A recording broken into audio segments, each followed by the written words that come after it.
Teresita Blanco, the Artsy sister, and today we're starting with Saturnastra Lamina. And this chapter 1, your cemetery. Like, this book is written in U format, which is a little weird, but you'll get it in a second. Or not. You wake up early one cold summer evening, and it is a bit unusual for there to be cold weather during this time of year. On a whole, the Guardian Master Artsy provides a fair weather to this part of the country all year round. You scan your surroundings with an eye of suspicion. Aha, just as you suspected, there are marauders invading your cemetery. Every day at the same hour, the priests of Artsy try to enter this heretical cemetery to offer a proper burial ritus for those inhabiting it. Even after scaring them hundreds of times, they come back anew, and they have blind faith that their God alone will shield them from your talons. And you do not share this burden alone, and beside you rests a decrepit statue. The statue has quite a lifelike feel to it, and it's almost as if it will move at any second. Its colors are now faded, and it has a brownish tint to it, and it bears the semblance of a Sphynx, which is odd as far as you are concerned. And unlike classical Sphynx, it has a leopard body, and the top half is that of a little girl, and its wings are also quite petite. If it were alive, you doubt it would be able to fly at all. And it has been more than a week since you separated from your family, and after wandering about aimlessly, you settled down to dream a new dream. And you never told this to anyone, but you have the bad habit of taking dreams in earnest, even when they rarely provide you any useful information.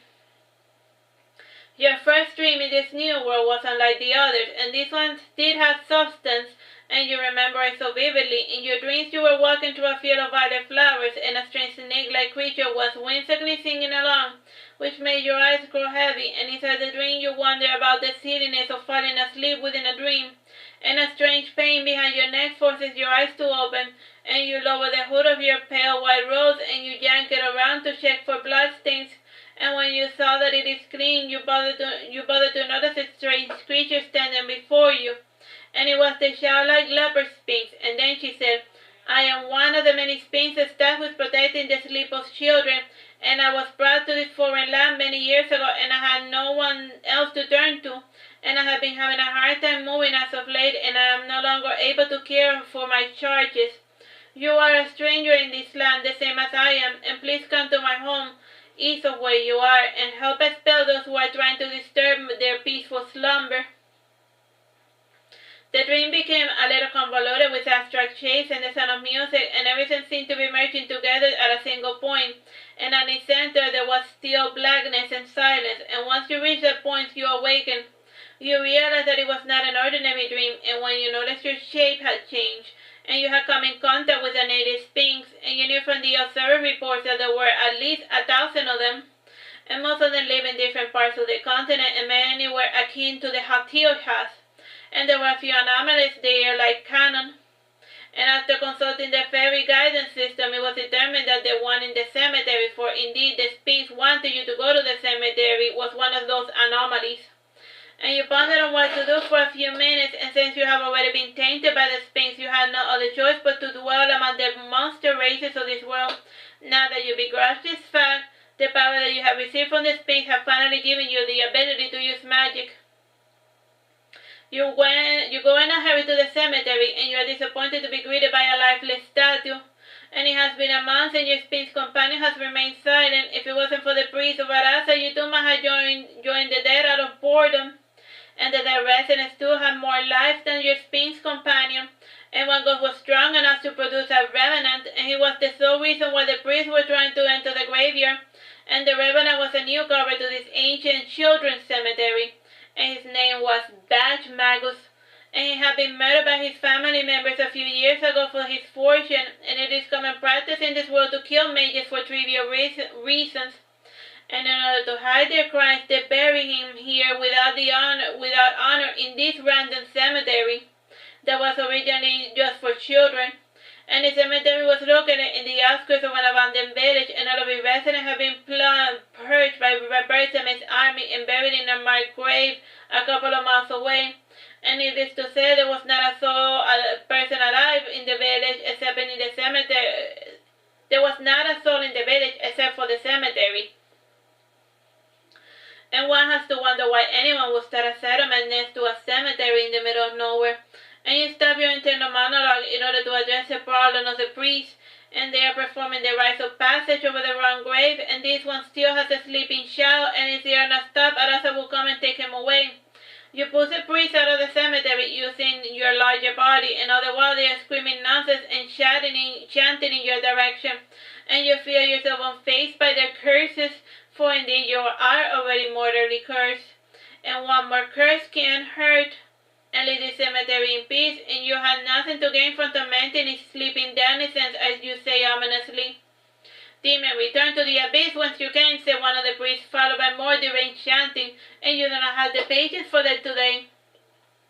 I have tried to be civil with you, as I have told you before. I am no demon, I am a Sphynx and a guardian of this cemetery, and if you keep disturbing the peace, I will strike you down without mercy. You weren't the one last time.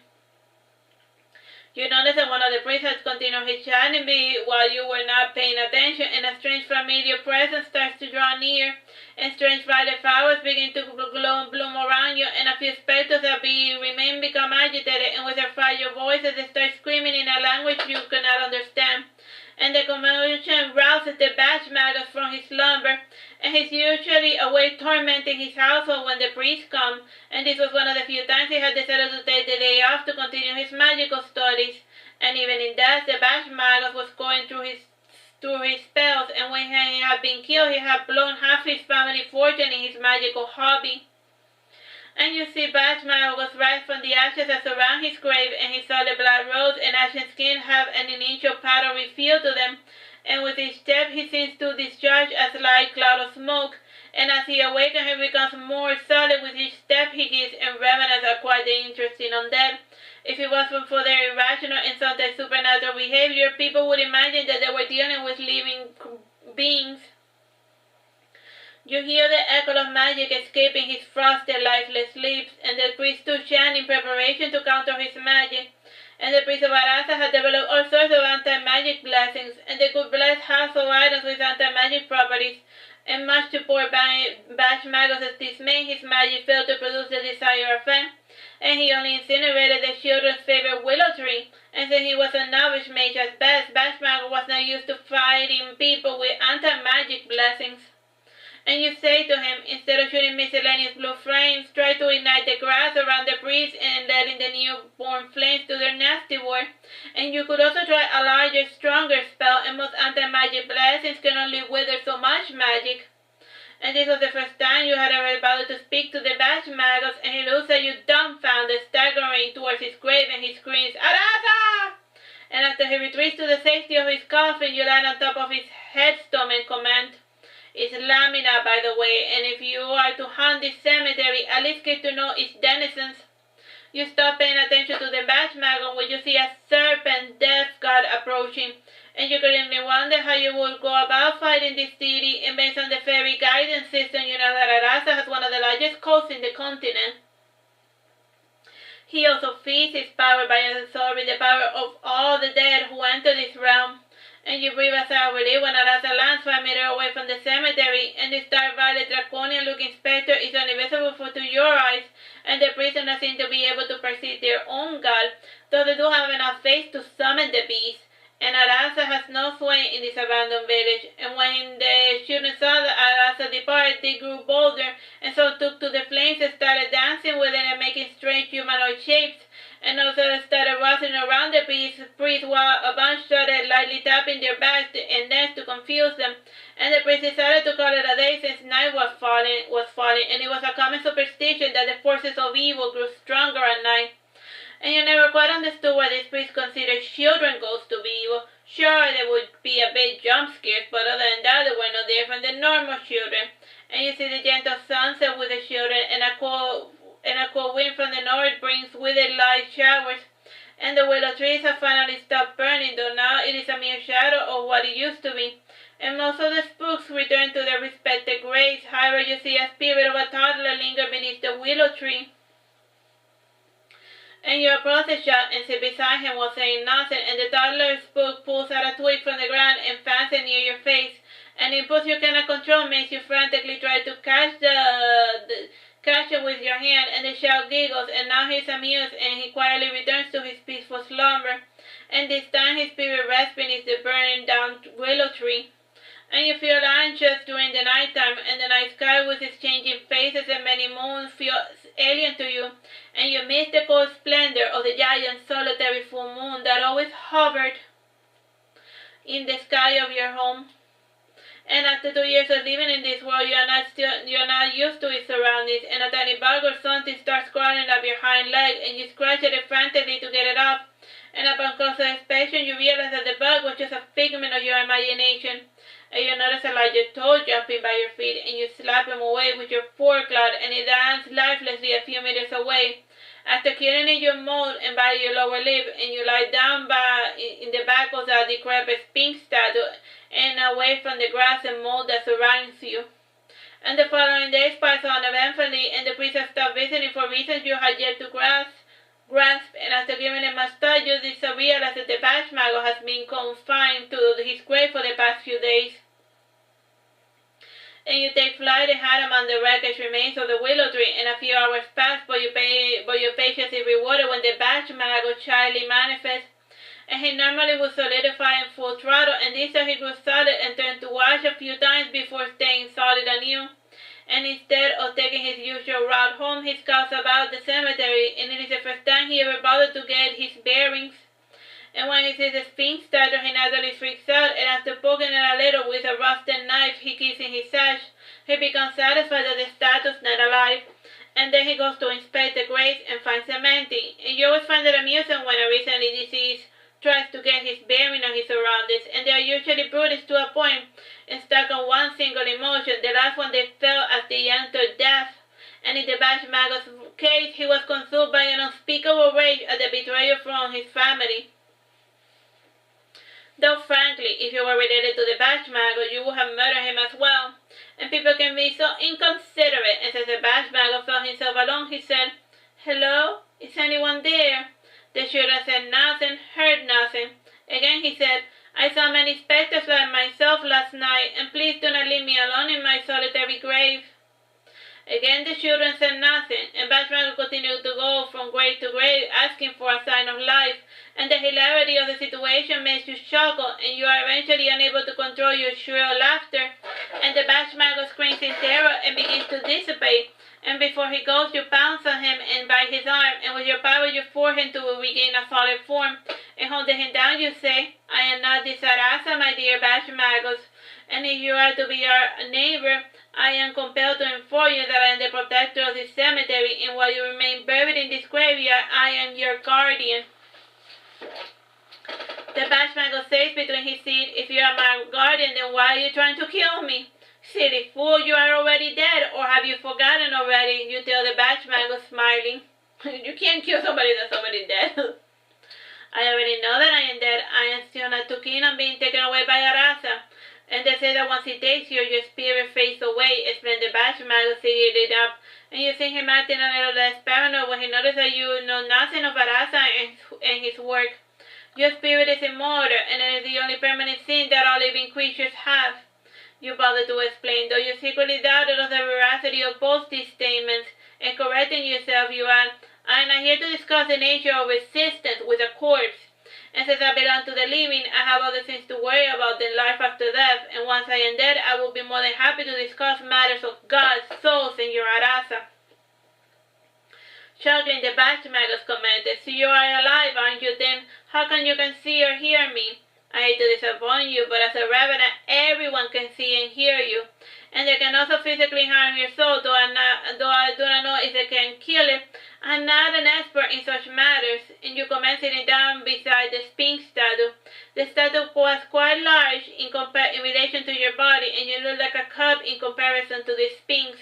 And despite the size difference, you are still large enough to pounce on a grown man into submission. "What are you exactly?" asked the Bashmagos.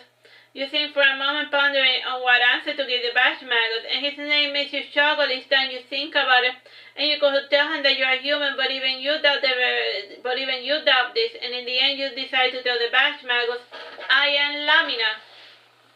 "What is a Lamina?" asked the Bashmagos. "Lamina is a type of algae. It is also a part of the human spinal cord, you explain. What's an algae? Is it a type of animal? And what part of the human body is the spinal cord? Asked the Bashmagos. You roll your eyes, disappointed by Bashmagos' ignorance of basic human anatomy and complete ignorance of even the simplest marine life. You hear a little voice in your head that tells you that this is a medieval world and you can't expect them to know about plants and anatomy. And in order to end the conversation for good, you say, what I meant to say was that my name is Lamina. Pleasure to meet you, fair monstrosity, said Bashmagos, bowing in a gentlemanly fashion.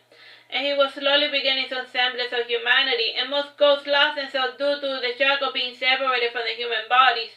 And you decide to form a small conversation with the Bashmago to relieve the tedium of the night and wait until it is time to go to sleep. And just out of curiosity, why have you been tormenting your family? You ask. I have. Whatever do you mean? I love my family while in life. I work tirelessly to provide for all that they could desire, he said, giving a fake smile. There is no need to lie to me. You are already dead after all. You repeated to remind Bashmagos of his current state. I do not feel dead, commented the Bashmagos, touching his black rose jewelry and raven hair. Indeed, he had gone to great lengths to look like a mage, and he had the loveliest green eyes you had ever seen. Though based on the previous observation, the guy had black eyes back when he was alive, and this discrepancy gave you plenty to think about. Well, you are dead, and take my word for it. In fact, you have been harassing your family for the last month by cursing them and making their animals sick, and sucking their blood while they are asleep, etc. You know the works, you explained, Johnny. And fireflies start buzzing around the cemetery, giving a quite a mysterious color to your surroundings. And this is followed by a nice, cool, humming mist. And you find the mist in the air quite welcoming, and stretching a bit you settle down on a cool, damp ground, and the Bashmago continues to question you about the meaning of life. And you answer quickly without giving much attention to your response, and at a certain point the Bashmago realizes you're not paying attention. And he returns to his grave to color a knife, and when all is silent you fall asleep to dream the dream again.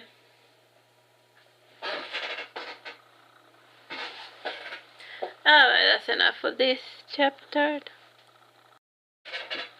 Hello, my name is Teresita Blanco de Saturnastra, and we're continuing with Saturnastra Lamina. This is chapter 2, Your Paris.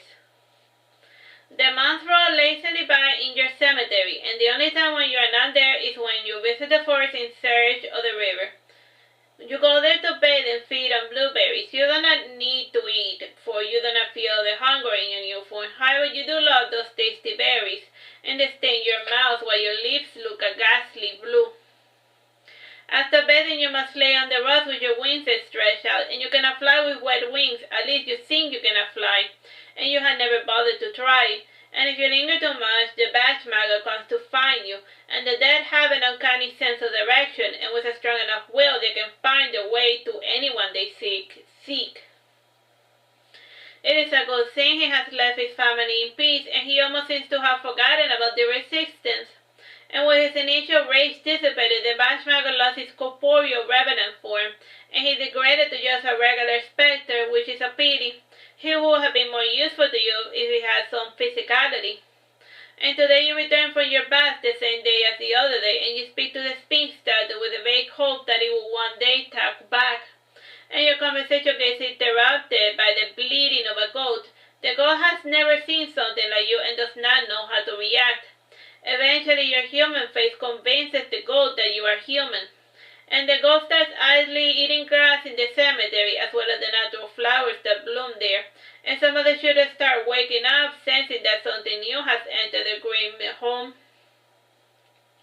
Their ghostly presence starts making the goat nervous, and animals hate dead humans for some reason or another.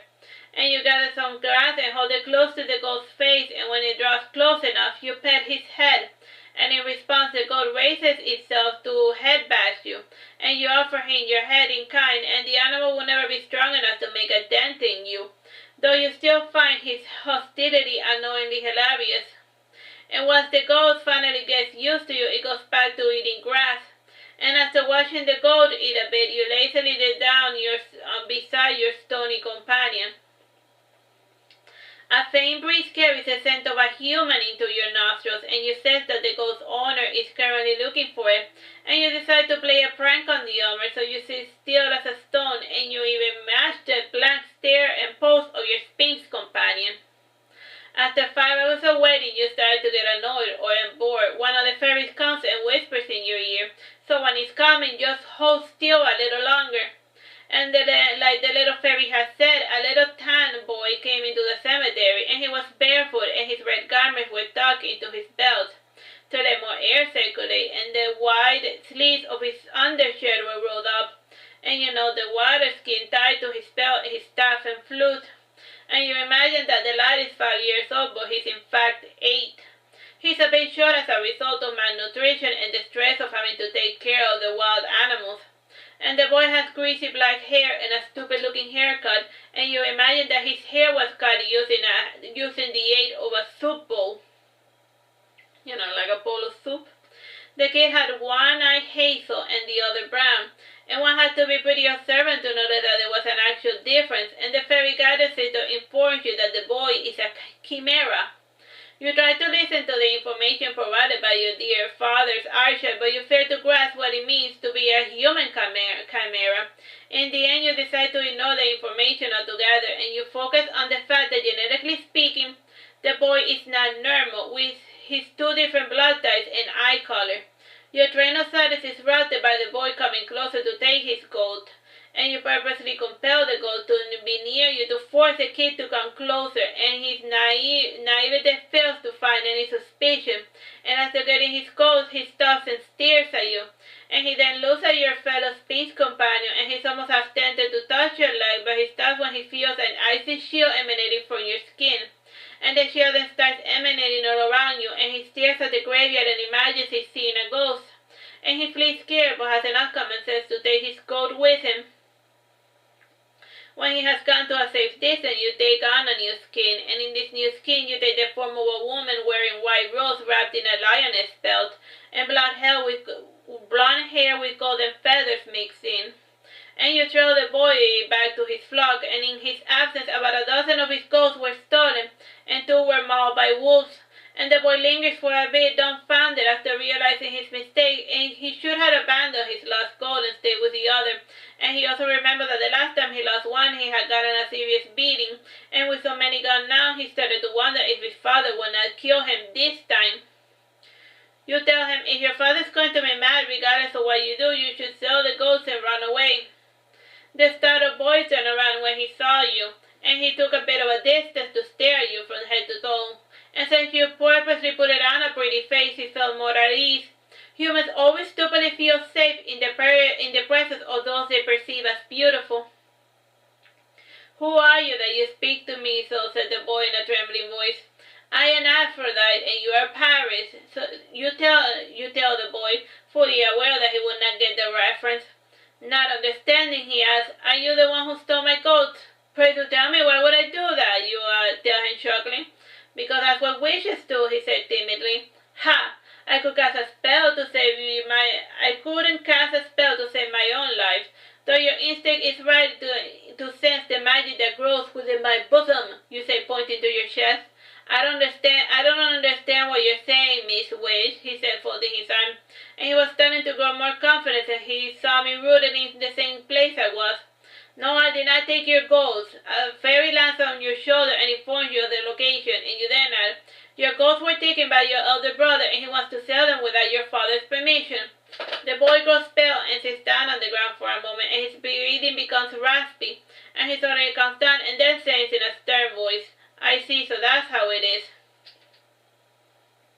Something about his change in behavior makes you smile, and for the first time you see it, yes, he can be of use to you. And you then say, why bother staying with your family that does not love you? You can become something great if you have a mind to do so.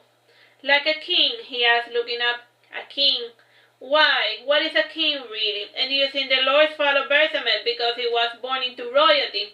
No, he came into this world with greatness, and the rest of the vermin only bask in his shadow. No, you could become something bigger than a king, you say, bowing before him, to look at him in the eye.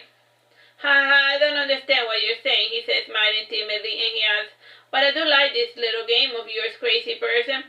Is it that obvious you are sitting down? You spend the rest of the afternoon speaking with the boy, and you find out that his name is not Paris, but Irving Sherman. You hate that the name, the second person he pronounced it, Irving. That is not a good name for a supporting character, let alone someone you plan to turn into a mage. Still, you have heard worse, and as you expect, when Irving comes home, his father almost kills him, and he spends bedridden about a week. And he should have stayed in bed for 2 months, however his father did not care. He sent his son out with a ghost anyway. Irving's father was always mean to his youngest son because he suspected he was not his own kid.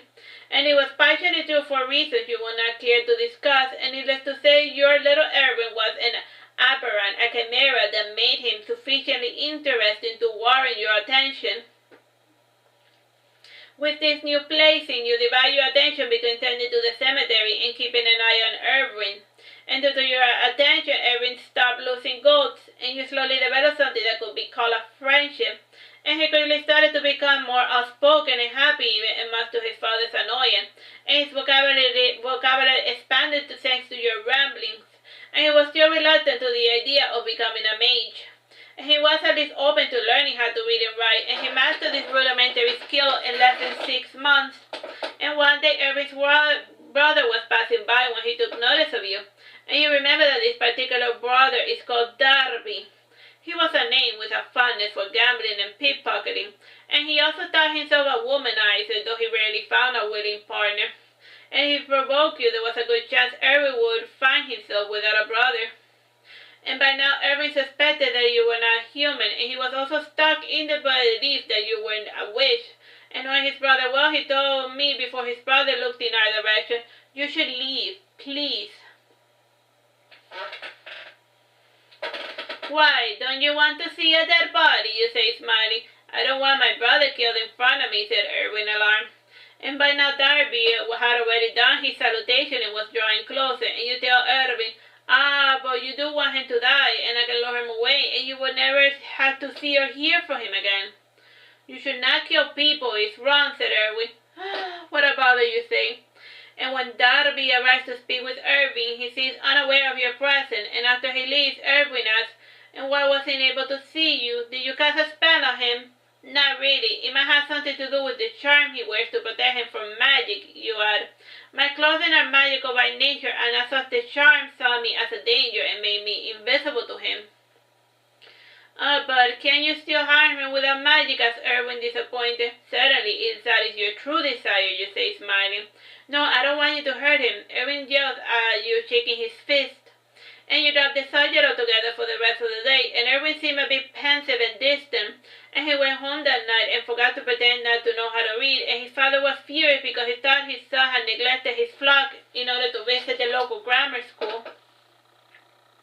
You decide to visit Irving that night for one last pep talk, and you take on the size of a fairy and land on his forehead, and the fairy breeze gather around you in the middle of the night, and Irving awakes and finally notices them, and you tell him, "I came to say goodbye."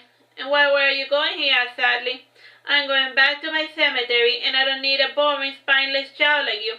And I can see you because I came to see you because I thought you were different, and alas, I overestimated you.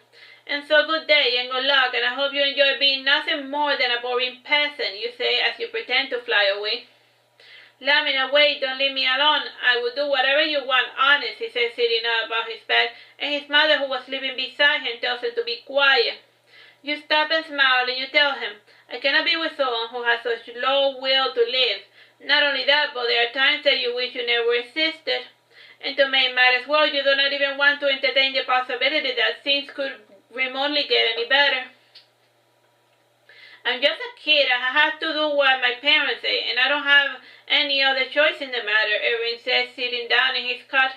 "That is what they want you to think," you say, pointing to his parents, "and from the moment you were born, they were always told you, you have to do this, you have to do that. And human parents see their children must debase themselves simply because they were brought into this world. And for what? Just to suffer, to toil away in misery for their sake. I came here out of my own free will, and my parents neither expect nor demand anything from me, though they appreciate the effort I put on my own volition, and that is how it should be. At least they did not abandon me, says Irving, trying to defend his parents, only because you were useful to them as another extra pair of hands to work the farm. And I speak only of my father, and your mother does care for you, but not enough to decapitate your bastard of a father, you say vehemently. Is killing the answer to all your problems? Asked Irving, narrowing his eyes. Not really. I am not one who goes about killing on a whim, and I simply think that those who strike children deserve to die, and the only reason I haven't done so already was out of respect for your wishes, you add, and I will leave you alone for now. And why did you speak to me that time? And if you weren't planning on helping me, and why didn't you leave me alone? He asked, resting his back against the wall.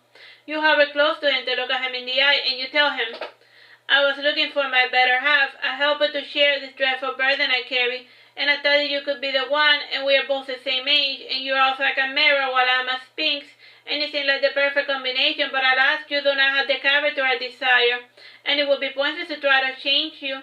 I don't understand you, but I can change, I can become better, and please do not leave me, you are the only friend I ever had, Irving begs. Humans only change for the worse, and I have never known one that changes for the better, you say before departing, and Irving cries at night in a vague attempt to lure you back, and sleep eventually overcomes him, and you do fall asleep waiting for something interesting to happen, and in your dream you see three maidens flying over Irving's sleeping form, and they have ghastly faces, and they slowly merge and converge to become an even greater monster. And behind Irving you see a little girl whose back is turned to you, and you walk closer to her, and you notice the violet flowers around her, and the closer to her you are, and those closer to her are putrefied. And I ask her, and do you want to leave this farm and see the world? I don't care about the world and what it has to offer, and I like looking at the ghosts, said the girl, not turning around. You don't have to give that up. The thing about sheep herding is that you can do it wherever there's grass nearby, you say, and the figure of the girl ripples like water, and he turns around and her face is black as night, and only her amber eyes are clearly visible. You give the boy some time to consider your offer, and more than 2 months pass before he goes to seek you in the graveyard, and he would have come sooner, however you left him no clue as to your whereabouts, and in retrospect you should have thought of things a little better. And from time to time you would go see how he was doing, and you would also lure away the wolves and other bandits that would harm you, little Irving, and much to your annoyance the little chimera was growing on you. And what you thought about him gave him plenty to think about, and one day he visited the grammar school and asked about what a chimera was. And he was not pleased to see the description of a composite monster.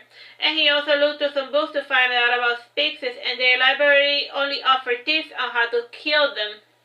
And in the end, he convinced himself that he was not human, and it made his decision to leave his family a lot easier. And when he finally decided to come see me, you made his favorite goat wander away. And the goat leads into the cemetery, and he recognizes my face in the still unmoving statue of your silent companion. Your dear Bashmago rises to his grave away from Irving's line of sight, and he does it in order not to betray his current disposition, and he tells Irving, Good evening, son, and what are you looking for in this remote desolate cemetery? Oh, who are you? Irving asks. I am the groundskeeper of the cemetery, and attend to the cemetery to make certain that the grass does not cover up the graves, explained the Bashmago. Chuckling, Irving says, You certainly have not been doing your job properly. Sadly, I am new here, and there remains plenty of work to be done, says the Bashmago asks, And have you come to see Lamina? Yes, where is she? Asks Irving. She is, how should I put it, indisposed, says the Bashmago, unable to put it into words, my current predicament. Is there anything I can do to help? Irving asks. Are you now? I highly doubt it, and more importantly, have you decided what you want to do with your life? Asked the Bashmago. I'm just a kid, I don't really know anything about the world or what I want, and Lamina wants me to become a mage. So I will do so to make her stay with me, and she's the first person who has ever been so nice to me, who has treated me like I matter, said Irving. You are quite frank, and have you always been so outspoken in the presence of your elder? Asked the Bashmago, smiling. Oh, that says to Lamina, and she says that age does not really matter, answered Irving.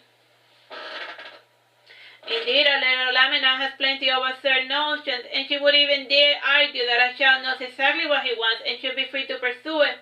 And another matter, if magic is not your calling, if you do not wish to bend the beasts and elements and stars to your will, Indeed, if you do not wish to make all of your dreams come true and your very nightmare something real, something you can touch and hold, you should just return to your farm to continue your boring, mundane existence, said the Bashmagus. Before Irving had a chance to answer, you returned to that place, and alarmed Bashmagus asked, "And what's the matter? You look very pale."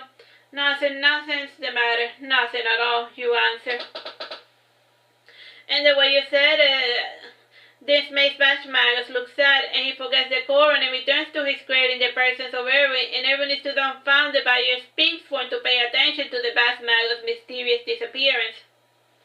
And after catching up with Irving, you both sit down to eat a meal in the graveyard, and Irving has some cheese and some bread his mother had given him for lunch, and he offers you some, but you respectfully decline, and there was hardly enough food for one, let alone two people. And the ghost sits down beside Irving and rests his head in his lap, and the ghost was more of a kid, roughly 6 months old, and he had a nice brown coat and white ears, and his eyes too were the color of amber. "So you're serious about learning magic? And don't do it for me, do it for yourself, and on this path how can I help you? At most, I can only serve as a guide," you warned Irving. "Yes, I want to learn magic," affirms Irving. "And do you know where I can go learn it?" The fairies gather around him, and to Irving they appear as regular butterflies and moths of different colors and sizes, and he's still enchanted by the sight of those butterflies, and a gorgeous moon moth informs you of the magic situation of the world, and you then proceed to give thee a brief version of what she rambled.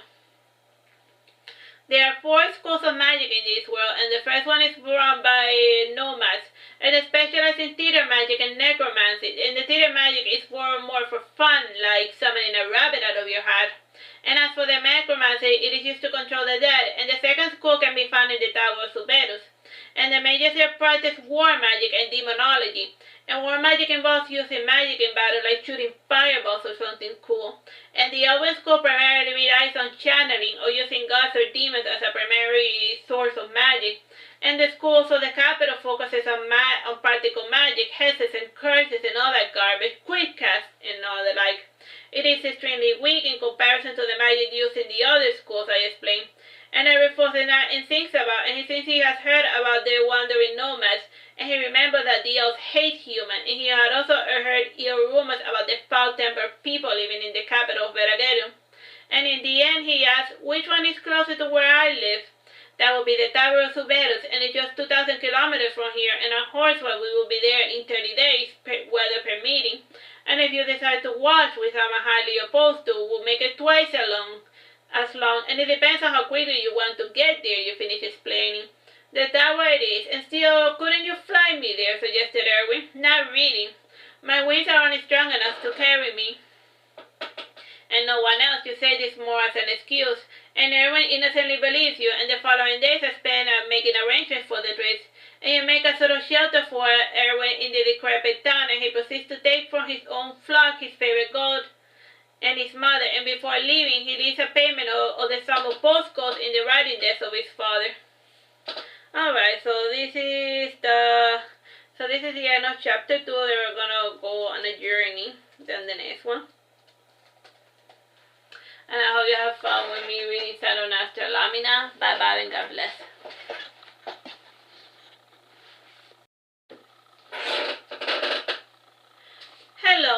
Hello, my name is Teresita Blanco, the Artsy sister, and we're continuing with Saturnastra Lamina. This is chapter 3, The Journey.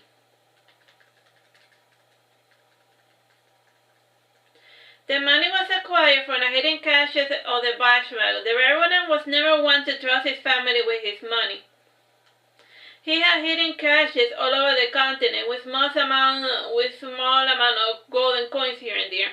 And since he had become a revenant, he had been recovering those caches nearest to his home and moving them to his graveyard for safekeeping. And since the Bashmagus had no true use for money, he made Irving his third heir to his respectable fortune. He gave Irving what he had managed to save up until now: 20,000 gold coins, 20 precious stones, as well as 12 silver pair spoons, 5 candlesticks, 15 jewel brooches, 40 pieces of garments, and iron sword, 2 pendants, and 3 golden bracelets. You write down the list for your inventory, and you proceed to hide those items inside your area. And this will make hauling such a wealth a lot easier. And it's also the matter of bandits to consider. And on hand you gave Irving 5,000 gold coins. It will be more than enough to fund the first leg of your trip. Before leaving for good, you travel to the nearby town of Sphynx, and you purchase there 2 horses, a mule, and 7 changes of clothing for Irving, as well as enough undergarments to cover him for a month. And like a doting mother, you begin to pester him about his lack of hygiene. And you buy him a toothbrush and practically force him to take 2 baths a day. And you also bathe and groom his 2 goats and the horse and the mules as well. And you will never want to put up with foul smells for very long. And while in town, Irving had the indiscretion of asking shopkeepers for spell components, and the people there make fun of him. And they found it adorable that a poor farmer's son wanted to be a magic user. And despite being practiced despite in the continent, magic was naturally associated with wealth. Even non-practitioners knew that it costed an arm and a leg to study magic in this world. You chose to him back during Irving's trip to town, and you explain to him that you hate being around a lot of people, and you tell him if he gets into trouble, he can always say your name, and you will be right by his side. Irving moves around town better than you expect, and he was already used to doing trading trades on behalf of his father. He knew how to haggle and knew some of the names of the shopkeepers. And before leaving town, one of the shopkeepers commented, "Irving, your father was looking for you just the other day." "What did he want?" asked Irving. "He said you stole 2 goats from him and had run away from home," said the shopkeeper, amused. Irving quickly answered, "I did not steal them. I left money to pay for them, and besides, I raised and took care of both of them. So as far as I'm concerned, they belong to me and not him." "If you say so," said the shopkeeper. Irving finally leaves the town as night falls, and you had told him to stay at the inn, and you descend to speak with him when you see him outside of town, and you ask him, "What's the matter?" "I saw my father and my brother in town, and I left in a hurry with Artsy because I think they saw me, and it's not the shopkeeper who had told them about me and what I plan to do," he says. "A wise decision, and we should return to camp, and I don't trust them bashmago with our horses," you say. And you smile tacitly when you see the 2 goats trailing behind Irving, and for safety purposes both of you follow along with a band of traveling merchants, and they tacitly accept the company of Irving and yours included. And close to midnight we finally arrive at the cemetery, and as you come closer you notice the bashmago and other children awake, and they usually sleep during the nighttime. And you ask the fairy who informed you that there was some commotion in the cemetery last afternoon, and some priests had come there to recover Irving, who was said to have been spirited away by a witch. "And maybe you should explain things to my parents," says Irving. "I do not want to cause any unnecessary problem." It's fine, you tell him, you reassure him. "This is nothing we can't handle." You ponder a moment and then suggest, "Maybe we should relocate the entire cemetery. And we're already associated with witches and veterans, and it's only a matter of time before an entire church procession comes to rid of us for good." "And I do not like the idea of being taken away by a Rasta," says the bashmago. "As far as I can tell, this whole thing started because of you," commented Irving, yawning. And before the bashmagos could retort, the boy went inside his tent to sleep. You 2 proceed to sleep beside the Sphynx statue, and as usual the creature was silent during your dream-like wanderings. And the children were boisterous, with their quixotic mumblings and poking and pulling at your legs. And after briefly consulting various texts on the matter, you discover a way to move the cemetery without bothering to move the entire graves. And you wake up after sleeping for 3 hours, and you proceed to start your green work. And you begin by going into town to find fragments of glass, and you take the remnants and melt them in with your hand, and you slowly shed them into 3 small glass vials. And while you wait for them to cool and finish solidifying, you go to the willow tree and make corkscrews for each of the vials. And then you take a bit of dirt for each of the graves and put them inside the vial. And you then go to the middle of the town and dig until you find a massive graveyard. And while searching through the bodies, you find tiny bones that pertain to each of the children's body. And from each cadaver you take the staples, and that is to say, the smallest bone in the human body, and it can be found in the ear. And for the bodies that you can't seem to find the head, you take the small joints, bones, or a piece of the toe. And after you cover out the massive grave and flatten the ground with your claws to hide hints of its very existence. And following you dig up the batch maggots, and the bastard is still in the process of decomposing, and he's none too pleased to see what's truly become of him, and he turns his back to avoid seeing you poking around his maggot-filled head in search of his tapes. You cover up the grave unceremoniously, and you then proceed to dig around the grave, around the statue of the Sphynx, and once you find the base, you continue around it until it is completely free from the ground, and you clean the mounds, the climbing vines, the fungus that had grown around it, and you also clean the top and everything. And after a long night's work, you fly in search of the river, and the forest looks a lot different at night, and you cannot make heads or tails of your surroundings. And seeing you lost, one of the fairies in the forest flies towards you and asks, "What are you looking for?" "The river," you answer. "Follow me, I will take you there," said the fairy. And you follow the fairy and finally arrive at the waterfall, and you leave your bows unattended and stride to a makeshift belt, and you finally take a plunge into the water and find it freezing but relaxing, and the slow movement of the river makes you fall asleep, and you do not drift away since the movement of the water is too slow and the banks are far too shallow to take you away. While asleep, you finally dream of the Sphynx, and the way it looks at you seems as if she's saying goodbye, and she does the call and lustre that you had seen the first time she had visited you upon your dreams, and as a storm marvel she has a crack that cannot be fixed, and she turns to dust before your very eyes, and her power has finally faded away. When you awaken, you cannot help but feel that you had killed her, and you think that she died by taking away her charge. Then again, the Galatea effect is not one thoroughly understood, and you return to the cemetery with the rising sun, and everyone is already up and about and packing everything for a journey, and he comments, Your Sphynx statue broke, maybe." "That's odd, I knew you shouldn't have cleaned it so hard," commented the batch maggot, and he stands before you in the flesh room ready to go, and the children's ghosts gather around you, and they sense that time has come for them to move. "I am surprised at how well you are taking this new life," says the batch maggot to Irving.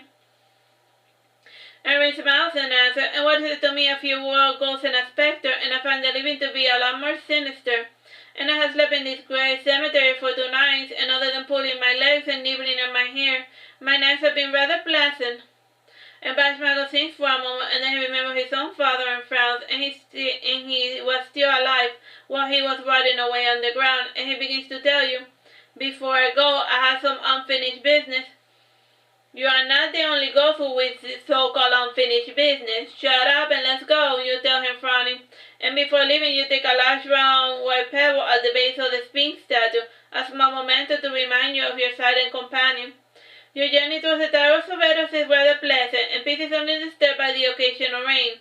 And at night is when you are most tense, and you are not alone watching over your charge, and you are only comforted by the cold stone in your grasp, and to pass the time you offer it food and talk to it, the same way you would have done to your silent companion.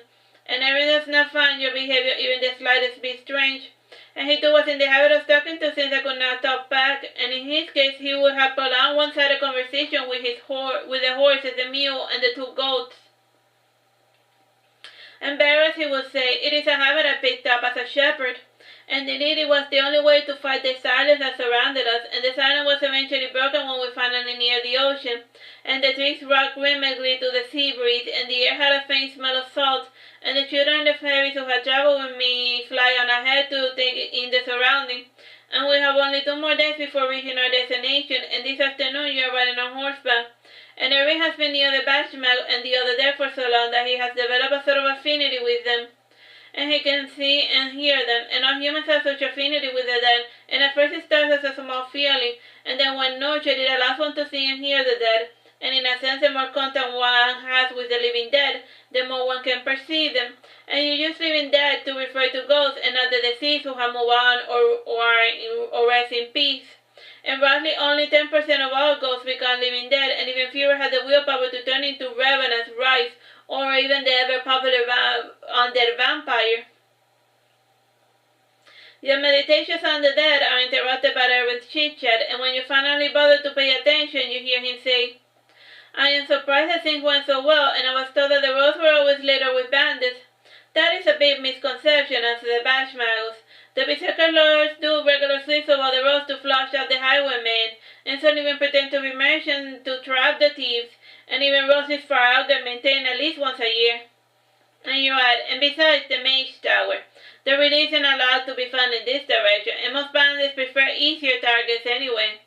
And they know that only mages travel this road. And what do I do or say when I get there? Asked Irving. Just tell them you are Irving Gore, the bastard of the Batch Magus, says the Batch Magus.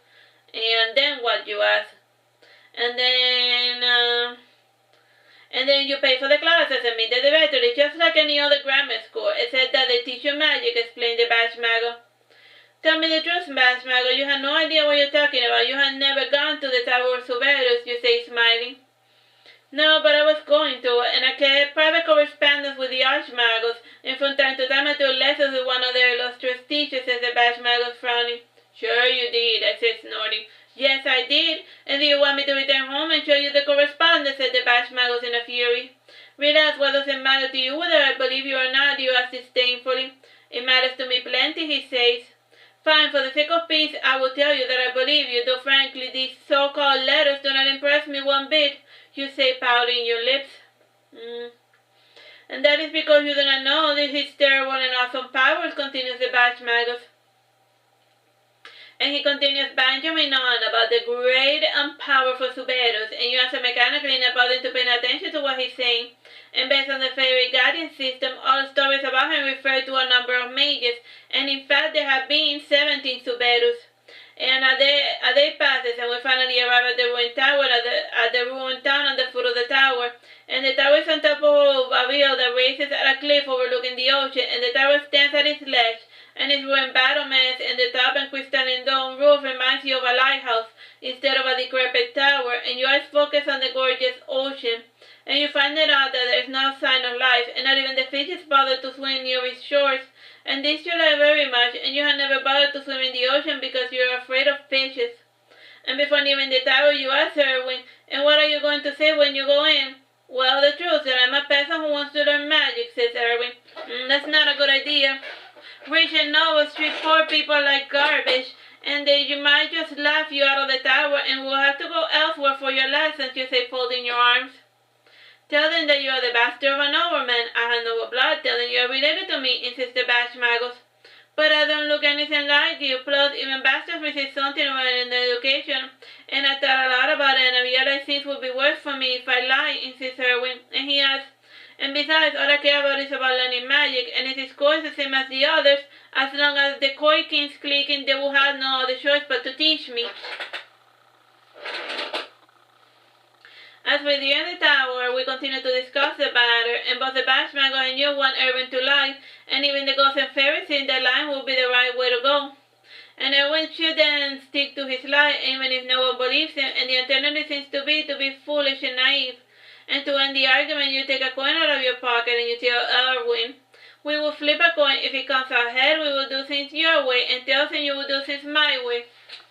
Irving nods in agreement, and when it comes to coin flipping, you do not tamper with the results, and you roll your eyes and moan when you see that the coin comes out head, and you have chosen tails because it comes out more often than heads, and it seems as if the face wanted Irving's schooling to progress the hard way. You had bothered to go on horseback to meet the excellent Irving about a week before the summer semester started, and you knew that this could have the sublime innovation of teaching people based on a schedule of sort, and the classes were organized and the teacher had something that could be called a study course, and he had quite the elaborate bureaucracy system designed to keep the Archmagos living in opulence, and aside from the 281 new students, 400 apprentices, 120 journeymen, and 10 magi, the tower was home to some 300 slaves and servants, and one could almost call it a normal school if it wasn't for the detestable guild system. And after spending 2 hours on the incline, you came to appreciate the fact that the tower was actually a lot bigger than it looked from far away. Then again, you could say the same thing about all buildings. When Irving first tries to enter the tower, one of the servants chastises him and tells him to use the back entrance. And the servant also tells him that the tower does not need any more goats. Irving then says, I am not a servant, I came to study magic. Couldn't tell by the looks of you, commented the servants. And when you enter the stable, the servant's eyes open wide, and he bows and apologizes for the confusion. And he's impressed by the robes you wear, and the servants also think that the belt and your vows contain spell component, and like everyone, he says that you are a magic user, and indeed you certainly do look the part. and you choose to keep quiet and let Irving handle his business, and he arranges to have the horses taken care of in the stable, and he leaves the mother of his coat behind, and he allows her kid to follow him along. And as the servants guide Irving to the registry, your boy is trapped behind a perplexed gazes, and no one knows what to make of him.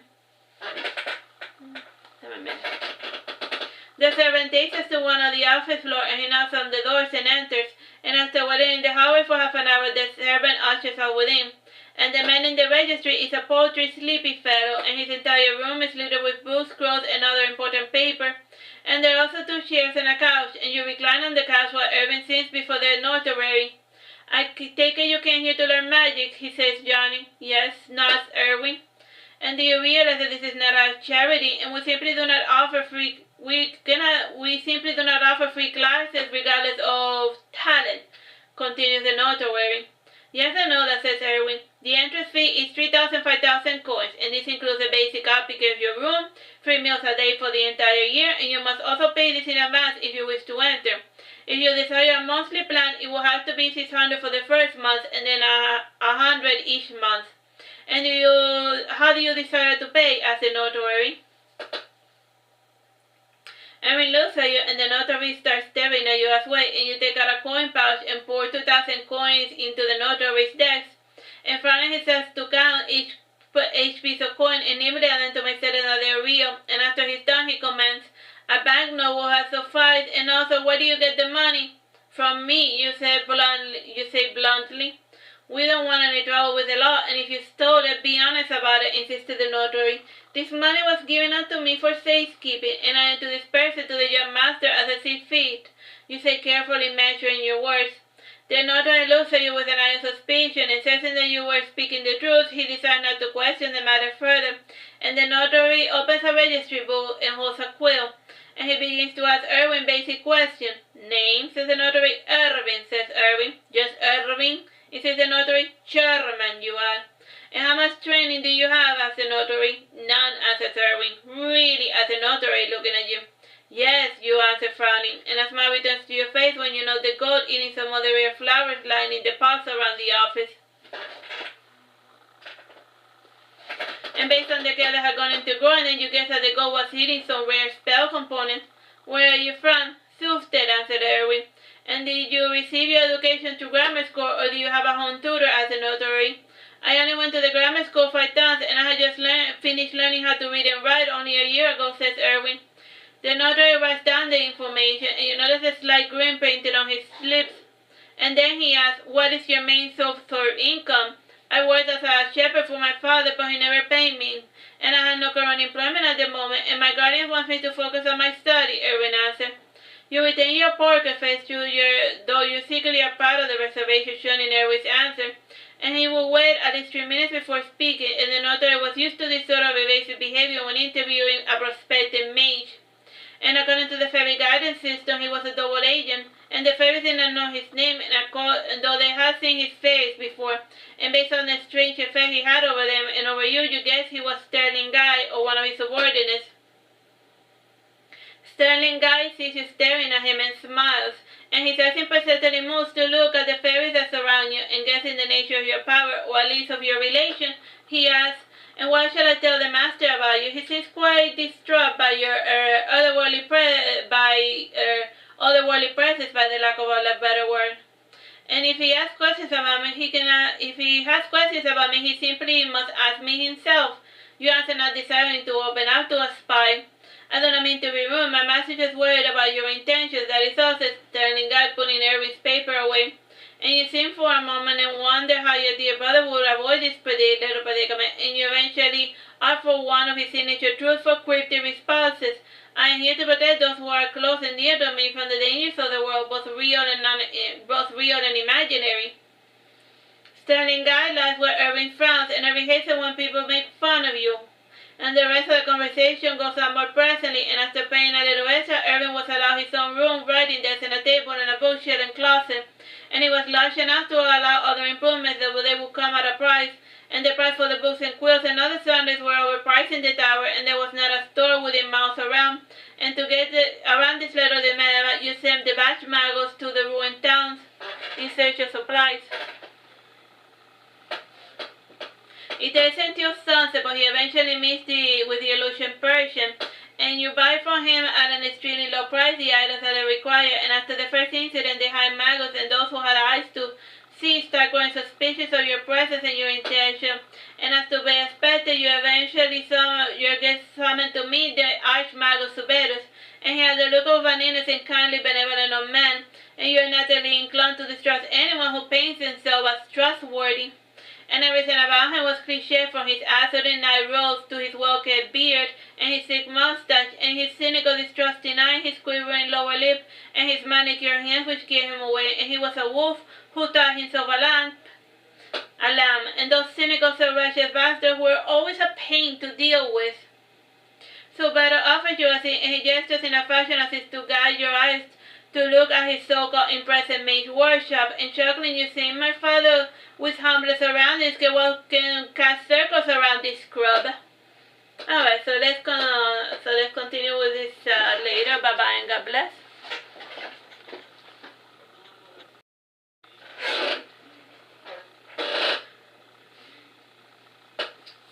Hello, my name is Teresita Blanco, the Artsy sister, and we're continuing with Saturnastra Lamina. This is chapter 4, the Tower Suberus. You are unable to disguise your instant hatred for the man, and he notices when you say, what is this about? I had done nothing to inspire your suspicions and distrust. How bothered you to speak to the wizards in such a fashion? Suberus asks, and only someone who foolishly believes himself to be my equal would be so brazen. Forgive me for not being impressed by your meager powers, and like I have told your underlings, I am here to protect my charges, and as long as no harm comes to them, no harm shall come to you. And do we have an understanding, you say? I heard similar threats from lesser demons, and I do not sense any magic or demonic powers from you, and I cannot help but take your threats lightly. Says Suberus, convinced of his superiority. And what I lack in powers, I make up for in experience, my good man, and forgive me for making it sound as if I was threatening you, you answer. Ah, that is much better, though if you would indulge me, what are you exactly? He has still on edge, and you can feel him about him his demon familiars and the blessing of the gods he commands, and he certainly gives himself enough importance to warrant your attention. In answer to this question, you take the form of a Sphynx, and he notices the fairies and ghosts that surround you, and coming to an understanding, he exclaims, pointing at you, you are that Sphynx from the children's cemetery, and I have heard stories of Hatioshas in ancient burial grounds, and I was under the impression that all of them had lost their power. So I've been told you command more to yourself, and the Archmago was around you, eyeing you from head to toe with professional curiosity. And in part he is getting this vibe because of the talisman you wear around your neck, and it is a stone you took from the base of the Sphynx statue. And what do they call you, he asks. They call me Lamina, and before you get any stupid ideas, I am not as weak-willed as the demons you struck about. Now good day to you, sir, you say, flying out the window, and in the process you purposely break the glass. And you hope that with this display of hostility, the Archmago will give up on speaking with you. And before landing on Irving's window, your eyes turn in the direction of the sea, and you decide to take a small dunking before returning to the tower. And while bathing, the fairies inform you of the hundreds of eyes staring at you. And you think word travels fast in the main tower, and the fairies inform you that Irving is being badgered with questions from the apprentices and the new inductees. And the other members of the main tower have enough common sense to keep their distance, and they come to a complete halt when the Bashmago makes an appearance, and revenants are a rare sight indeed. More so because these creatures have enough common sense to manifest away from prying eyes, and the Bashmago is not used to the idea of being dead. And instead of seeing him for what he is, the students assume he's just one of the many demons the Archmago keeps in his tower. And indeed the place is so crowded with them, one has to wonder how can a man keep his benevolent facade with a straight face. And he ushers them out of the room, and finally Irving has some peace and quiet. And like you, he has some reservations about dealing with other humans. And also, since to your poor use of word, Irving imagines himself no longer human, and for your purposes this suits you just fine. And you return 5 hours before midnight, and the sun of the ocean has made you linger for quite a long time. And you take on the form of a human to go up the stairs the old-fashioned way, and you revel in the looks of admiration, disgust, and curiosity that follow your every step. And all of those who surround you are suspicious of you, and cannot bring themselves to act upon the suspicion out of fear. and there's still a few weeks before class officially starts. And you tell one of the apprentices, "What is it? Have you anything to say?" "I am surprised that the archmage has not kicked you and your pets out of the tower," he comments. "The mage is a reasonable man, and I may be a little rude, but his foolish sense of duty is bound to get the better of him," you comment. And when you return to Irving's room, you are saddened to see him sleeping on the floor, and his little goat is sleeping beside him, resting his head on Irving's hip. And you take the bed and start focusing on your gaze on the roof, and sitting up, you take the bell with the human remains, and one by one you remove the pint of dust and spread it on the ground, and while halfway done, the voices whisper, I would not do that if I were you. "You have plenty of time to stop me, and why bother waiting so long?" you say, smiling. The voice in the darkness steps forward, and the amorphous darkness takes the form of a panther, empowering you command, "How unoriginal.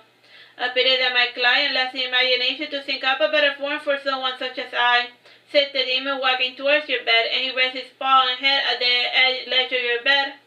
"You could put on your true skin if you find such a body beneath your magnificence," you whisper, remembering that Irving is asleep. Looking at Irving with the corner of his eye, the demon commands, "The boy is a heavy sleeper when she has a mind to." "Ah, so you noticed too," you add. "And will you be informing your master of this little bit of information?" "Abyssus abusum involved," says the demon before leaving. And you complete your nightly task, and after spreading the dirt, the spirits of the children finally find rest beneath the beach side. And you would have left the dirt outside the beach itself, however you do this instead of a spy for reasons you hope will become apparent in the near future. And some other favorites chuckled at the shadow that this behavior you were obviously showing. The first few weeks in the tower were uneventful, and after the initial curiosity, the new Todis finally realized that Irving was indeed just a peasant boy with some well-connected friends. And while the noble children conversed about philosophy, poetry, and the meaning of life, Irving preferred to speak about the animals he used to take care of in the farm, and he would often go to the stables and help the servants in the daily tasks of his own volition, and he found the new animals in the stables, and he said that they were quite fascinating. Like the beasts they pretended to be, those guardian spirits, familiars, demons, and other spooks require maintenance, and it was tradition in that world that those familiars would only speak with others when their master ordered them to, and the rest of the time they had to keep up the appearance, and since it was an unspoken rule, none of the mages ever tried to socialize with familiars belonging to their peers. And in a sense, they were just tools for magic and nothing more, at least as far as these magic users were concerned. Irving did not know this fact, and he liked animals, even dangerous beasts like the wolves and the tigers. And he fed and took care of all of the strange creatures he ran into, and he would speak to them non-stop while doing so, as was his habit. And the owners found his simple chattering amusing, so they never bothered to enlighten him. While Irving amused himself with his new creatures, you amuse yourself with the hauntings of your spirit children. And since they were in a new crowded location, they spent their time pulling pranks, and they would put a single book out of order, or throw the writing feather to the floor when the mages were not looking. And today being Irving's first official classes, and he wakes up at the crack of dawn as usual, and you force him to do his morning libation before sending him off wearing clean clothing, and he had a light breakfast, and he did his self-imposed chores attending to the animal, and thus being neglected by the help at the moment. And while Irving does this, you go to the library to peruse the books, and the librarian comments, "These books are meant for the eyes of the masters and the journeymen. I was under the impression that the masters allow free access to knowledge for all those who seek it," you answer. "Ideally, yes, but I was tasked to keep foolish novices from hurting themselves by trying to master magic they can barely pronounce," said the librarian. And before the conversation continues, Huberto enters the library and says, "Let the creature do whatever he pleases," and the librarian bows and allows you to do as you will, and you narrow your eyes when you hear that Huberto calls you a creature, and after living for a couple of weeks in the tower, you notice that all of his residents are... No, let him do whatever he wants. The librarian bows and allows you to do as you will, and you narrow your eyes after hearing Huberto call you a dude. And after living for a couple of weeks in the tower, you notice that all of its residents are males, even the servants and slaves. And you decide to confront Huberto on this fact, but guessing your frame of thought, he gestures with his hand and says, "Not here." and you start picking up around books and randomly flipping through them, and Subero comes and sits down in a nearby cushioned chair to watch your progress, and you look at him for him to toy, and he avoided all of the magical cliches of closed pouches and spell components, etc. And indeed, he just looked like a noble prick, right down to the pocket watch. And from what you have seen and heard, he relied 100% on his familiar demons and his blessings to cast magic, and as such he had never bothered with spell components or other types of gimmicks, and even when he forgot a spell, he always had a companion devil to whisper to him what the missing line. And after not finding anything useful, you ask while holding a spell book, and why are there no women inside the tower? And why should there be, says Uberus asked. Women's only purpose in life is to be wives and mothers, and most of the male students here have either wives or lovers back home, and to allow women into it to the tower will cause them to tarnish their honor by being unfaithful, and I avoid this by keeping the tower free of the lesser gender. You're not doing anyone any favors by keeping prospective witches from entering your school, you answer. And you are an outsider to our ways, and I do what I must to maintain the peace and order of the tower, and magic these days is seen as a hobby of the idle nobleman and petty merchant, and it's hard enough to maintain one's autonomy as is, bringing women bring more complications to the table, and I would much rather my students focus on magic while staying on the tower, and one will naturally distract them from their work, he concluded. You are almost tempted to smash in his head with a book while telling him that you are actually a woman, and you refrain from doing so because everyone with eyes could see that you are a woman. And so better look left and right, and then he whispers, I am not opposed to women having some sort of education. Rather, I hate dealing with angry husbands and murderous fathers, and in fact I do have quite a number of females in my ranks, and as long as they keep their gender and identity a secret, I will pretend not to notice them. And this conversation at least explained to you why he called you a man. And after failing to find anything of words, you proceed to attend Irving's first classes, and you begin to ponder what had become of the tones your father had given to the original Master Suverus. And you enter the classroom, and they're in the middle of the indoctrination ceremony, and the teacher, who was a girl disguised as a boy, frowns when she sees you, and she says in a faint, low voice, You have interrupted my class. That was not my intention. Please continue, you answer, chuckling. And the teacher lady cannot even fathom why the Archmagus allows you to stay dressed in such a feminine fashion. And the teacher's drone sounds about the importance of keeping magic a secret and the dangers of using magic in public. And Irving raises his hand to speak, and the teacher ignores him and continues. And you look about and find the largest stone within your sight, and you hold it with both hands and drop it on the floor. And raising her voice, the teacher says, I cannot work under these conditions. Be gone with you. Make me, you answer. You are acting very childish, commented the Bashmagus. Who asked you? You answer, looking in the direction of the Bashmagus. And since the witch was an apprentice, and the Entonces with fresh none were able to see the Bashmagus, and he had portrayed precisely maintained his incorporeal for to make you look quite foolish indeed, and sighing you command. Why must you drone on about the proper uses of magic? If the little people fear magic as much as you claim, then there is no danger of using magic in public. I suppose the little princess would like to give the lecture herself, said the teacher sarcastically. And the new students looked nervous at one another, and there was an unspoken rule about not noticing a woman inside the tower, and if the gender was discovered, they were usually kicked out. I am a little princess when I have a mind to do so, and I can also become a prince, if it would please you, miss. You say, getting up and giving a proper bow, and the teacher's face was beat red with uncontrollable fury, and stammering, she said, Is it your intention to be in every class? Yes, I must make certain everyone is getting the education I paid for, and if you choose to ignore him because of his rank or lack thereof, then it is my duty to make your life a living nightmare, you say, putting your foot down twice. And is it your intention to make an enemy of everyone in the tower? Asked the teacher. No, that was not my intent. But I am not the type of person who meekly allows herself to be humiliated, nor would I allow you to do the same to my dear Irving, and you add, have we come to an understanding? And sighing, the teacher meekly bows and said, Yes.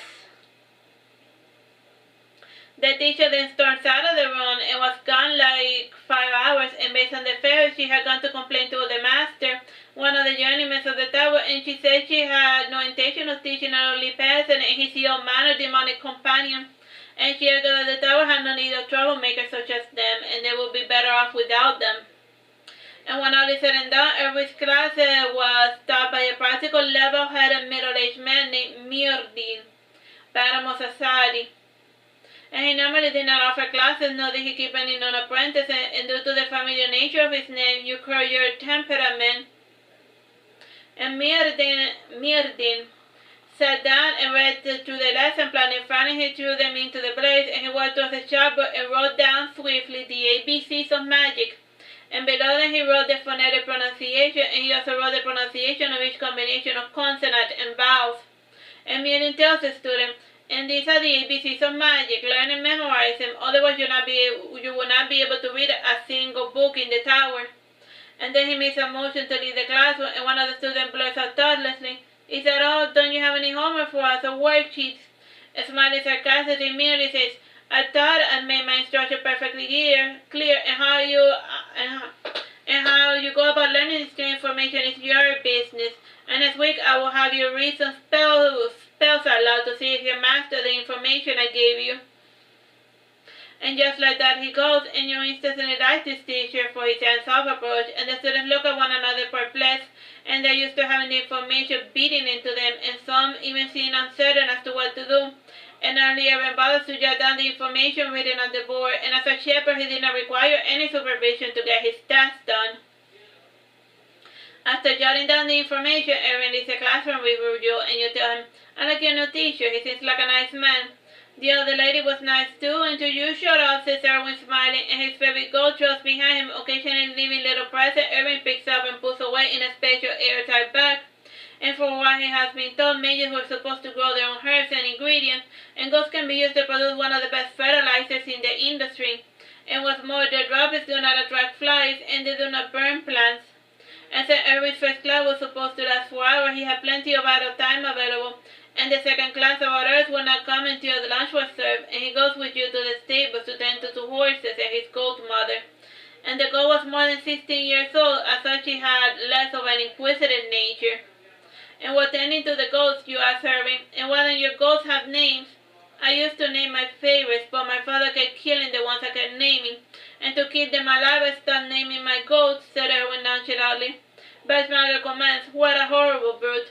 "It's fine. I know now why he did what he did, and I forgive him, but to be honest, I do not hate the idea of never seeing him or anyone I used to know anymore," says Harry, brushing the mane of a mare. While he continues his chores, you make little cue cards with letters and the pronunciation, and once you finish, you show each of them whenever he looks in your direction and have him pronounce them. And you also proceed to read to him aloud one of the magical books of your father, and the nearby servants start noting the words of magic. And they draw closer as if to listen, and little do they realize that the words are simply mnemonic devices. And without the power and control, magic words are useless, and you know for a fact that everyone will not remember these words you speak. And rather you wish to lay a little trap on those who wish to listen to your conversation, and they repeat and memorize and the curse they carry. And this prolonged exposure to humor has slowly made you into a better woman, and the less these mages resemble your father, the more you grow to hate them, and you feel that you have made an error in your judgment, and this doubt will not help everyone become a better mage, or even a regular mage for that matter. Though it would at least help him learn the basics, and once he becomes decent enough, then you will take the anchor and try your luck elsewhere. And Eric completes his chores, and then you go with him to the herbalist class, and the herbalist could name you every type of herb in his system. However, when it came time to cultivating the herbs, she was a novice at best. Then again, this tower only goes with the two that had been supplied by John Irving, and in the middle of class you stood up, and Irving as well. And when we were outside, he asked, "And what do you make of this school?" "Frankly, I want our money back, and it's a good thing I only paid for half a year, and it will be all we will require for you to learn the ABCs of magic," you explained. "If you knew the school was no good, then why do you suggest it?" says Irving in alarm. And his gaze looks not at you but at the ghost, and she was in the middle of reading the pages of a magical tome he had borrowed from the library. And looking at the ghost, you say, it's fine, they don't lend the good books to novices. Anyway, now let's go back to practice." "Ah!" And Irving learned steadily the ABCs, and his professor Mirdin was pleased with his progress. And he started giving private lectures to Irving of his own volition, and after 2 months he gave Irving his first official spell book. He told him, "This tome is filled with the most basic, weakest spells, and learn them and memorize them because they are the core of all the strongest spells that follow," Thank you, Master Mirden, says Irving, bowing. How is a little missy of you, asked Mirden. The same as usual, comments Irving. Really, but she's so sweet to you, and she's even civil to the youngest in the these comments Mirden. You're wrong, Lamina only gets along with dead humans, and she has even told me numerous of times that the only good human is a dead one, said Irving, chuckling. And everyone now was used to finding out his happenings even when you were not around. And later on at night you will go to the beach to practice the basics of spell with Irving, and you instruct him to bring with him the two goats and the horses as well, and the Batman too is present in the flesh. And when Irving comes, he comments, and why don't we practice magic inside the tower, and the other mages practice their magic inside. Today is a nice day, and we'll practice indoors when you can accidentally ruin your items if you miscast, and also reserving training rules are expensive, so we had to do without it, you explain. I see, said Irving, nodding, and before doing any magic you must have a strong healthy body, and this will help you avoid spell exhaustion. And when mages cast, even when relying on a steady source, they must put a bit of their own flesh to keep the magic from harming them, and this fragment of your life force, soul, blood, or whatever you want to call it, is what keeps your hands from burning up if you shoot a fire spell, you explain. And why do we need animals, as Irving? They will help serve as a source of magic, and since you are near them so often, you already have a certain affinity to them, and it will be easy to draw power from them, you explain. And I would prefer not to hurt them, explains Irving. Oh, I don't think you will hurt them, but don't quote me on this. And if anything changes with your pets, you can stop channeling magic from them. And besides, my father does not rely on familiars for his magic. Although all beginners started with one, and you won't have to use your goat forever, just until you learn to tap into other sources of magic, you explain. Can your father teach me magic, asked Irving. He can. His magical research consumes it, and the day he has nothing to learn, that will be the day he will bother to teach another living creature. And the good news is that every century or so he hits a wall, and it is during that time that he bothers to publish his findings or to train an apprentice, you explain. Is he an elf, asked Irving. Define elf for me, you ask. And since Irving looks at you confused, you insist on having him proceed with his training. And the days pass, and Irving still fails to see magic as a tangible reality, and one of the demons suggests taking over his mind and having him do a simple spell, and doing such a thing is easier said than done, and only your crazy sister has the ability to take over somebody's body and soul. And in the end you turn to the Batchmagus, and during one of those classes by the beach you tell him exasperated, Batchmagus, can you possess Irving and make him cast a single spell? Well, it was, says Irving alarmed, and I don't like the idea of being possessed. It's fine, in fact you might like it. And it's not a matter of surrendering yourselves, you explain. And shaking his head, the Batchmagus comments, you are a terrible teacher, Lamina, and is this how they teach magic from where you're from? They don't teach magic, and on the few mages we do have come fully trained, and as far as magic is concerned, we are quite rudimentary when it comes to training department, you explain. Then you should admit you don't know what you're doing and shut up during Irving's classes, says the Batchmagus angrily. And just because your father is a great wizard and you have all of his theoretical knowledge, does that mean you know a thing about turning someone into a great magic user? I just call it how I see it, and I can tell when people are selling me a lemon. And if the school does not get serious about helping Irving become as strong as quickly as possible, then we will have to try elsewhere, you say, annoyed. And when you bother to look around, you see Irving, you see the foam of the ocean bubbling around him, taking shape, and you give him a sideways look and ask, how are you doing that? I don't know, you guys were arguing, and this ocean started acting funny, and I did not call your attention to it because I thought that someone in the tower was playing a magical prank or something, he comments. And the foam messed back to the footstep each time the icon sound, and you touch the strange footstep with your hand and recall back, and then comment, well, that is something.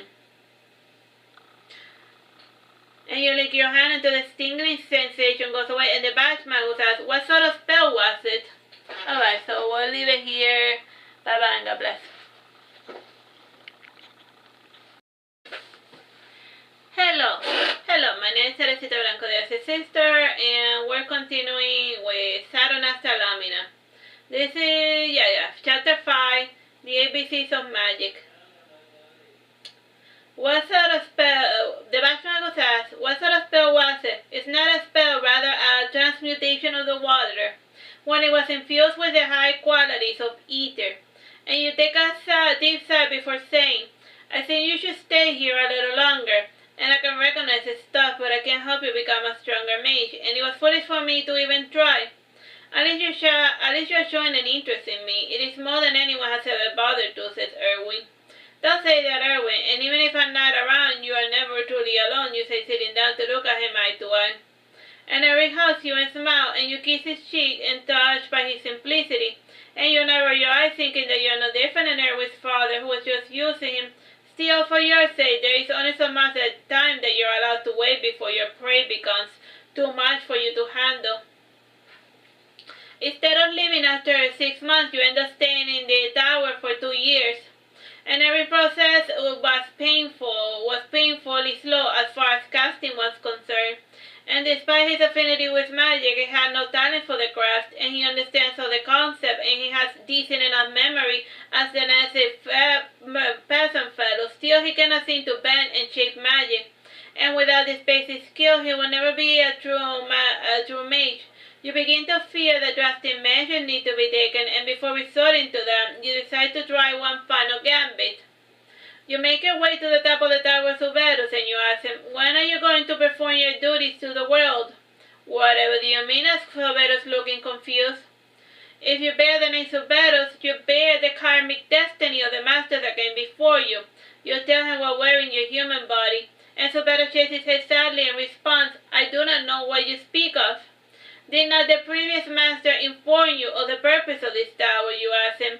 I do remember some ramblings of serving as a lord for monsters that do not exist. However, I always believe such stories were the paranoid ramblings of a madman, and in the end his madness caused him to take his own life, concluded this Suberus. You never found it odd why all of the previous masters were killed or they often self, you asked, taking a step forward. Indeed, I was not aware that they would all suffer one violent death for another, and I always assumed that they had died as a result of a failed magical experiment, and such magical deaths often occur in our profession, says Suberus. All I am asking of you is to go outside and cast a series of magic spells for 7 minutes, you beg, holding your hands. Casting outside the tower is strictly prohibited, and doing so will cause one to die from spell exhaustion, says Suberus, shaking his head. You can't die from spell exhaustion because the body naturally regulates how much magic it will let out before you break down, and it is impossible to force the matter even if you are possessed, you explain. I see hundreds of my people die from spell exhaustion before, says Suberus vehemently. In the end, you decide that talking things out will not solve anything, and in the end, you tell Suberus, I want the anchor. What anchor? We don't have any chips, says Suberus, sitting down to continue with his reading, and based on the slime vein in his balding scalp, he's starting to get annoyed by your weird questions. He usually only indulges you so much, and part of the issue is that your face happens to look like his dead daughter. And indeed your face doesn't look like her, but his outer demons have manipulated him to see you this way because they wish to see him suffer. Exasperated, you repeat the anchor, or did the last master forget to mention this as well? I do not know anything about any anchors, and be gone, and I've got so much work to do, and I go bored of your conversation, he says. And before you can protest, a magic circle appears below you, and you are instantly teleported to Irving's room. And you put your hand in your pocket and feel the familiar cold touch of the stone belonging to the original Sphynx. And the little children gather around you, and one of them comments, if the original master is so important, why don't you find his ghost and speak with him? I do not know where he is buried, you respond. He could be buried in the foot of the tower itself, and in our time it was said that the first master of each tower was buried in the foundation, says a child. But I do remember there being only 5 original towers, and each at each of the 5 cardinal points, you comment. And why are the magic, the spells, and the writing so impossible to learn here, as one of the fairies? And other spells from all over the world are based on some logical language of sort, and some of these spells we read here sound a little too much like gibberish.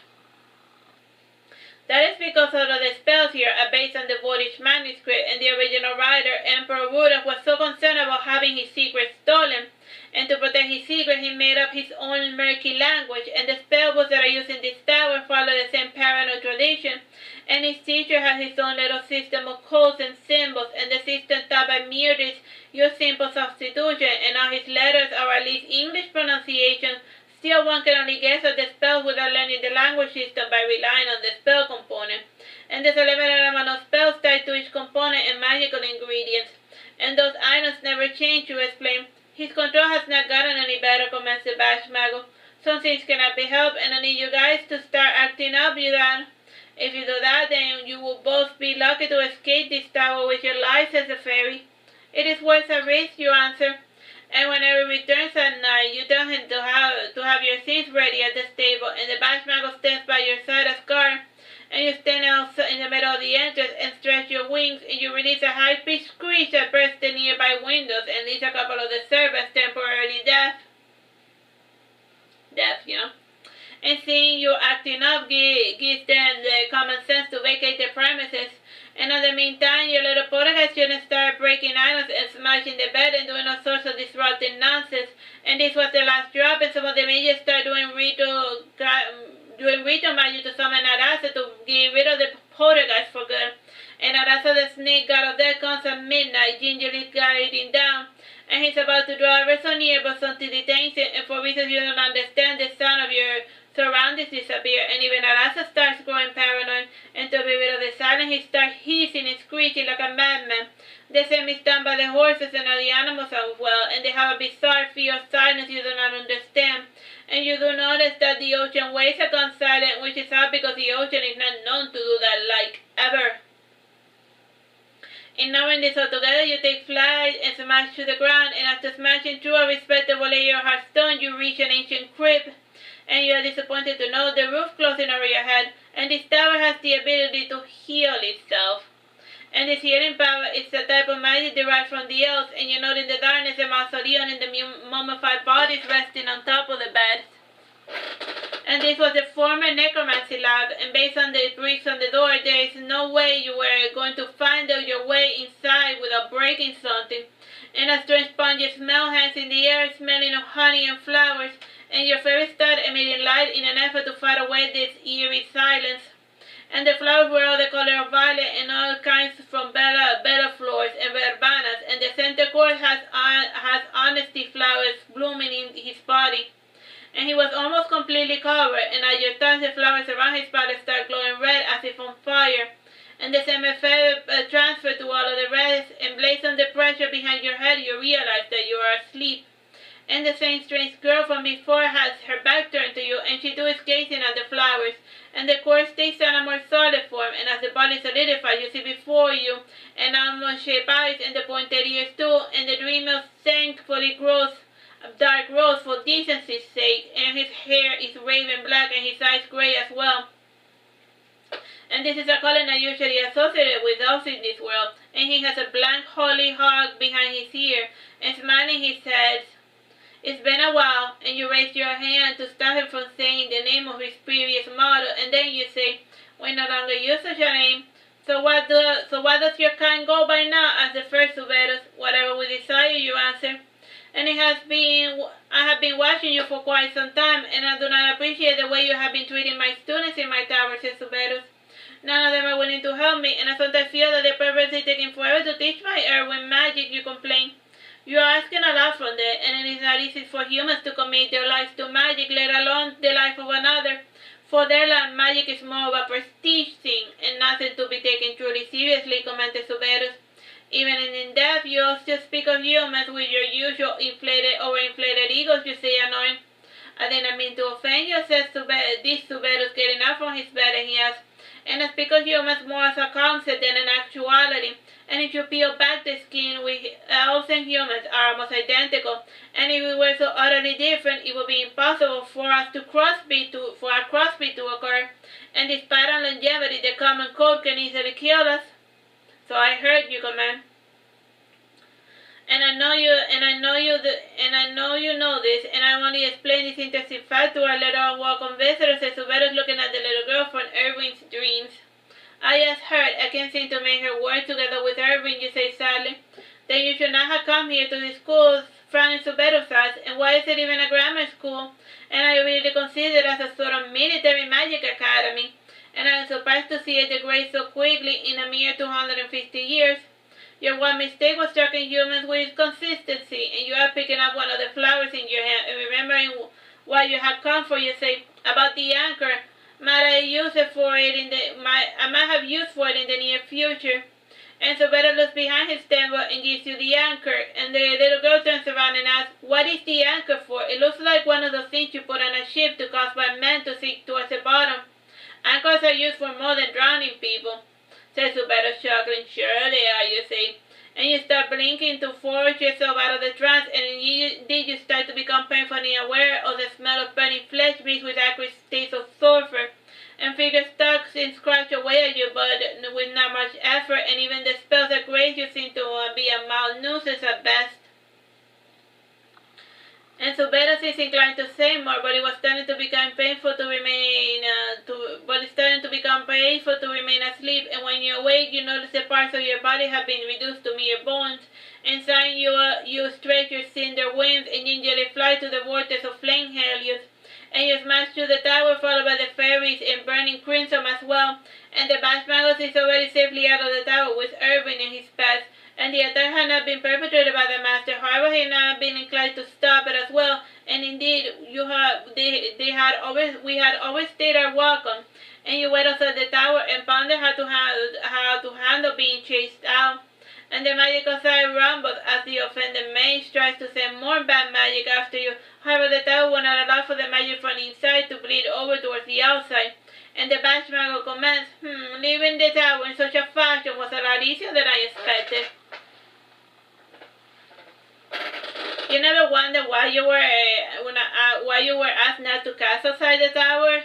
You say, smiling. "I was told because I would die from spell exhaustion if I used too much magic outside the tower," commented the Bashmago.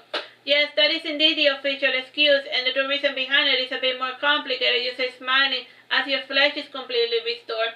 And normally you could heal a lot faster, however, that they had you a bit too paranoid for such displays of resilience. And I will explain everything to you one of these days. Until then, I need both of you to try to get a little stronger." "That is easier said than done when you're a corpse," said the Bashmago sadly. "If it makes you feel better, some of my fairies got me a refund from the school, and they did not deserve the money for failing to teach Irving properly," you say, smiling. "What? I do not think I did anything wrong. For example, if you feed junk, do you pay for it, or do you ask the restaurant to take it back and bring you good food?" you ask.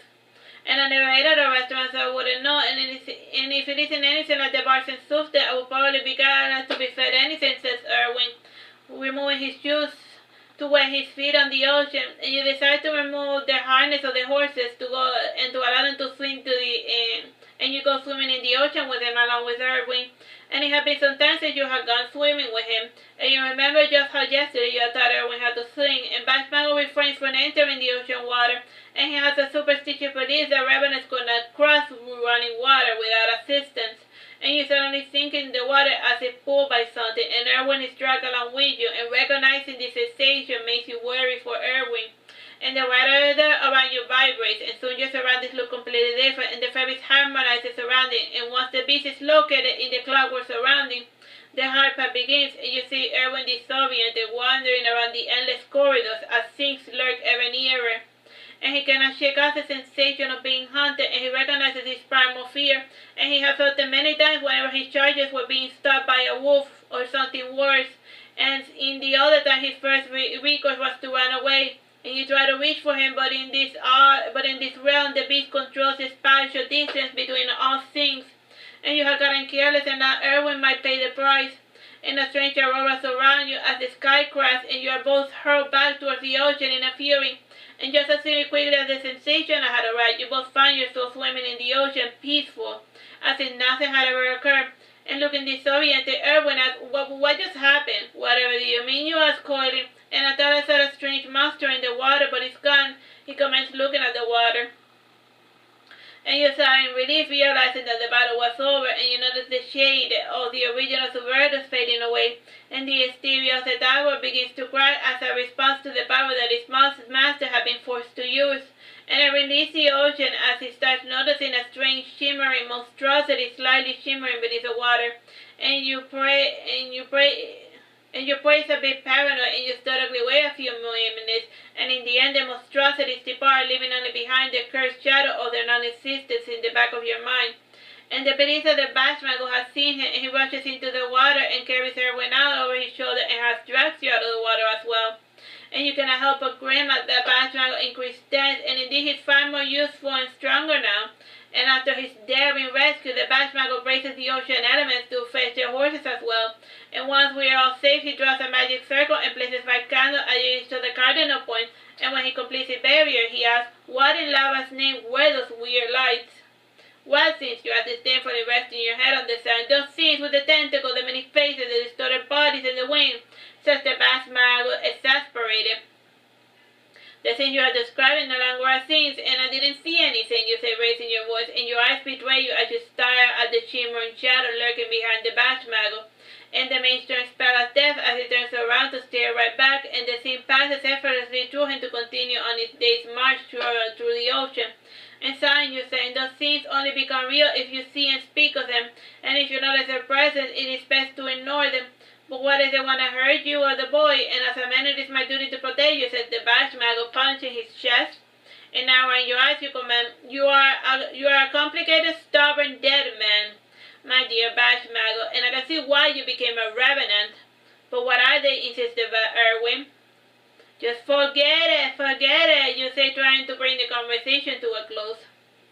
And since they could not let it go, you think up a clever lie, and it takes a few minutes, but in the end you say, "There are many things beside this one, there are many worlds beside this one, and every once in a while worlds collide, and the magic of the gods keep them from blowing up, and while they're passing through one another, sometimes a bit of the other world becomes visible."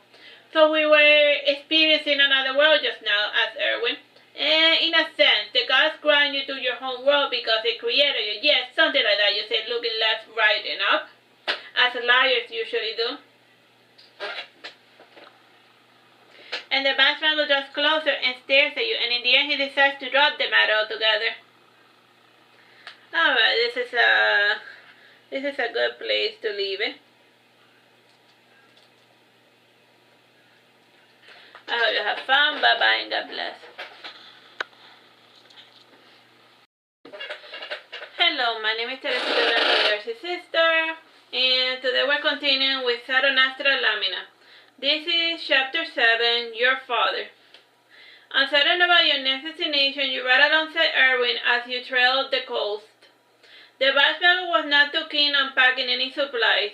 If it wasn't for the fairy knowledge of all of the books and rivers, your Irving would have starved to death.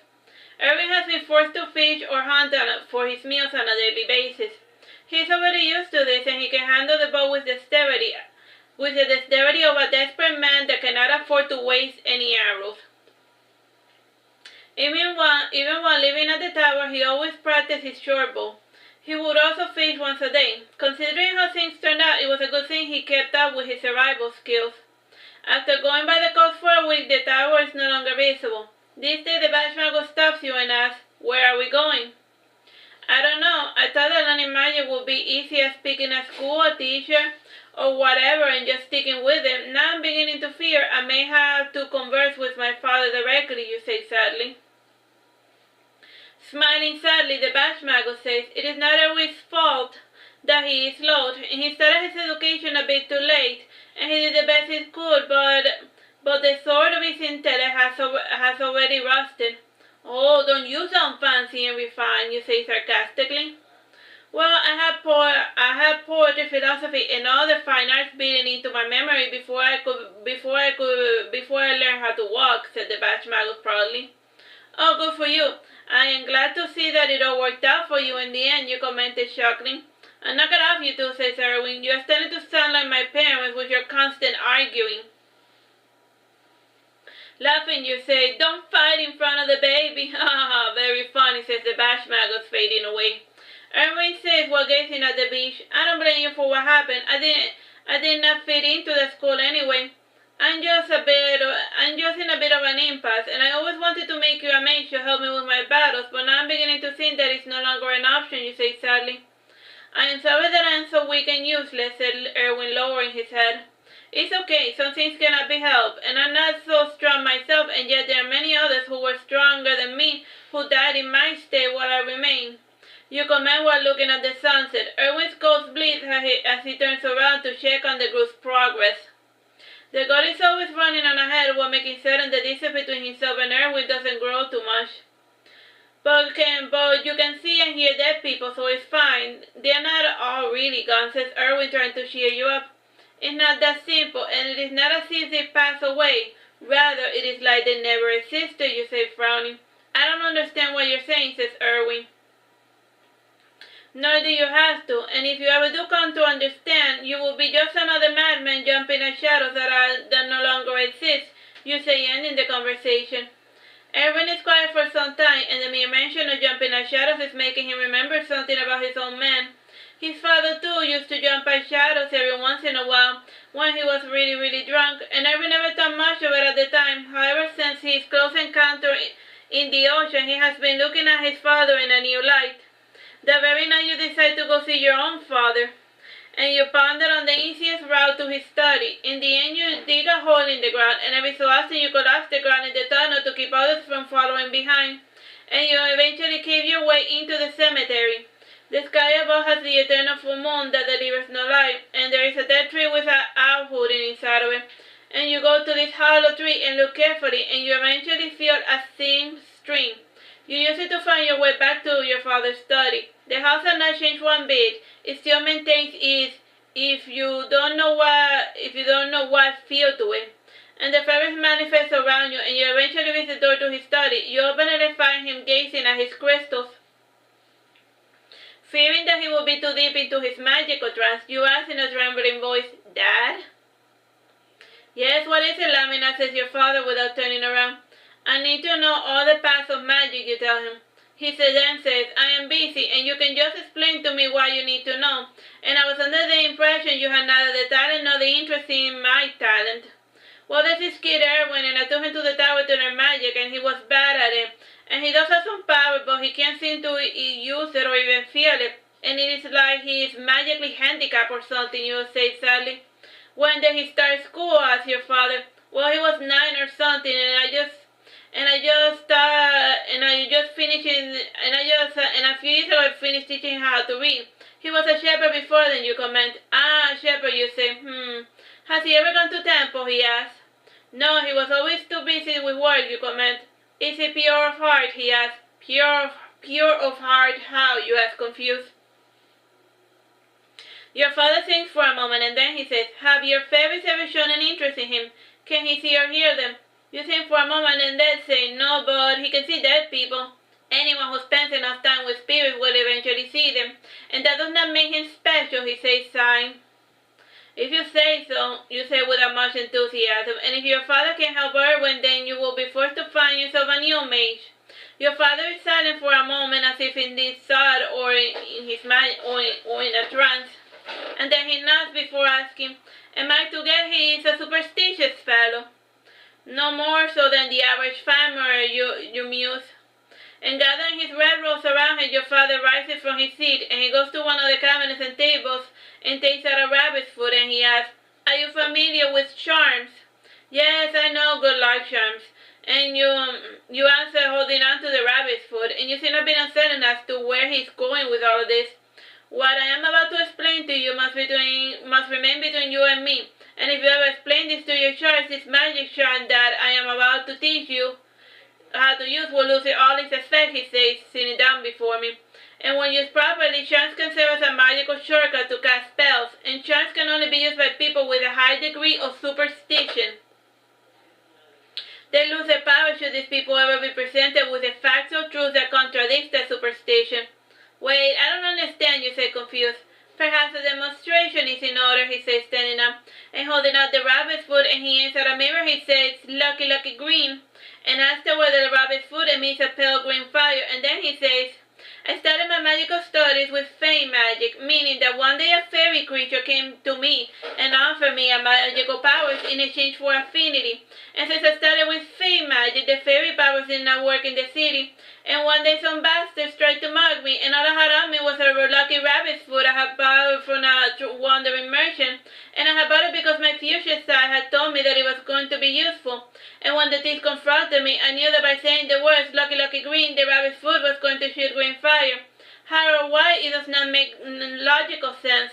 And that is the beauty of charms. One does not need to understand them in order to make them work. There is also something personal about charms, and this charm will only work for me, and you need to make your little shepherd for believing his own charms, and I suggest you start with one at a time. Also, charms need to be recharged via a magic ritual. He then hands you a small book filled with illustrations on charms, and the short magic ritual required to recharge them, and looking sadly, you ask, don't you have anything truly useful? Like a story based on true events, he says, giving a wry smile. And the entire story that he had just told you was apparently made up, though it did get the point across as to how charms work. It is a mere fact that he believes that the entire farce to be true that gives his rabbit foot strength. And he asks, I'm just working what you offer me, pumpkin. Now run along and play, Daddy's busy. On your way back, you look through all of the charms, and each one listed a famous owner of the charm and how he used it and what he believed in. And this gives you a good idea as to how to present the charm to Irving. And you return the following morning to camp, and Irving and the Bashmago have been circling around the hole for quite some time. And the Bashmago apparently does not believe that the children's ghosts when they tell him that you dug a hole into the ground to tunnel your way back home.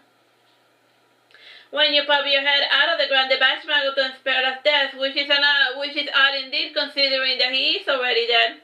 Some color returns to his face, and then he asks, so how was your trip back home, and why do you have to tunnel? Couldn't you have flown there, or do you hail from the Dwarven kingdoms? Dwarves don't live on the ground by choice, you comment, frowning. You take some time to enter the beach and wipe all of the dirt and grime off you, and you then add some dirt to seal the patch of the ground for good, and to make sure that no one else can follow your trail. And Irving asks, so did you see your family? Were they happy to see you? Ah, Petit Pooh, Mommy's actually somewhere in the continent doing some pointless nonsense. As for that, he's always busy with his gem appraisals, and the point is that he did not have a lot of time to offer me, and he did give me an answer to a little dilemma, you comment, pointing at Irving. Dilemma? What's a dilemma? Asked Irving, looking confused. Never mind, you show him a book of charms. See, this book shows magical artifacts that can be used to cast magic pretty easily. And he suggests that you start with one, and then one that you think is powerful, and then move on to the rest if it pleases you. Evan took the book and he started looking through it, and he commented, these are illustrations, are pretty lifelike. And then he holds up the book to point at the rabbit's foot. It really does look like a rabbit's foot. And the Bashmago looks at the book with skepticism, and he asks, what sort of rune script is it? It is written with rongo glyphs, you say dryly, and you add, there's no need to teach Irving the glyphs because the power comes from the items and how he chooses to use them. The power he can draw from depends on his creativity and imagination. Magic has nothing to do with the imagination, says the Bashmago, frowning, and he adds, and rongo sounds like a made-up language, and the scripts look like chow doodles. The catalog was made by a 5-year-old, but the information is still accurate. It is the most accurate compilation of items with powerful magical properties, you say, smiling proudly. Irving is not listening to the conversation. He is sitting with his gold looking through the illustrated book. And the new breeze carries with it the heat of the ocean, and it is a good thing that you were exiled in the middle of summer, and it would have been problematic to travel by the side of the beach in the middle of winter. And since your group is so far north, from time to time winter storms come from the other continent, blanketing the beaches with snow. I don't know this father of yours or his powers, and for all we know, he could have simply given you a random book to be rid of you for good, says Irving, gritting. Just because my father does not want to spend any time with me does not mean he's a bad father. There are lots of bad fathers who spend all their time with their children just to torture them on a daily basis. And I prefer an absentee father over a bad one. And besides, he has no choice in the matter, and when he chose the path of magic, he knew he had to dedicate his entire existence into being the best wizard that there ever was, you say, raising your voice. And at this point, everyone intervenes and says, stop it already, Bashmagos, and your lucky Lamina is such a good girl. and any other person would have gotten rid of you for good. And the matchmaker turns to dust, and he begins to ponder the possibility that maybe, just maybe, living with him was so intolerable that his family may have offed him. And shaking your head sadly, you say, if I did not like arguing with you, I would simply ignore you. My apologies, said the matchmaker, bowing. The night falls, and with it the tide rises, and Irving is forced to put out the tent closer to the nearby forest, and he has laid traps nearby to catch food, and so far he has caught only a bunny. And after eating the meager meal, he milks his goats and he drinks her milk before going to bed. And he sleeps peacefully with a smaller goat beside him, keeping him warm. And you amuse yourself for some time watching Irving sleep. And your species is rotten when the matchmaker beckons you outside. And sensing that he wanted to continue the conversation from before, you give the matchmaker an ultimatum. Call me again on my nonsense in front of Irving, and I will bring you back to life to kill you again, and this time more slowly, painfully. You don't have the power to resurrect the dead, says the matchmaker, struggling. You shrug your shoulders and then say, I can't bring all the dead back to life, but I can bring you back to life. You are livelier than the average corpse. I don't believe you, says the matchmaker. If you are displeased by the way I run this, we can happily part ways, and I can bury you in a random spot and be rid of you for good. And you will spend the rest of your miserable eternity alone and unwanted, you say, narrowing your eyes. If this is about me questioning your father, then I ask for forgiveness, and I was under the impression you had made him up. You lie so often it is almost impossible for me to tell when you're telling the truth, says the matchmaker solemnly. You only think that I lie because I'm a girl, and you're under the foolish notion that the dead are lie detector. That does not make a person wiser, and most souls tend to degrade to mere husks of what they used to be after that. And maybe if you had the strength of will or the desire to remain as they once were, you comment sadly. I think I understand that this is not my place to intervene in the affairs of the living. However, I cannot stand here your nonsense while you corrupt the boy, filling his head with false hopes and dreams. He should just go back to the goat farm, and you can then free yourself to find someone that can actually learn magic, says the matchmaker. You are right, everyone is just a herder, but I want to help him, and I want to help him.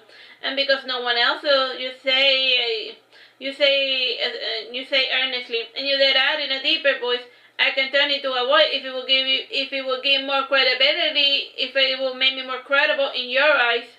And you then make your whole voice super high pitched. And though frankly I prefer the form of a sweet little girl. If that were true, then maybe you would not wear the skin of a Sphynx all the time, you commented the matchmaker.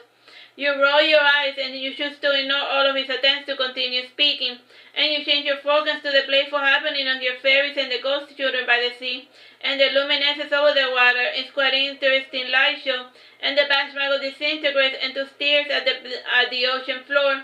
And tonight the Titan moon is a quarter full, and the smaller moons have more prominence, and it is rare to see all of the celestial bodies fully defined. Close to New Year, the northern fairies fly south to warn their sisters of a terrible blizzard, and you get the news 2 weeks before the arrival of the storm, and the matchmaker naturally argues against your sudden abilities to predict the weather, and he also lacks the ability to see and hear the fairies, and he's a stubborn mule, and it is both his gift and his curse. And you decide to travel to one of the nearby port towns to ride out the blizzard, and the nearest town was a pirate stronghold, and it only belonged to the pirates, figuratively speaking, and whenever the lords were rumored to be near, the town cleaned up its act, and the strength unique to the town amused the lords a lot, and when they had nothing better to do, they would give surprise visits, and the town was called Luris, and its leader was of a sketchy descent. And aside from piracy, other locals made their fortune by being highwaymen, and others prefer less dangerous occupation in the form of farming, fishing, and hunting in the woods.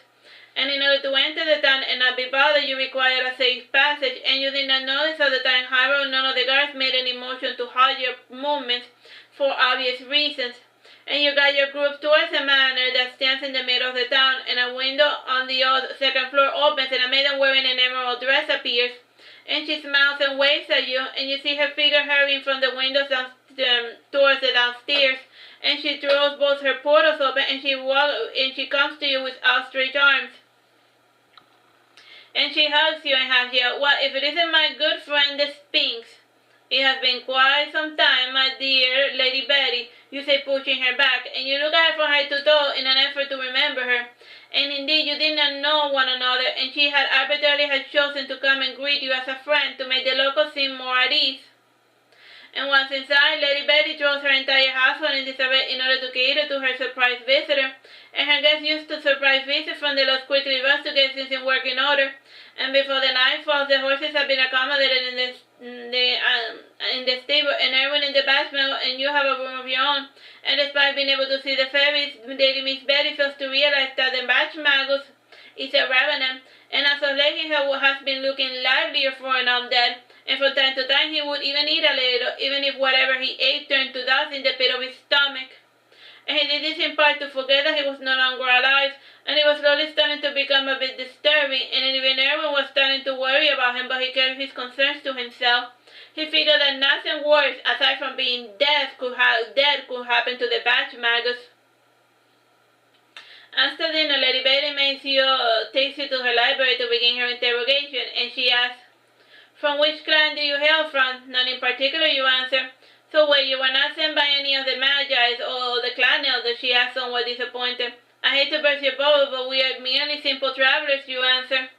And Lady Betty looks at one of her maids who nods in approval, and staring back at you, she asks, "So, do you belong to the boy, then? It is rare to see such a power in a lad, and I would never have guessed that he was a wizard by the looks of him, and he must be strong to command the loyalty of a Sphynx and the fairy folk as well. Sadly, the voice is as novice as most, but I aim to remedy that fact," you say, smiling. "Good luck, and one can hardly cast a decent spell in this town except in the forest or by the docks, and it's become worse and worse over the years," says Lady Betty more to herself. And then she adds, "And I will provide lodging, but it will come at a price." "I have gold, so how much would it be?" you ask. "I haven't need of gold. I want information," says Lady Betty, smiling coyly. "I think we will go to the inn instead," you say, getting up. "Wait, you rather stay at a dingy inn than my luxurious manor. It won't cost you nothing, really. Just tell me why your fairies can exist in the city, and what power compels them to do so," she asked, getting up. "My fairies are apparently from the unsaintly court, so that is why they do not share the usual limitations of normal fairy. While the saintly court is active in nature, the unsaintly court lives in exile, away from nature," you explain. "I was not aware that fairies had courts or exiles," says Lady Betty, going to her desk, and she begins to jot down everything you said about the fairies.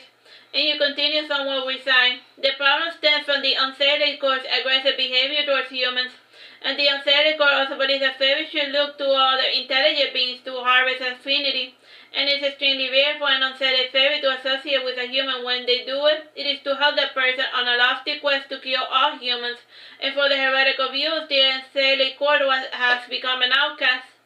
"Ah, so the unsaintly court is the evil one, and the other one represents a good fairy," said Lady Betty, agreeing with herself. And pouting your lips, you say, "My fairies are not evil. They simply represent the minority that sees the world as it is and not as it should be. And they can also be useful if they grow to like a person and they are not bound by the pure of heart rule." A faint smirk appears in your lips, and even you cannot call your fairies good with a straight face. "And they were certainly mischievous little imps, and then again their mischief is not your problem but the problem of everyone else." And Lady Betty welcomes you to her house, and Irving seems a bit uncomfortable in such a luxurious manner, and indeed he is acting like a fish out of water, and the month you spend with Lady Betty proves to be quite distracting, and she intends on getting as much information out of you as possible, and whenever you start trying to teach her, when she has ears listening all over the house. And it's a good thing that Irving distrusts her because of who she is, and because of her open desire to spy on them. Still, information is controlled within the clans, and considering their surroundings, very few humans believe or understand the information that is passed from generation to generation. And over years, much of the truth has been corrupted or has been taken the form of fairy tales. And one snowy day, you pick up your bags and head out with Irving, and halfway out of town, the guards surround your party, and you tell them out of politeness, "Get out of my way." "Our lady has ordered us to keep you from leaving," says one of the guards. "Are you willing to die for obeying such a foolhardy command?" you ask, narrowing your eyes. "The lady knows you do not enjoy trouncing weaklings," answered the head guard.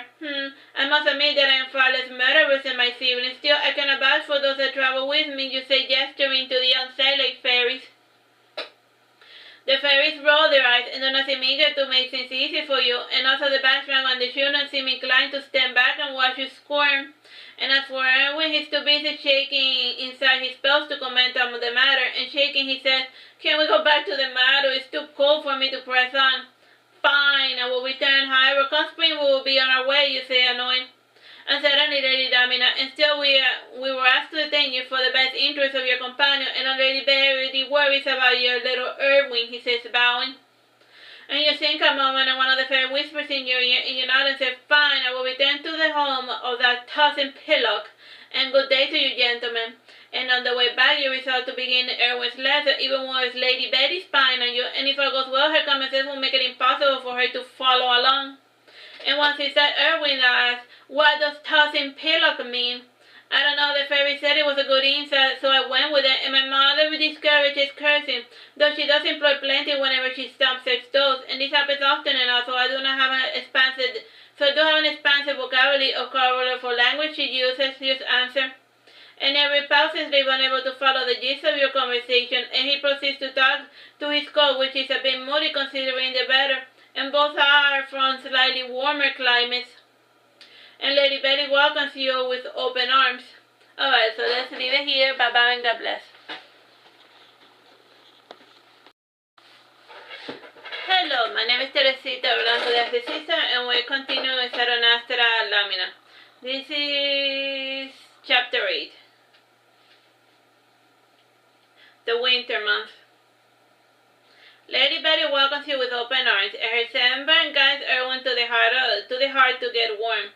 And once he saw you proceed to give Irving his first lesson, and you ask him, "Have you chosen the first charm you plan on using?" I think I will start with the horseshoe. I know the good ones are used to ward off evil and spirits, and you can also use them to improve your luck. And basically, all the blacksmiths I have ever met have a horseshoe at the entrance of their shop," says Irving, nodding. "Horseshoes can be used for other things besides warding away evil spirits." And you reach into your satchel and pull out a pristine silver horseshoe, and you hold out the horseshoe and allow for Irving to touch it, and he flinches when he feels a slight taster in his fingertips. And smiling, you tell him, and what you felt was the fire burning inside the horseshoe, and all metals are made with the element of fire. And as such, charms made with this element will also help you control fire. Fire is a good element to start with. It is the purest element and the most destructive, and mankind has failed to contaminate and then to spoil it. And you hand the hoof to Irving, and he looks at it skeptically, and he twirls it around his index finger like a hula hoop, and one of the fairies makes a slight appearance of flame appear at the center of the hoof, and like a bubble the slight fire escapes the horseshoe and hovers a bit before dissipating. And Irving becomes charmed by the magic he thinks he can do. And Lady Betty, who is watching this game from her couch, is amused by this deception. And the Batman steers daggers at you, but you stoically ignore him. And this sort of trickery lasts for a few days, and eventually Irving starts doing it for real by mimicking a set of moves he thinks trigger the magic in the first place. And as he becomes more adept in this newfound skill, he starts getting more and more reckless with the flames he produces. And in time, the small embers begin to grow bigger and stronger, and after accidentally burning a couch to cinder, you decide to try this little game outside the house. Irving realizes that he should be careful with the fire element, and fire is a good element for startup mages, and it is the easiest element to summon up, but also the hardest one to control. And tackling the beast is a good way to hone a novice's skill. And night fell, and Irving still amusing himself with his silver horseshoe, and you find it adorable how he's fascinated by flame. It must be a human thing, and frankly you hate the element of fire, and you are more of a water person. And when the sun falls, Lady Betty comes out of the balcony, and she seems a bit annoyed. As he's scolding a child, she tells you, "I saw what you did to my couch, Lamina." And you are lucky I didn't feel like burning the entire room to the ground, you respond. "You naughty girl, I would just have to punish you," said Lady Betty, chuckling. "You are welcome to die," you say in response. And after this exchange, one of the fairies approaches you and whispers, "They are near." "Irving, that is enough for today, and you will catch your death playing around in the snow for too long," you tell him. And Irving puts away the horseshoe charm in his pocket, and he rubs his hands close to his face while he rushes inside. And before entering, the Bashmago stands in the doorway blocking your entrance, and he points towards the stable, and you follow along. And once inside, he asks, what is it? How is it that Irwin is mastering the fire element so quickly as Irwin? Contrary to what you have been told, the fire element is pretty easy to summon up. Any idiot can handle it. Still, he has lost a little sense of control and getting a hang of the magic in your command. I asked you again, how is he doing it? And at first, it was you who was making the flames appear, but then says the Bashmago more to himself, relax. And who cares how it's happening? Just be glad that he can do the magic thing in the first place, you started saying, trying to end the conversation. And realizing that you were not going to reveal any more information, the Bashmago ends his pointless questioning.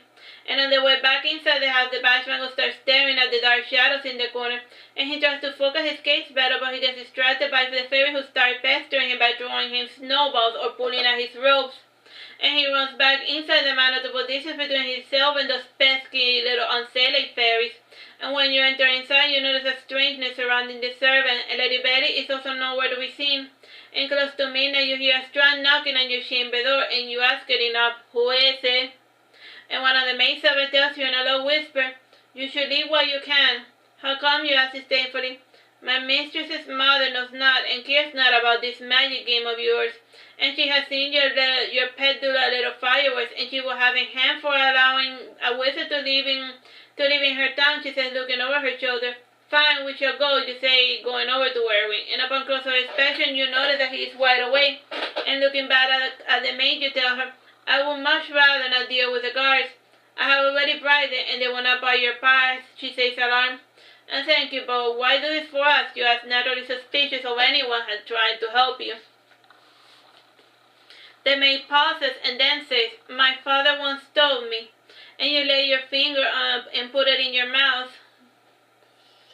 And your eyes turn in the direction of the window, and the maid's face turns pale white, and she goes frozen in terror.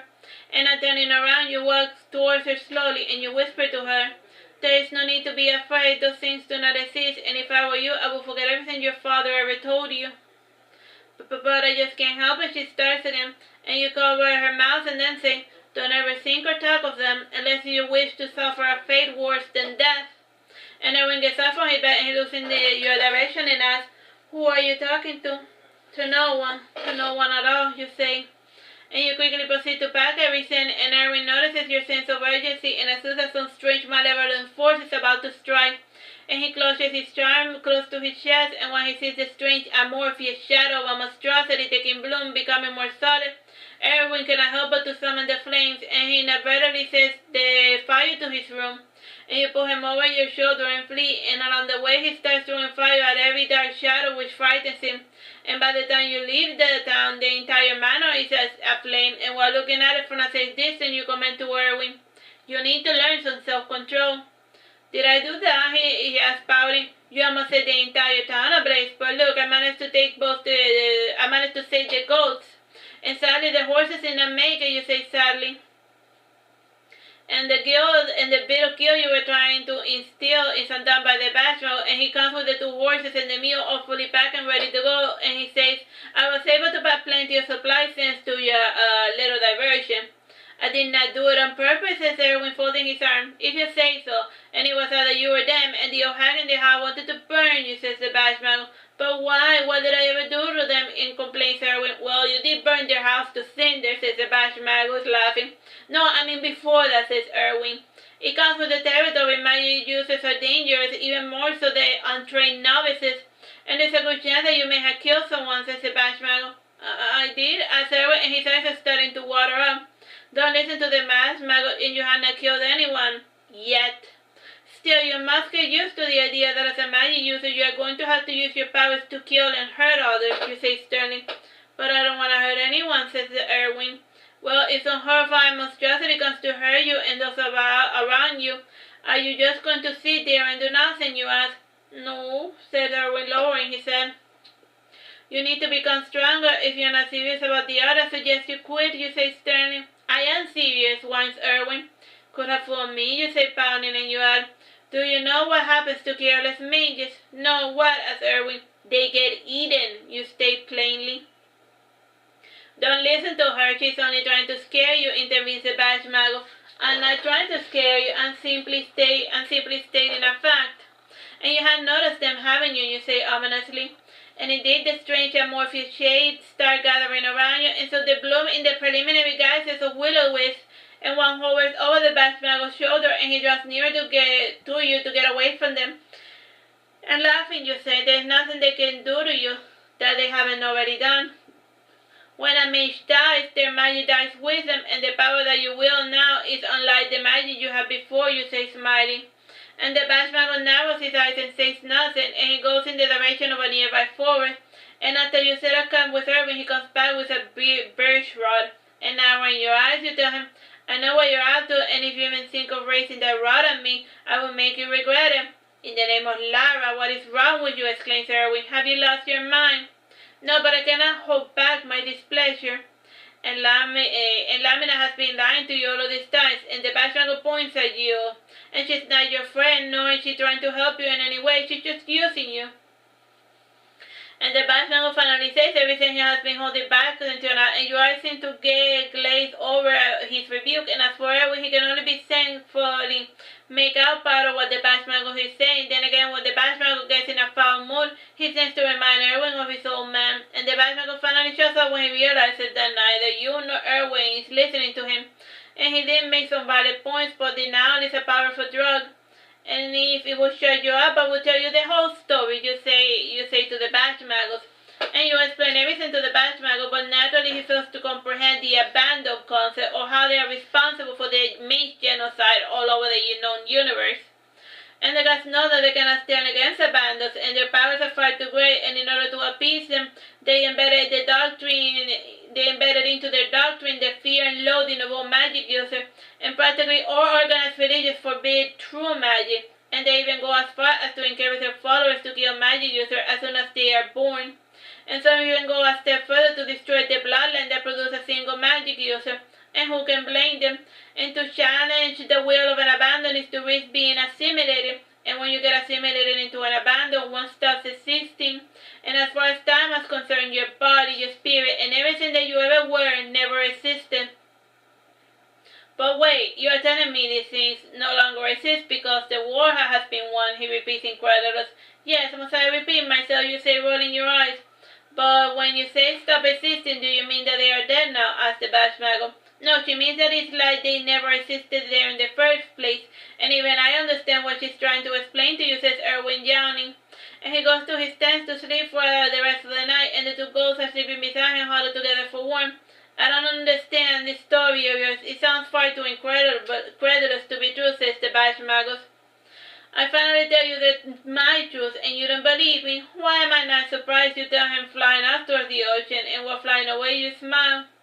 And it is the middle of winter, and you and your Irwin is dying. It is the middle of winter, and your Irwin is dying of pneumonia. At least he thinks he is dying. And you were forced to ride with him unconscious to the nearest town, and you know that there are wanted posters of both you and him. And based on hearsay, you discover that Irwin had practically burned half the town to cinders, and you give this information to yourself. The last thing he needs to worry about are all the people he accidentally killed. Then again, what happened is more your fault, and should not be playing with matches. And you had to learn this lesson the hard way. You have already given him medication, and he should be up and about by now, but he keeps coughing and insisting he has a fever, and you're starting to lose your patience with the boy. And while you watch and shaking from head to toe, you hear him whisper, Lamina, I'm dying, please help me. No, you're not. No one dies of pneumonia anymore, so just chill for a couple of days and you will be back to normal. You say, flipping through the pages of your father's charm manual. And the badge mago shakes his head sadly, and he whispers to you, Irwin is close to death. I can see that. Now mind your own business, you say, frowning. And you glance back at Irwin, who whines, call a healer. And closing your book, you get up and say, fine, I will be right back. And before closing the door you are, and drink more than water, and drink more of that water skin I gave you. And the more water you drink, the quicker you will heal. I don't believe you. Call a healer now, screams Irwin, and his scream breaks up into a coughing fit. Call a healer. You hesitate and ponder a bit, and according to the fairies, there are no healers in particular in this town, and based on their observations, the town of Clovis was run by an atheist mayor. And he distrusts anything and everything having to do with blessings and magic, and he had plenty of reasons to distrust them. And when John Henry was a child, a priest had come to try to cure his mother of a strange illness, and instead of helping her, he spent all their time preaching to the masses and blaming her for her own illness as a lack of faithlessness. And since her death, no priest has been allowed to enter the town of Clovis, and this band of priests had inadvertently benefited mages, and based on early readings, there was a small pocket of magic users living in clandestine in this town, and John Irving apparently knew of them. Both had chosen to turn a blind eye to their system, and he preferred them over the corrupt clergy that had plagued the entire kingdom. And you go to one of those houses and knock on the door, and it was a little hut by the beach, and it had a bunch of trinkets on strings, and when the wind blew, they made all the most adorable twinkling sounds. And the house also has a sheet of vellum hanging, as well as some notebooks and scrolls. It is a bit strange decor at the very least. And it takes some time for the door to open, and when it does, an old woman says, "The rent is not due for another week, you thieving bastard, now leave me alone." Folding your arms, you say, "I am not here to collect your rent." And the old hag puts on her glasses and looks at you from head to toe, and half closing the door, she says, "I don't take any new apprentices." "I'm not here for classes," you say, tapping your feet impatiently. "Then what are you here for?" asked the hag. "I need a miracle," you say, looking at her sternly. So do we all, and I'm no priest, so bugger off," she says, closing the door, and you knock at her door again, and in the meantime the fairies start dangling on the artifacts while the children start scratching at the walls. And the wives keep you from forcing your way inside the hut, and still it does nothing to prevent you from being an overall nuisance. And the hag notices the baggage you carry and recognizes your intention, and then she comes out and says, frowning, "Stop that noise! Do you want me to heal someone? Here, take this potion, and now be gone with you." The hag throws you a flask which you gingerly catch with your hand, and you sneeze the vial and put it in your pocket, and then say, "I don't need potions. I've given the cure to my charge," and yet he insists on coughing up a lung. "I need you to dress up like a priest and perform a miracle, so he finally gets it through his thick skull that he is better." "The priests are not allowed in town, you know this," whispers the hag. "So I've been told, but I know that you're familiar with blessing rituals since you went to temple," you say, taking a step forward. "And that was more than 20 years ago, and if it is for a spoiled brat, I have a little treat that can stuff his coughing fit for good," says the old hag. And you take her back to the inn, and instead of doing a blessing ritual, she takes out a little pendulum with a triangle magnet, and she swings it over his chest while whispering the words of magic. And Irving finally relaxes and falls asleep, and this treatment lasts for a couple of days, and she gives Irving a little nut inside a small square cloth fabric. And she tells him that whenever he feels like coughing, he should press it against his chest to make the coughing go away. And while walking the hag back home, you ask her, "How much do I owe you?" "Nothing, I really did not do anything, really," says the hag, starting to close the door. "I still feel like I must do or give something," you say, smiling. And the hag looks at you from head to toe and says, "Give me a lock of your hair and some feathers." And normally your father always advised against giving a part of your physical being to a magic user, and they could use them to cast spells against you or to take away your willpower. Still, this only applies to magic users who are stronger than you, and you give such an item to the hag, and as soon as she touches them, they wither away. And you say, smiling, "I knew that you were up to no good." "I was only testing you, my dear, and I didn't mean anything by it," she says, closing the door behind her. And on your way back to the inn, you realize that the Batchmago is nowhere to be found, and you send the fairies to look for him while giving Irwin his dinner, and they return with some disturbing news. The Batchmago had arbitrarily murdered the old hag, and you shake your head sadly as you see him come inside. And when you turn your head around, you know that Irwin is no longer there, and rolling your eyes, you say, "Oh, for the love of God." And you examine the bed closer, and as the fairies gather around you, and you take on your Sphynx form and scratch at the surface of the bed, and indeed the bed rips open, but not in a natural fashion, and a deep voice stretches before you as you enter the shadowy residue of what was once there. And normally you do not willingly enter the realms of abandons, however you must find Irwin if there's anything still left of him. And you pick up your speeding flight, and yet you know that the scenes and the palm trees and the ocean, the sky, and the falling petals drop ever so slowly. And you sink your body down to size, and it gains a golden color, and at least you perceive things at a normal speed. and you take your time to get your bearings, and the town and the people inside resemble Greek or Romans. And there's an overabundance of falling rose petals, and each person, each image seems to be frozen in time, and only the plant, like the ocean, seems to have an emotion. And you are relieved to see Irving alive, and he's by the beach, and he's inside a magic circle, crouching on the floor, covering his ears and closing his eyes.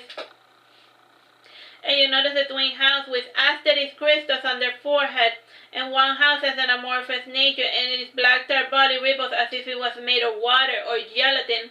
And he's still maintaining the integrity of his shape and spouting, and his pose reminds you of a pointed dog, and the smaller is extremely hairy with braids that curl like snakes.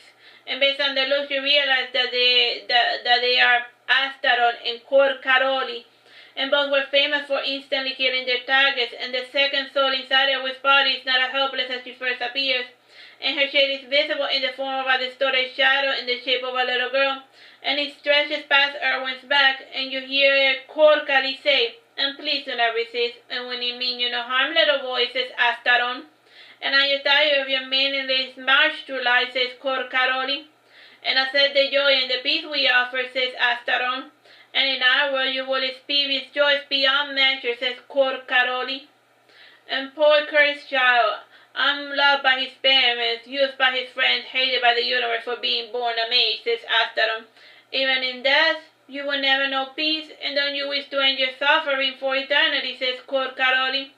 "And let us in, and become one with us, and you will live for all eternity in a state of pure sublime happiness," promised Astaroth. And Irving raises his head, and you see tears on his face, and he walks towards the house, who eagerly await him with their pauses open. And you yell at Irving, "Don't listen to them. The salvation they offer is only for non-magic users, and if you leave the barrier, they will tear you limb from limb."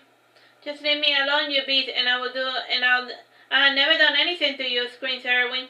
"No, but you will. All you disgusting magic users are the same, pursuing your craft with no concern about who you hurt," says Corcaro, spitting on the ground.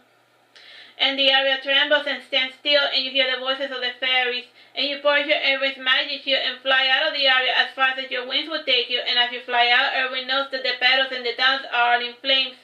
And he knows the shape of the little girl he sees from time to time in his dream, and as before, her back is turned to him, with her golden locks covering her face. And a week passed, and Irving refuses to talk about what had occurred, and you also are not too keen on opening the subject, and the snow has died down somewhat, and your group starts traveling in the direction of warmer climates. And Irving seems changed somehow, and he's no longer cheerful, and he just stares and pets his ghost with a blank expression, and he still performs his daily tasks, but without any enthusiasm. You fear that his second encounter with abandon may have scarred him, and you tell Irving, "Pay those creatures no mind, they never existed to begin with. But they felt so real to me," says Irving, stroking his goat. "Just pretend it was a bad dream, and it will make it easier to face them. And remember, in a dream nothing can hurt you," you say, petting his hand. "But what if they kill me?" asks Irving in a trembling voice. "I don't want to die." "Dying should be the least of your problems," you say more to yourself, and you add, "I am going to be finally honest with you. Those things are the enemies of all magic users. They fear and hate you because you are the only being that pose a significant threat to them. And when they cannot kill you, they try to make a pariah out of you in whatever land you inhabit." "But I never did anything to them," whines Irving. "It doesn't matter. Those things, they act on pure instinct, and it is their one desire to keep on living for all eternity, free from pain and suffering. And if there's even the mildest threat to their existence, they will make it disappear," you say, looking at the stars. "It can be that simple, Lamina," says the Bash Magus. It is not that only applies to these hounds in particular, and those that still retain some sense of self are problematic, and since the war is lost, they have taken to desperation methods, and we have to be careful lest this world be erased like it has happened to so many others," you say, frowning. "But if I understand you correctly, if these abandons are killed, everyone they harm come back to life, as if nothing happens," says the Bash Magus. "Not always," you say, pouting. "If the person gets assimilated, and when the abandon dies, a person too stops existing, and due to the large mass, the abandons can easily assimilate whole worlds, and they have not done so to this world because to do so would leave them vulnerable for some time, and they can still trap small humans inside their area and assimilate them at their leisure, and I must find them before they empty out this entire world," you explain. "And Only those things are watching and waiting. Is it safe for us to be discussing things so openly? Asked Irving. It is safe enough, and you won't remember most of the conversation anyway, but your subconscious will know what to do when the time comes, you comment. Alright, so let's just leave it here. Bye-bye and God bless. Hello, my name is Teresita Blanco, the Artsy sister, and we're continuing with Saturnastra Lamina. This is chapter 9.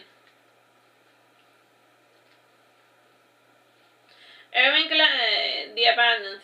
Irving glances towards the ocean and notes a strange girl whose back is always turned to him. And when he sees her, he realizes that he's dreaming, and relaxing, he comments, "How is such a vivid dream possible? It is all thanks to the anchor. The anchor is a magic tool only useful in dreams, and we can share this dream sense to its power," you explain. "So what happens now?" asked Irving. "It all depends on you, but it's a little too late to give up on magic, at least for the next decade or two. And once the last abandon has been slain, you can give up the craft for good if you so desire," you say, bowing.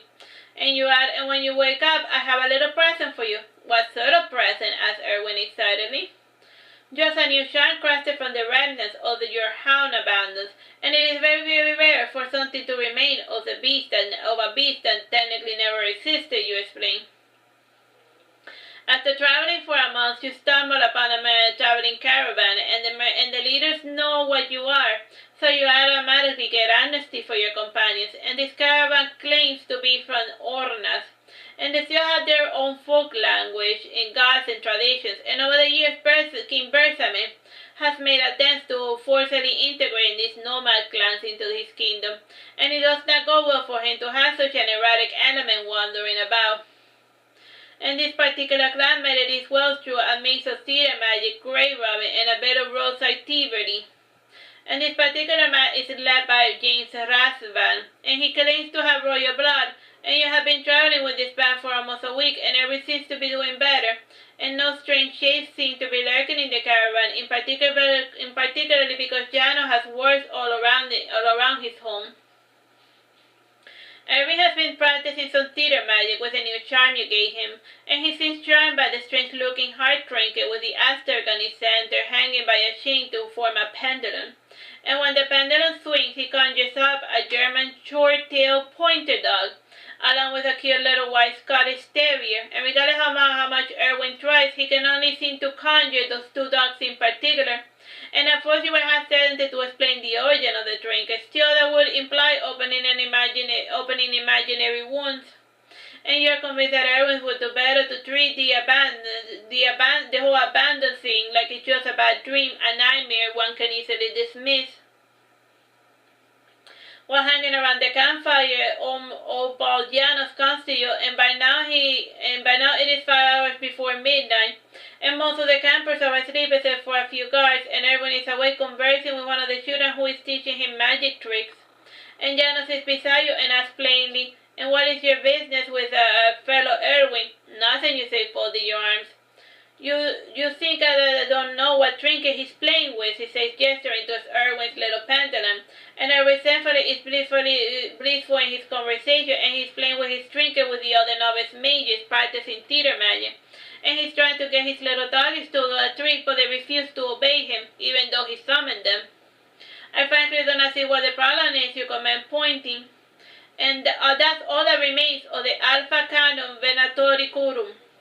And I recognize the asterisk at its center, and I've fought those hellhounds many times, but I barely escaped with my life. And tell me, what is it? Was it you who finally failed those beasts?" asked Janos. "The Imperial Guards, or whatever you call those must fell by random coincidence, and I'm not one to take all the credit. And we simply saw our chance, so we took it, and we got lucky." You say, putting your hand in your pocket and taking out a fragment of the Sphynx from the cemetery. "And what became of the others inside your realm?" asked Janus. "I can't say. They were not assimilated as far as I could tell, but they were not in a normal state either. And have you noticed any new faces?" you asked. Janus frowns and nudges his memory, and chuckling he remembers that doing so would be utterly pointless, since all of the actions done by abandoned would become undone after the death, unless they manage to assimilate someone, then they get erased. "And how much time is there left?" asked Janos. For me, 8 years, you respond, and Janus was quiet for some time, and in part due to the fact that he had noticed the batch maggot eavesdropping on your conversation. And Janus felt uncomfortable near the batch maggots, and revenants were famous for being violent for one reason or another. And the batch maggot is not different in this regard, and the batch maggot slowly has been growing into one of those murderous moves as of late, and he has been like that ever since he murdered that random hag. And you take your Sphynx force and fly out of the camp to bathe by the river, and the batch maggot usually comes along whenever you go bathing, and he usually stands to watch to keep out perverts from looking at you. And not that it matters much, the part of you that is not human tends to freak out anyone who is not used to looking at you. And after bathing, you comb your hair until it is dry, and you then clean out the feathers and remove the ones that have gone bad. And the feathers you remove, you put away inside your little bag for later purposes, and the batch maggot starts the conversation. The fairies inform me that you want to ask me about the old hag and why I killed her. I know why you did, and I don't blame you. Still, you cannot go about slaying every little thieving, lying, opportunistic bastard out there in the world, cause then we would only have you. You say, answering while braiding your hair. She had all those people wrapped around her little finger, and in less than half an hour I saw a bulk of men she had destroyed with her bad advices, putting evil thoughts in their head, and encouraged them to murder their wives and beat their children, and I could not allow such a dangerous person to go on living, he said, raising his voice. You do not know that death does not stop everyone, you say, smiling coyly. I have her ashes and bone with me, so as far as she has not risen, says the batch maggot, showing me an urn. Oh my, you are just full of it, you say, laughing. And forgive me for trying to protect you and the boy, says the batch maggot. I never asked you to protect me, and most of the time you can barely keep up with me, let alone be of any use to me, you say, looking sternly at him. Your words cut deeper than any knife, and must you always be so cruel, says the batch maggot, fading away. It was not my intention to be cruel. I was merely stating a fact, you say, lowering your gaze. And you start flying back to camp, and the sky is illuminated with stars, and the Titan moon is full tonight, and you notice that from above the strange shapes flying beneath you. And as you fly lower, you notice a flight of drakes, and drakes are pretty much like dragons, except that their hands are the wings, and like the noble bat. And this particular kind have feather scales with small horns running from the spine to their head, and they have a small tail with two extremely long feathers, and their face is also small but with extremely large round eyes, and since it is nighttime you cannot discern their coloration, however, based on their physical form, for they are probably emerald drakes. The drakes fly past the caravan, and since the camp is below, you decide not to follow after them, and you go check up on Irving and find him sleeping. And the friends inform you of what had transpired with Irving before going to bed. And Irving's teacher was an elf child of 10 years of age, and his mother had left their home because he had been born a magus. In homeschool, Cameron was quite dexterous with magic and a sleight hand of tricks, and during his lecture, Irving had asked the youth, "Why are you teaching me only magic tricks?" "Because will be more useful to you than learning real magic," explained Cameron. "How so?" asked Irving. "Because people don't want to see real magic. Real magic scares them. Pageantries they like. And if you get too riled up, you can always show them how you did the trick. And magic tricks put bread on their table. Real magic wins you nothing but enemies," said Cameron, looking serious. "But I want to learn real magic," whined Irving. "I will get to it later. For now, keep practicing with the deck of cards I gave you," said Cameron. And both children continued their magic tricks for 2 hours, and smiling, Cameron then said suddenly, "Lamina is awfully pretty." "You think so?" says Irving, pretending not to pay attention. "She turns heads wherever she goes," explained Cameron. "That is because she spends most of her time as a Sphynx," says Irving, taking out the pendulum to summon his doggies. And his favorite go-to was the pendulum swing left and right as if hypnotized. And guys go crazy over for a pretty face," says Cameron, and then he asks, "even if it is attached to a monstrosity?"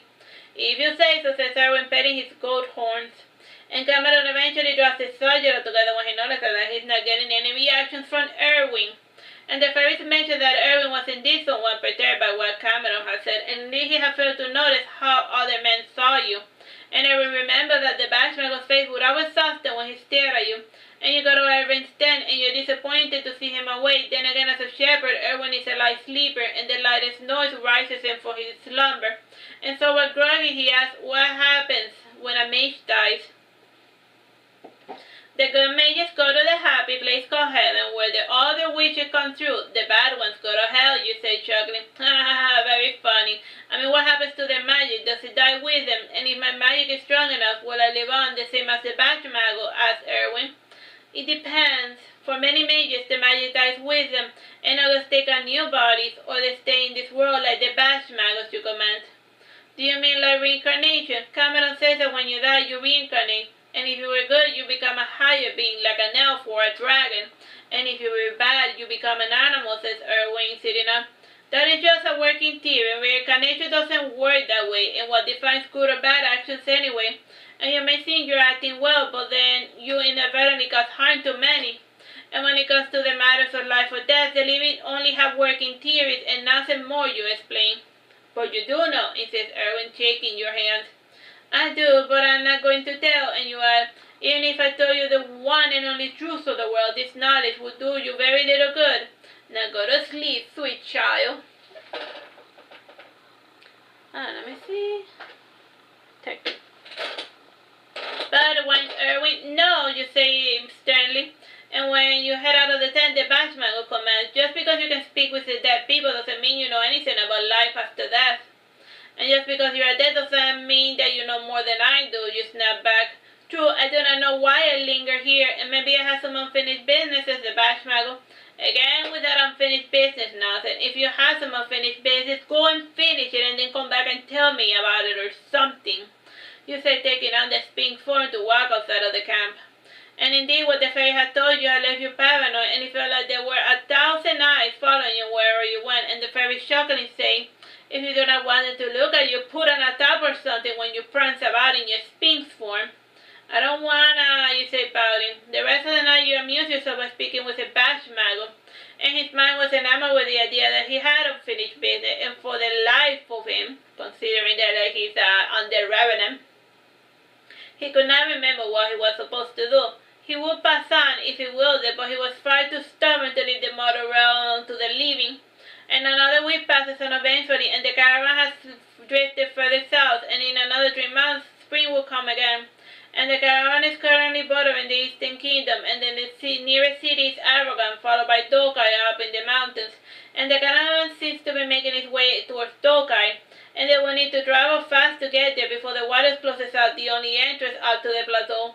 Not that it matters much, you plan on leaving them as soon as winter ends. And today Caramel has come to see you, and right now it is close to noon. And most of the adults have gone to the nearby town to either buy or steal provisions, or both. And based on his conversation with Irving, you can already guess that the issue Cameron hopes to discuss. And he finds you by the river in the middle of your path, and he seems a bit embarrassed, and he knew you went to the river at this time. However, he could not guess at your intentions, and he had always a hygiene habit of some filthy human companion, who at most only bathed once a day.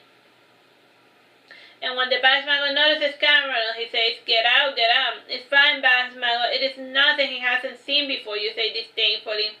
And the Batchmago stares at you before fading away, and you then say to Cameron, well, what is it? I'm busy if you haven't noticed.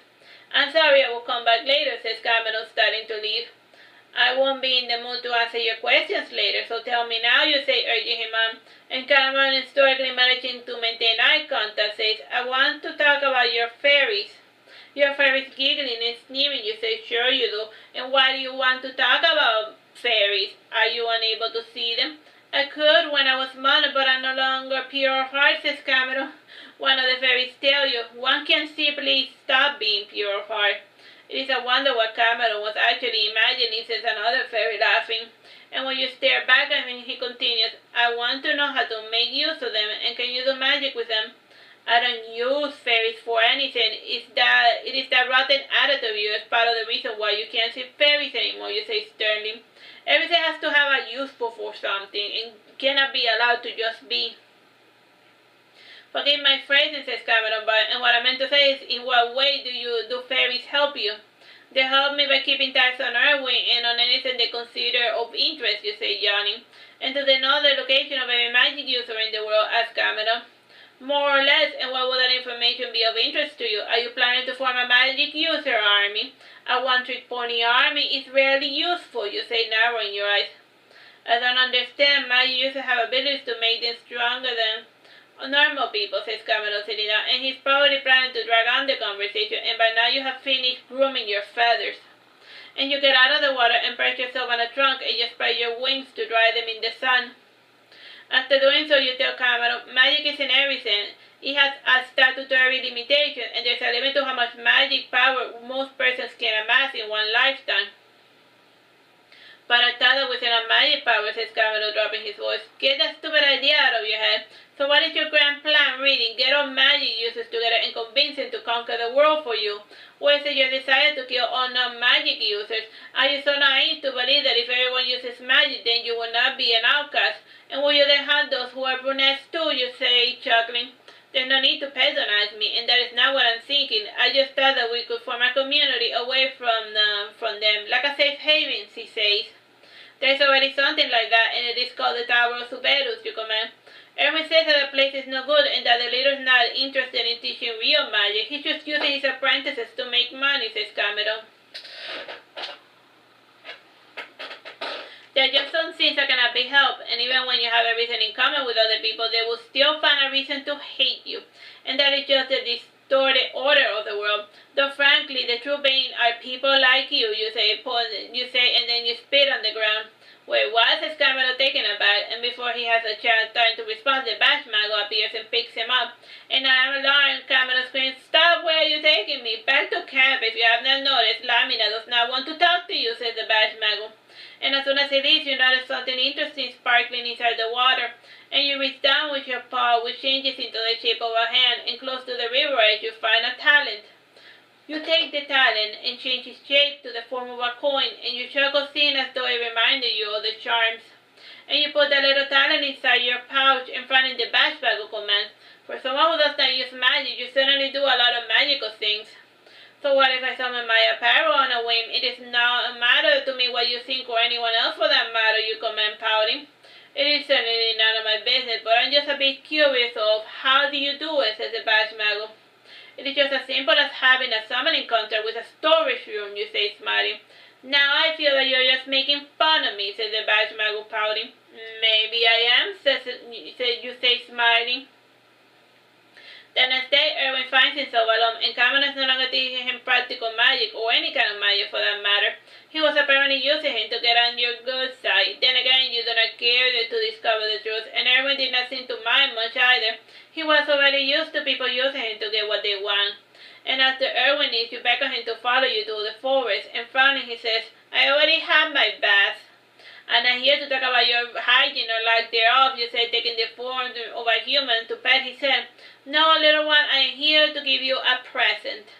Ah, you remember my birthday, says Irving, smiling. You give an awkward smile and look left or right before saying, Oh, of course I did. And you reach into your pocket and show him a coin, and Irving's mouth fades from his lip, and he said, You got me a single golden coin. Thanks, I guess. You flick his forehead before saying, No, stupid, this is more than just a coin. It is a talent. A talent, you say. And what sort of talent are you going to teach me? How to control the results of the coin toss? Or is it just another lucky item, like a lucky coin, says Irving. No, it is a talent. A talent.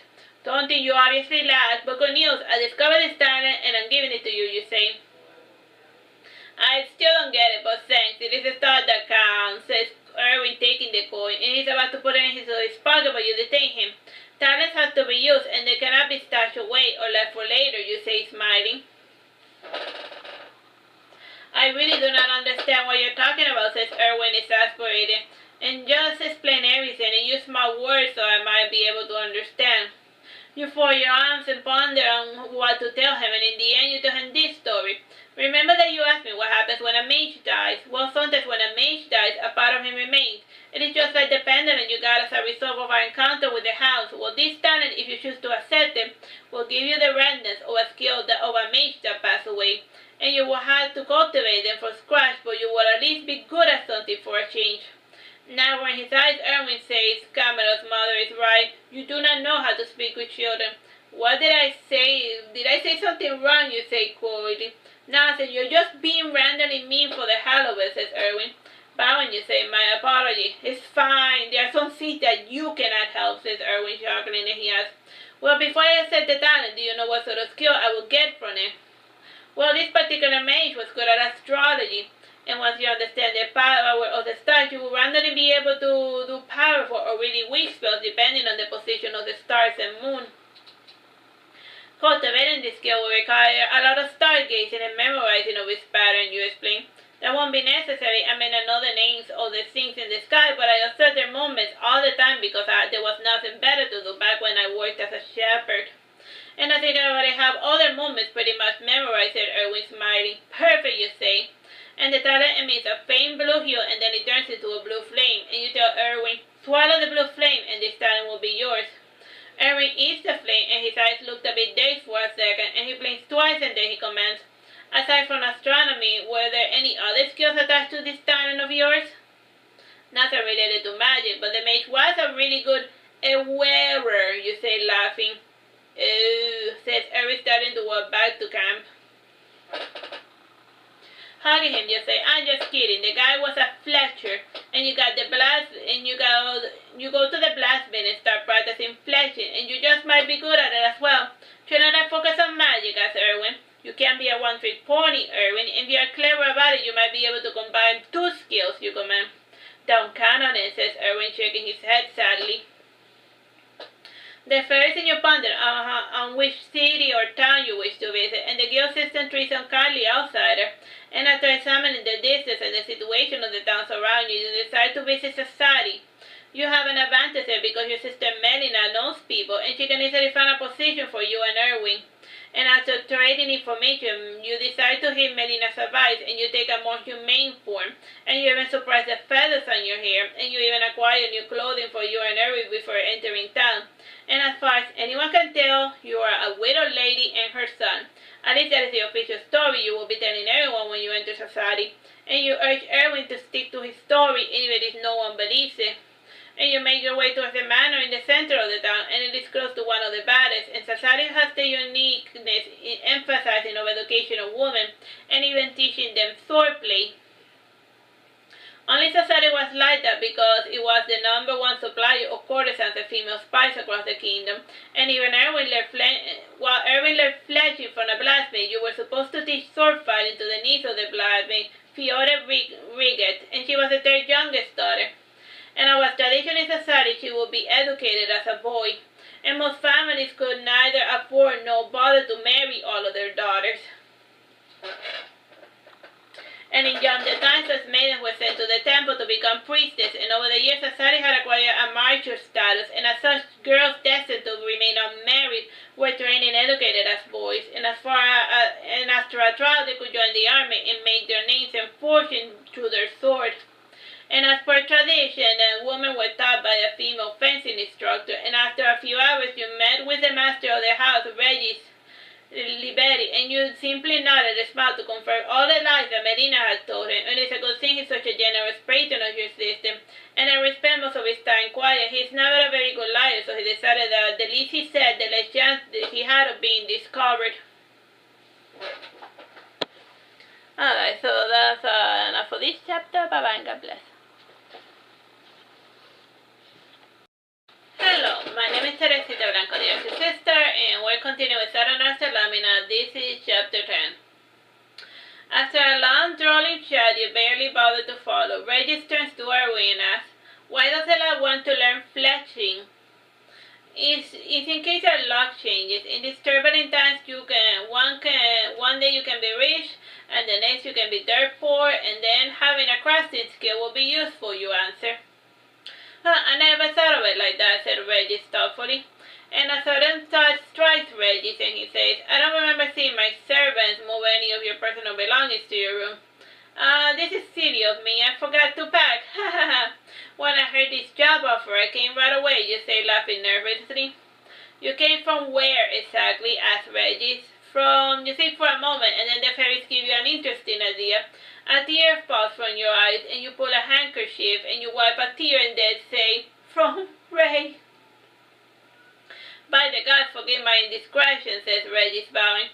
According to the fairies, Ray had just a few months ago been destroyed by King Bersament's army, and the reason why he had done so was still up for debate. However, according to the report sent by Marduk, They had been destroyed to discourage other rebellious feudals from rising up.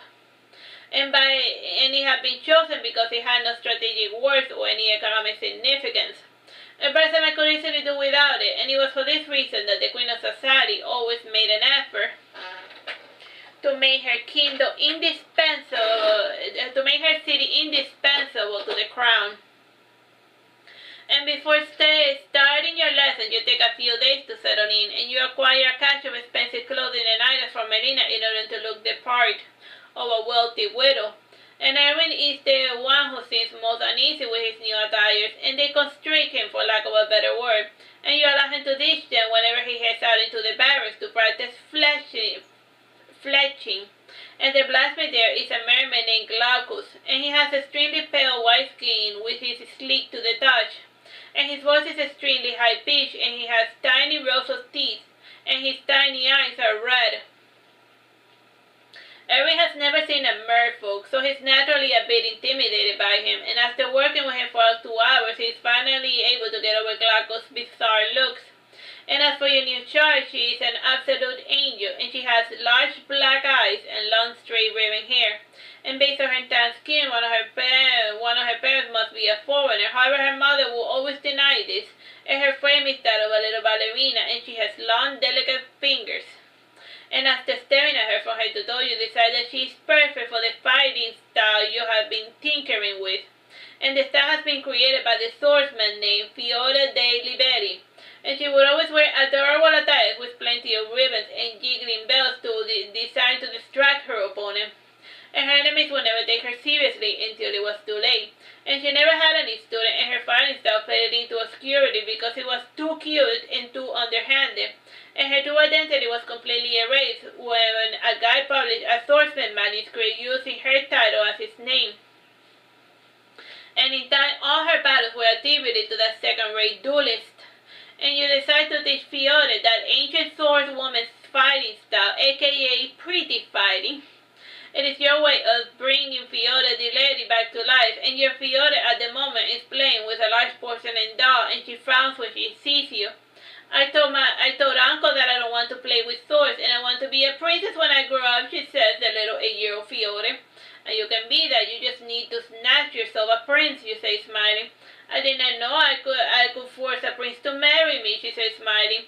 Sure, royals are married against their will all the time. And did you see the mad queen of Beraghetto marry Bertha because she loves him, you say, smiling. No, said Fiora, combing the hair of her white porcelain doll with her hand. But why must I steal a prince? Asked Fiora. Because princes can only marry people of royal blood, and the only way to get around that is to make you a queen, is to establish a new monarchy bloodline, you explain. Is that the only way? Asked Fiora. The only way for you, and your father's not going to bother to marry you to a prince, and even if one propositions you, his parents can easily dissuade him with the threat of poverty, and most princes of today are spineless cowards like that, but then again, nobody likes to work hard, if they can avoid it, you comment. And Fiora folds her arm and then says, this conversation is becoming too honest for my taste, and do you speak to children often? I tried to work with all the time and smaller children as well, you say, taking a seat in front of her. And I still think you need to work on your manner, insists Fiora. It is a little bit for that, you say, smiling. In all seriousness, are you here to teach me swordplay, are you not? Asked Fiora. Yes, you answer. And do you have any experience teaching? Asked Fiora. No, but I have some actual battle experience, so I know what works and what doesn't, and when it comes to swordplay, you explain. I guess you will have to do, said Fiora, sighing. Sorry, you're stuck with me, you say, frowning. You proceed to explain the ideals and uses of pretty fighting, and Fiora is not remotely amused with the concept of pretty fighting, even though it is a proper sword fighting style, and in the end Fiora yields mostly out of boredom. And you go to the room and pick out a training dress for the pretty fighting, and the skirt is a lot shorter than the one normally worn, and it comes with a single ribbon on the shoulder and a long ribbon slash on the waist, and it has put a belt and in the ribbon around the neck, and when Fiora sees the dress, she starts laughing hysterically, and she asks, frowning, and why aren't you wearing a dress? Because, oh, shut up, you snap.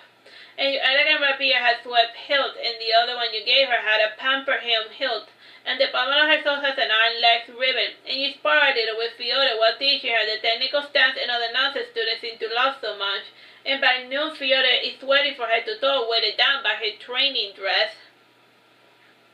Panting, she asks, "Can we take a break?" "Sure, take off the dress and bathe and then eat, and we will continue our lessons later once you rest to your food." And what Fiore does is you take your time and go to your room, and you have the maids bring in a clean cold water from the river for your bath.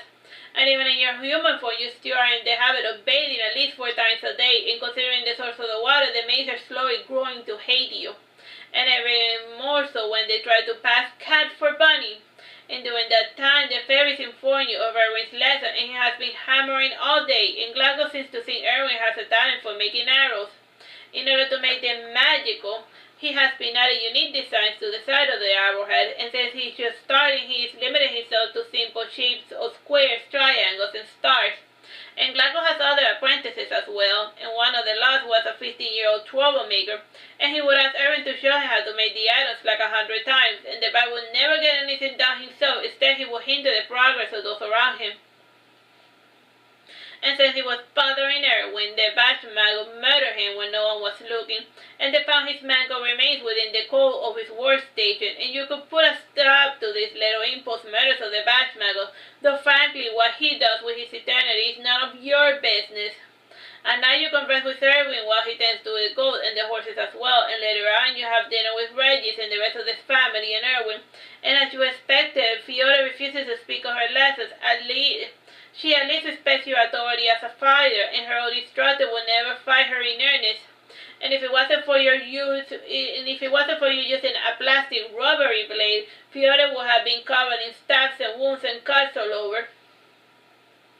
After dinner, Irving goes to the library to look at picture books, and Fiore follows along, and from time to time a maid passes by to eavesdrop on their conversation.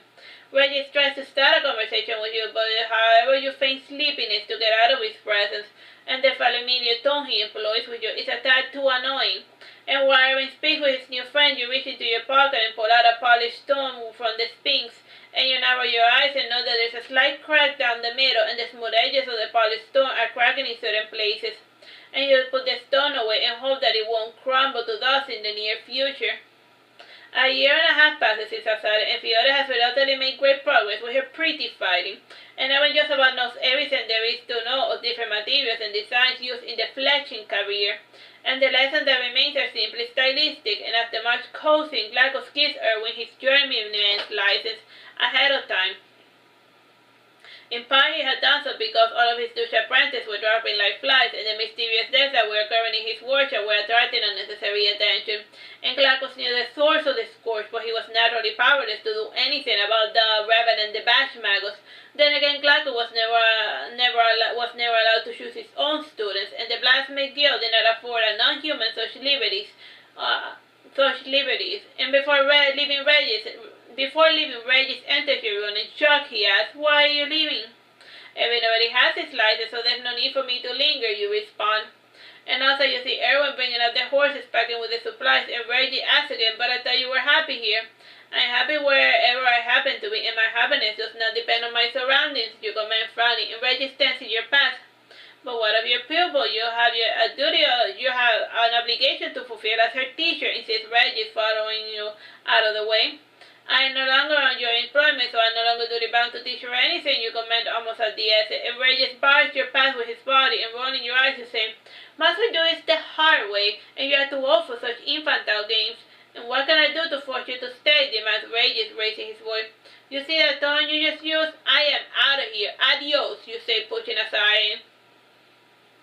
And Regis is surprised by your physical fortitude, and he seems a bit distraught as to what to do. And you gallop out of town at full speed with Irving, and once outside the Batchmago manifests, and happily he says, "I was afraid you were going to stay there forever." And you snore happily as you ride on, and you notice that a tiny horse and rider is following your trail, and you start to allow it to catch up to you. And Irving stops his horse when he notices that you are falling behind, and his coat bleeds happily, looking in the direction of the approaching stranger. And you sneer when you notice Fiore galloping on her mare, and she yells, "Wait, where are you going?" "It is about time we continue our journey," you say sternly. "What journey? Why can't you stay?" asks Fiore. "We have our reasons," you answer. "What reasons?" asks Fiore. And the badge magus manifests, and the girl turns white as a sheet, and her mare neigh restlessly, noticing the fear of her rider. And the badge magus says, for starters, Irving is a magic user, and Lamina's not even human, and you folks will have found out eventually, and will let in order to avoid unnecessary problems, as it usually happens to my companions. I don't care that you're a magic user, and I bet my uncle won't care either because he likes you, Lamina, says Fiore. That is another reason why I left. I sense his growing affection for me, and I'm not in the mood to deal with that sort of nonsense, you say, folding your arms. So where does that leave me, as Fiore pointed to her chest? It all depends on you, you say. I don't understand, said Fiore. If you're willing to forsake naming country, you're more than welcome to travel with us, though I must warn you there's a good chance that you will suffer a fate worse than death, should you choose to travel with us, you say sternly. I am not afraid of death, and I don't care about society, and good riddance to my family as well, said Fiore, pointing to her chest, and then to society. Fine, welcome aboard, you say, stretching your arms. Wait, you're taking this little girl with us, asked the badge magus alarmed. I don't see why not, you say, smiling. But she's a little girl, and she doesn't realize what she's doing, and one can simply forget sake everything on a whim, reviews the badge magus. You're one to talk, you say, laughing. Nothing good will come of this, he repeats. Oh, before we leave, I need to go back and get my things, says Fiore, turning her horse around. I can't go with you. Badge magus, go with her. And the others, and help her pick everything she needs for her little journey, you say to the badge magus and the fairies. And the badge magus leaves trailing behind Fiore and rest of the nation, and he does not seem too thrilled about having an additional brat to your party. Siochi will make a good companion for Irving, and you set a cameo the forest with the youth. And around noon, Fiore has returned, and she took with her a doll and a bunch of freebie clothing. And using your magic bag, the badge magus packed everything that was not nailed to the floor that could be found in her bedroom, and he also looked at the bedroom where you were staying at, as well as Irving's room. And the badge magus had developed quite a mischievous little thieving habit for a revenant. Then again, Regis had only paid you a pittance, and even when you auctioned in the room and boarding, and you were not the kind of girl to work for a pittance. Fall came, and with it came the heavy rains, and for some reason it was not stopping raining, and you decided to stop at the nearest town, and as you wander inside, you know the plague doctors were wheeling bodies outside of town. I think I would prefer to stay in the... I think I would take my chances with the rain, said Irving grimly.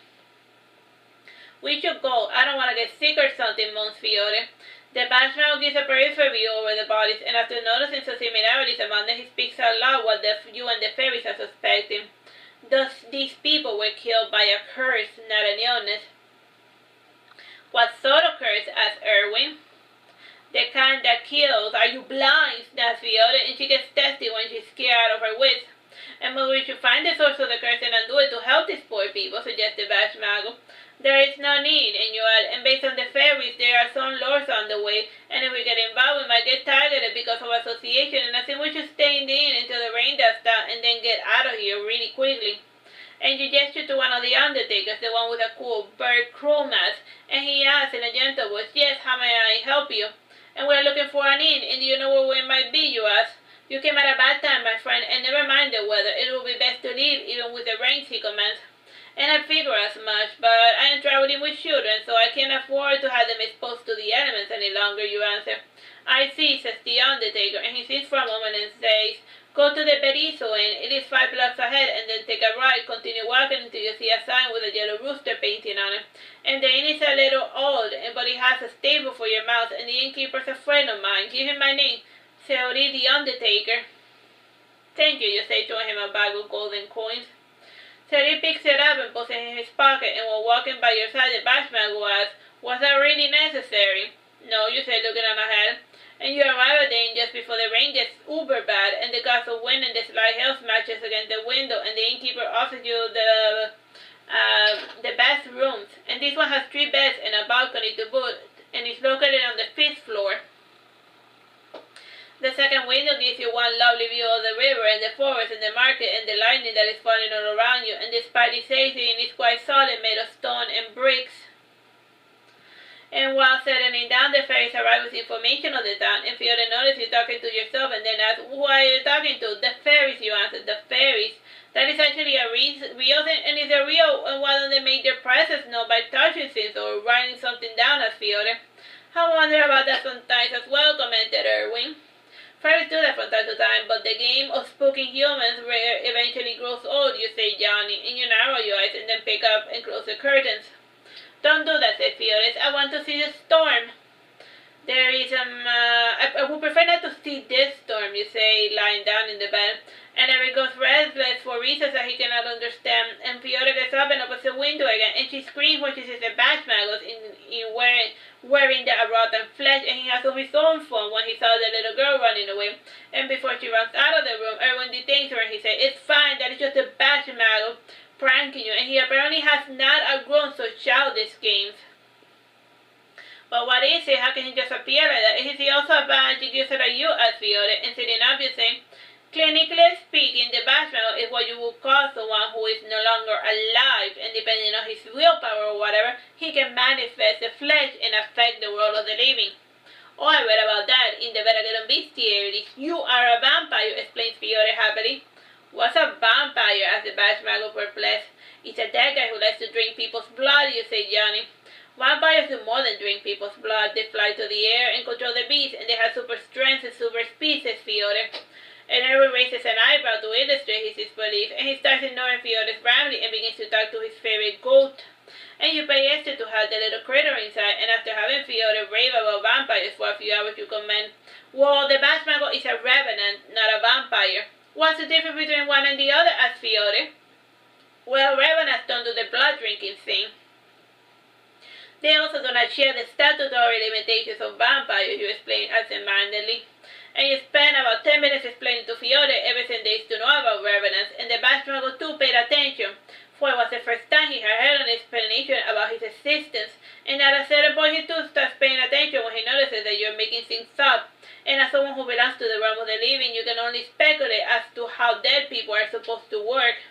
In fact, days passed and the rain would not let up, and the inn had slowly filled up with strangers, and for security purposes the fairies advise you and your companions to wear plain clothing.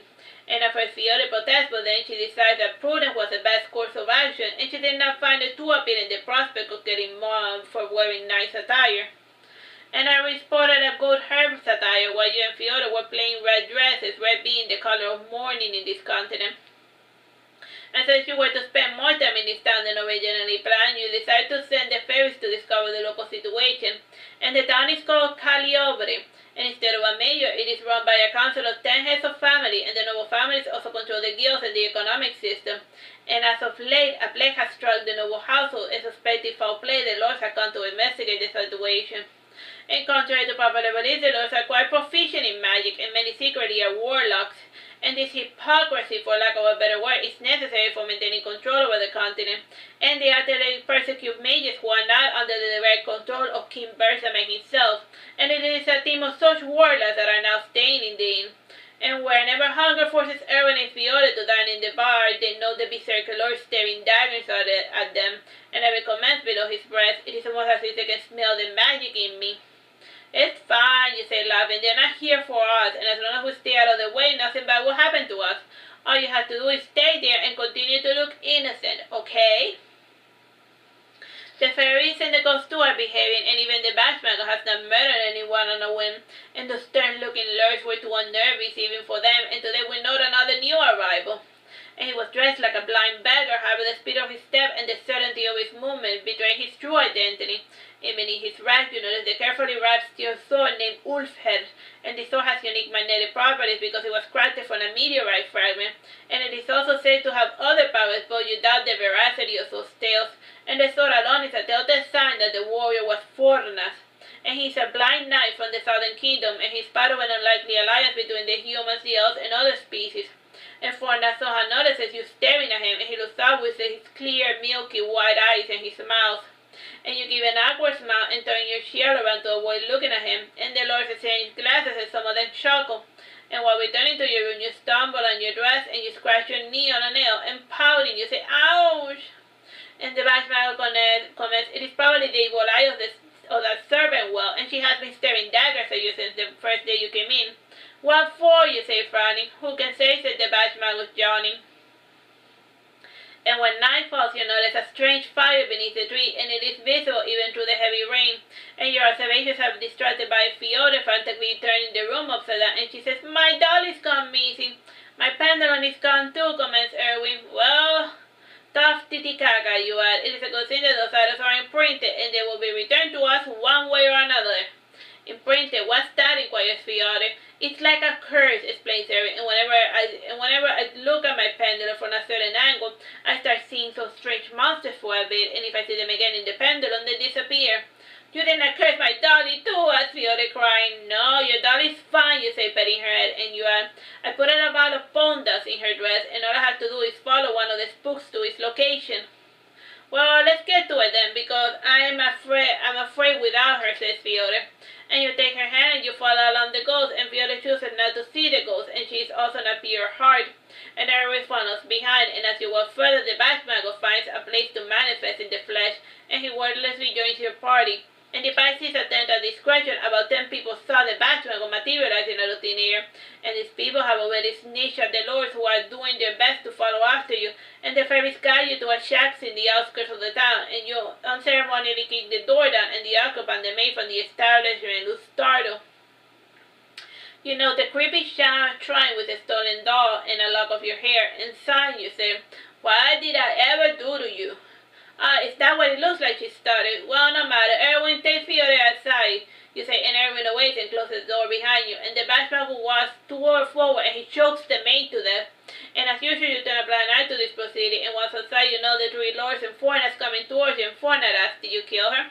No, she killed herself, and it was not enough to steal from me, but she also had the nerve to curse me and my children, and that sin alone is unforgivable, you say, leaving with the doll under your arm.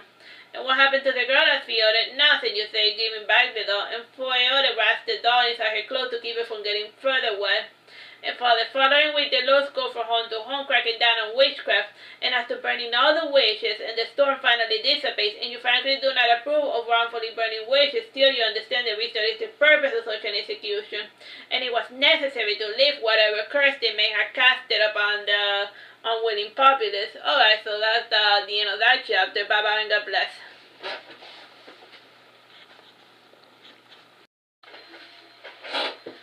Hello, my name is Teresita Blanco, the Artsy sister, and we're continuing with Saturnastra Lamina. This is chapter 10. Let me see.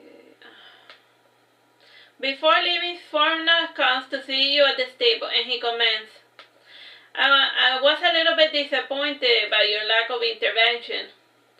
Those witches had it coming, and I'm not the sort of person to defend evildoers, you say sternly. Sphynx chuckles and hands you a bag, and you see inside a large collection of talents, and sneering he says before leaving, and I thought I would save you the trouble of rummaging through the options. You pout. Oh man, this thing is like freezing over. The fairies spread about to avoid speaking with you, and as the children's calls, they set about to relocate all of the items in the inn before departing. You travel further south, and by the river edge to escape the winter, and you eventually are running, and when you enter the lands of the Southern Kingdom, and this was the lane tacitly given to one of the unincorporated lands of the continent. And Bethany had not bothered to conquer it, since the rulers of all these lands had been wise enough to pay tribute. Then again, 200 years ago, the southern continent and Bene Gesserit were allies in their fight against the elves. And this allegiance has slowly eroded over the past 2 centuries, in part because of the heirs of the southern kingdoms are humans, and humans have very short memory. While writing, you amuse yourself by informing Irving and Fiore of the history of this land, and Fiore was already familiar with it, and she found shocking the fact that they were allied because of the elves, and she did not know that the elves had become slaves as a result of their war crimes. And you stand near an interesting part of the river, and the Batmago takes his time to return the pendulum to Irving.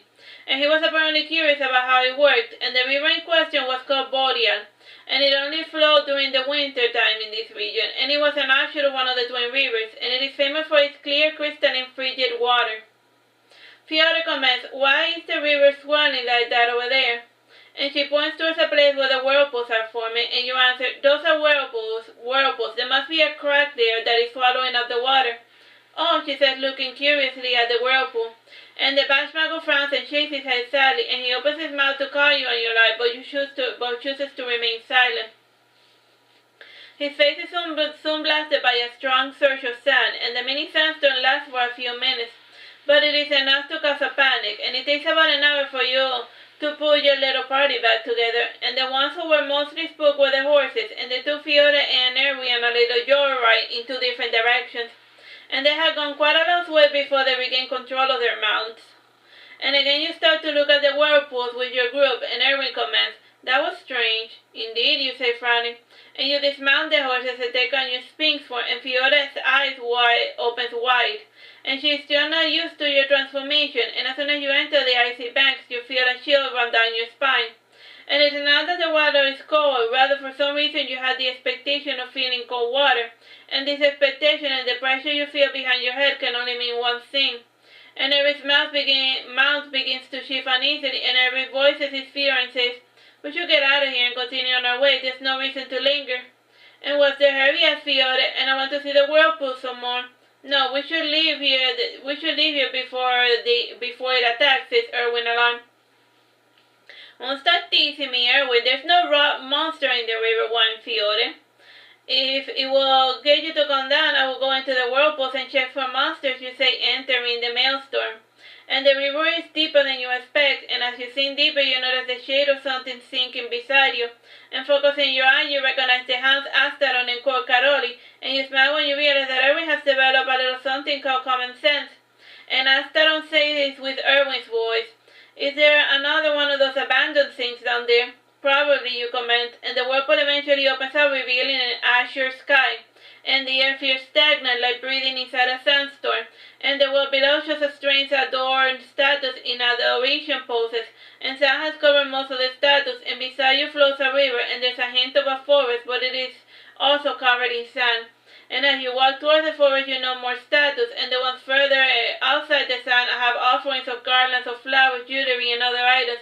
And the hounds circle around each other and sniff the statue with suspicion, and the hound Corcaroli says in Irving's voice, "And why hasn't this one attacked?" "I don't know," you say, looking about.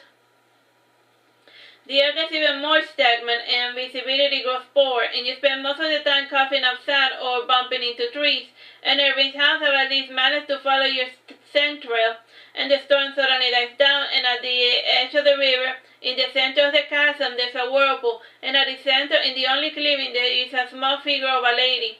And you fly down there to be near, and you start regretting it when you note the size difference, and the maiden has multiple arms, all covering her face, and she sobs uncontrollably as she murmurs the same thing over and over.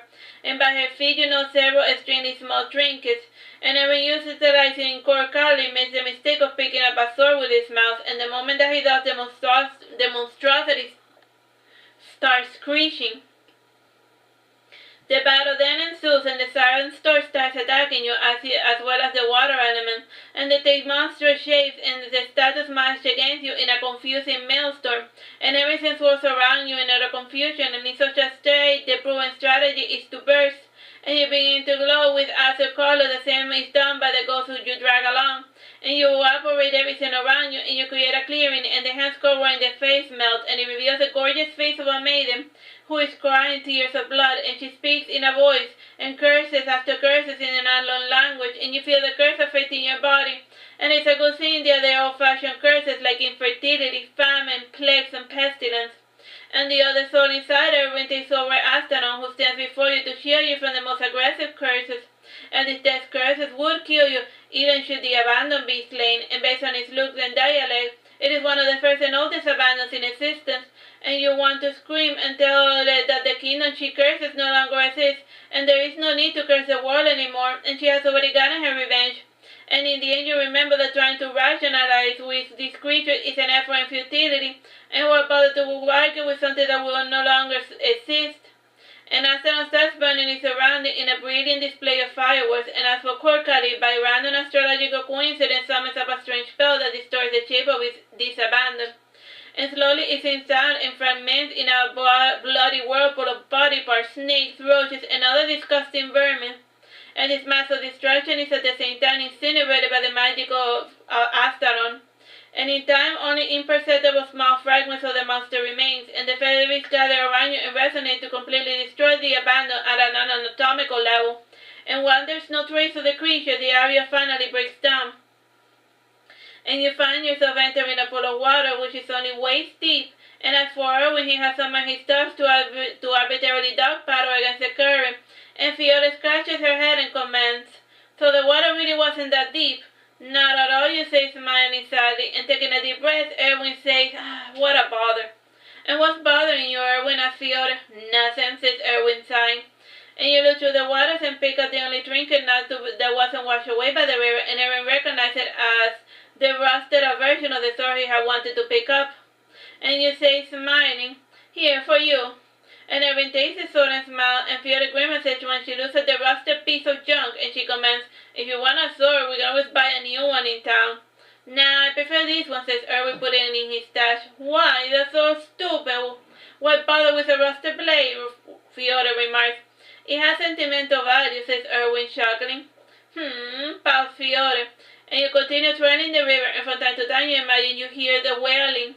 And you also imagine that your ears are ringing from the noise, and Irving also started to cough for no apparent reason, and he claims that the air feels dusty around him, and all the residual sensations are nothing more than a cursed imagination. And a week passes, and a certain degree of normalcy returns to your party, and Irving has finally stopped thinking about the wailing abandon, and his coping abilities work marvelously. Still, he could not help but grow paranoid whenever he was near any natural bodies of water. And since resting at the campfire, Fiona asks, "When are you going to continue with my lessons?" I'm game whenever you are, but I will not chase after you to force you to do something you do not want to," you say, while you continue to kindle the flames. "Oh, that's a first," says Fiona, frowning. She says, "Why isn't everyone doing the magic thing in the tower?" "We tried," you say, looking towards the river.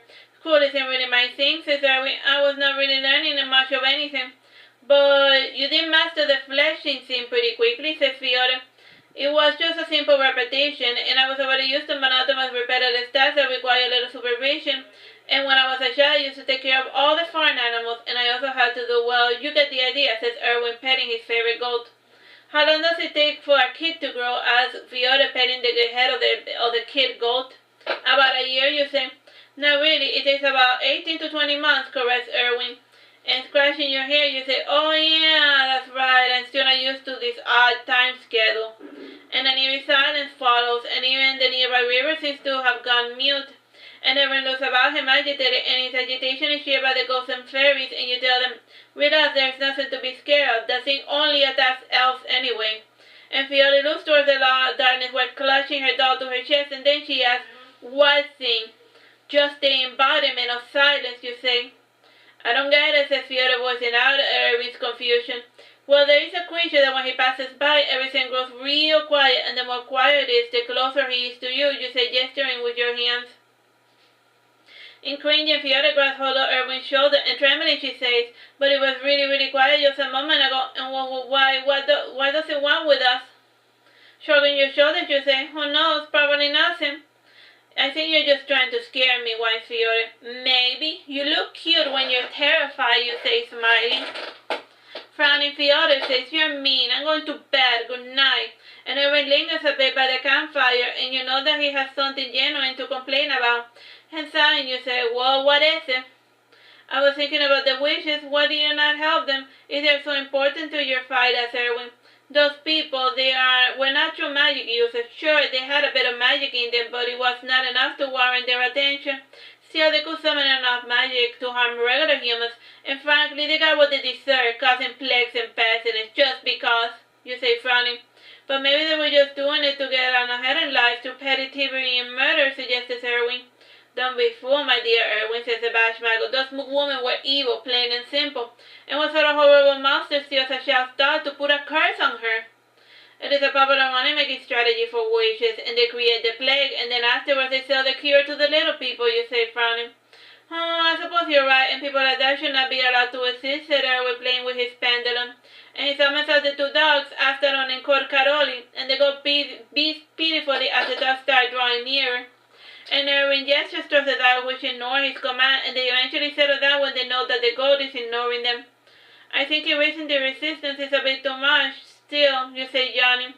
and you feel a cold wind passing through your wings, and you decide to go to the river to clean them, and Irving shakes his head sadly, and the Bashmago finally says, "Your wings are fine, there's not a speck of dirt on them. No, they're not, you whine, and removing the notched feathers to have them replaced by new ones, and they need to be perfect, and your existence depends on it.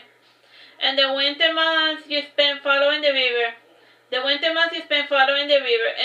it still did not feel too much like winter since your group had traveled far south, and the fairies are not too familiar with this part of the kingdom, and the northern kingdom and its capital Vertebrae are the problematic spots, as well as the western kingdom. And we're close to New Year. Fiore asks, "Where are we going?" "I don't know," you say. "I am bored of this wilderness and the bugs, and can we settle down somewhere for good?" asks Fiore. "We can. Everyone needs to be near nature to recharge his charm," you say. And the Bashmago corrects, "I thought you said that the charms only needed to be exposed to the Titan moon once a month, and then we can easily just do that in the city. And as your children goes, I told you, this certain statutory limitation only applies to fey magic."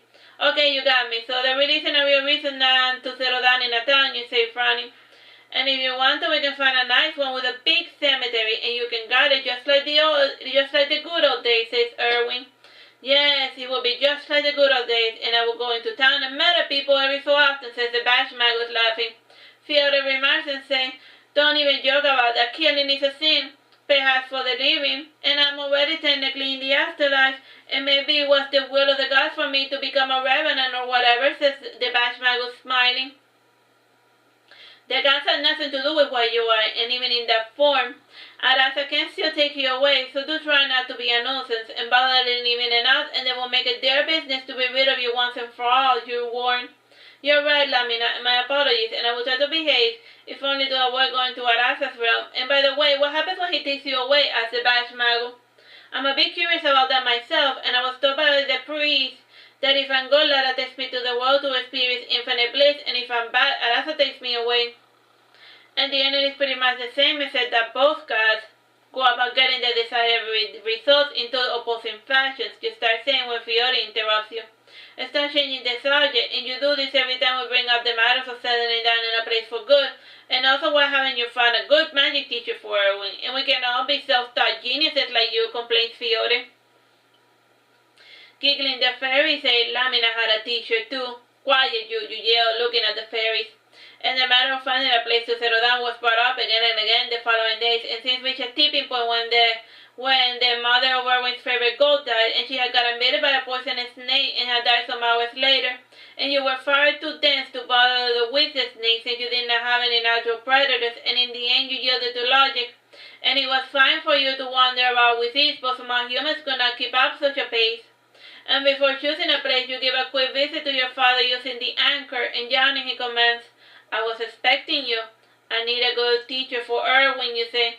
'So you finally decided to allow the child to learn magic,' says your father, smirking. 'You make it sound like I'm holding him back,' you say, pouting. 'It was not my intention, and I suggest you go to the city of Urizen. I think that is what it's called right now. It should be in the southern kingdom, and there, in the middle of the city, dig a hole until you find the inverted magic tower. And at the top, or in this case the bottom, you will find an elf mage who will be able to teach Irving magic,' says your father, and then he hands you a map with the exact coordinates of where you must dig. The next morning you relay the information to your companions, and Fiore complains, 'And we are going to Urizen, exclaims, 'We are going to Urizen, that's perfect, I have family there, and we can stay there.' 'I think we should avoid your family, Fiore,' suggested Bashmago. 'As far as they are concerned, Lamina spirited you away.' 'But I left a letter explaining everything,' whines Fiore. 'It doesn't matter, you're an 8-year-old girl, and you're not supposed to have the power over your own decisions,' says the Bashmago. 'Well, why not?' yells Fiore furiously. 'Because adults are bigger and stronger than you, and they run the show, and make all the decisions. Going against your will means that you forgo the safety of your family, and as a child without a family to protect you, adults will take advantage of you, and they will hurt you, because that is the sort of world we live in,' warns the Bashmago. And Fiore's face turns to be red, and she holds her doll and starts crying, and Irving pats her head and says, 'Don't worry, we're your family now, and I promise you that Lamina will protect you, whatever happens.' 'And will you protect me as well, Irving?' asked Fiore. 'The gods know I wish I could, and I can't even protect myself,' says Irving more to himself. And Fitzcoat gives him a reassuring tug of his coat. And Irving smiles and tries his best to balance his green thoughts, and he has been feeling down ever since he realized that the girl from his dream was real. And he has seen her act independently of him and in the real world through his pendulum, and a new dangerous thought was creeping inside his mind, and he finally understood what you meant when you called him a chimera. You start your journey towards your reason, and the city had kept the name given to it by its own founder, and all the mage towers in the continent of vertebrae were founded by elves, and they were natural teachers since their longevity gave them a knack for dealing with all sorts of people, and they had seen it all in a sense, and the new elves of this new age had chosen to isolate themselves from the world, and even when working as slaves they maintained an emotional and mental distance from the happenings of the human world. And when you arrive to the city, you find your path barred, and the city requires an official travel permit. And in order to get inside, Fiore asked the guards to contact her family. And after waiting outside for a few days, a vassal is sent to verify the identity of Fiore. And this vassal happened to be her nana, Sodona, an elven maiden with a hilarious name. And with her usual elven coolness, Sodona says, "Your family was under the impression that you were dead." "I don't see why not. I brought them that I was going on a journey and where I was at," whined Fiore, folding her arms. "And please, we don't want any trouble, and if you let us in, I can explain everything," you said condescendingly. And Sodona ponders a bit on what to do, and in the end, a slight smile is painted on her lips, and she tells the guards, "These visitors belong to the Brigade, and they misplaced a travel permit after a very vicious bandit attack." The bailiff gives a cynical smile but allows your group to pass nonetheless, and there is something familiar about the bailiff, but at the moment you cannot seem to remember him. And after making your way through the castle, and the city opens up before you, and it is a natural barrier in the north formed by the river, and to the west it has the farmlands, and beyond the forest, and to the east and south there are only plains and a lake. And at the center of the city there is an obelisk, and it marks the spot where the entrance of the tower is located. And local superstitious people say that if the obelisk is destroyed, misfortune will befall the city. And beyond it, towards the north, is a palace, and the city of Irving is the fourth largest city in the continent, and it does its large size part due to the previous leaders' reluctance to participate in needless warfare. And their sizable standing army is always at home, ready to rebuff raiders, and the city also enjoys a stable climate, ideal for producing crop all year round. And the forest provides meat and the river fishes, and they also actively participate in trade. And unlike most cities and feudals, the rich merchants run the show, and the guild system holds no sway over your reason. Your Fiore belongs to one of those rich merchant family, and the old maid Sodoma leads us to the handsome two-story mansion near the palace, and it has a lovely metallic barricade and a luxurious garden and plenty of fruit and tree.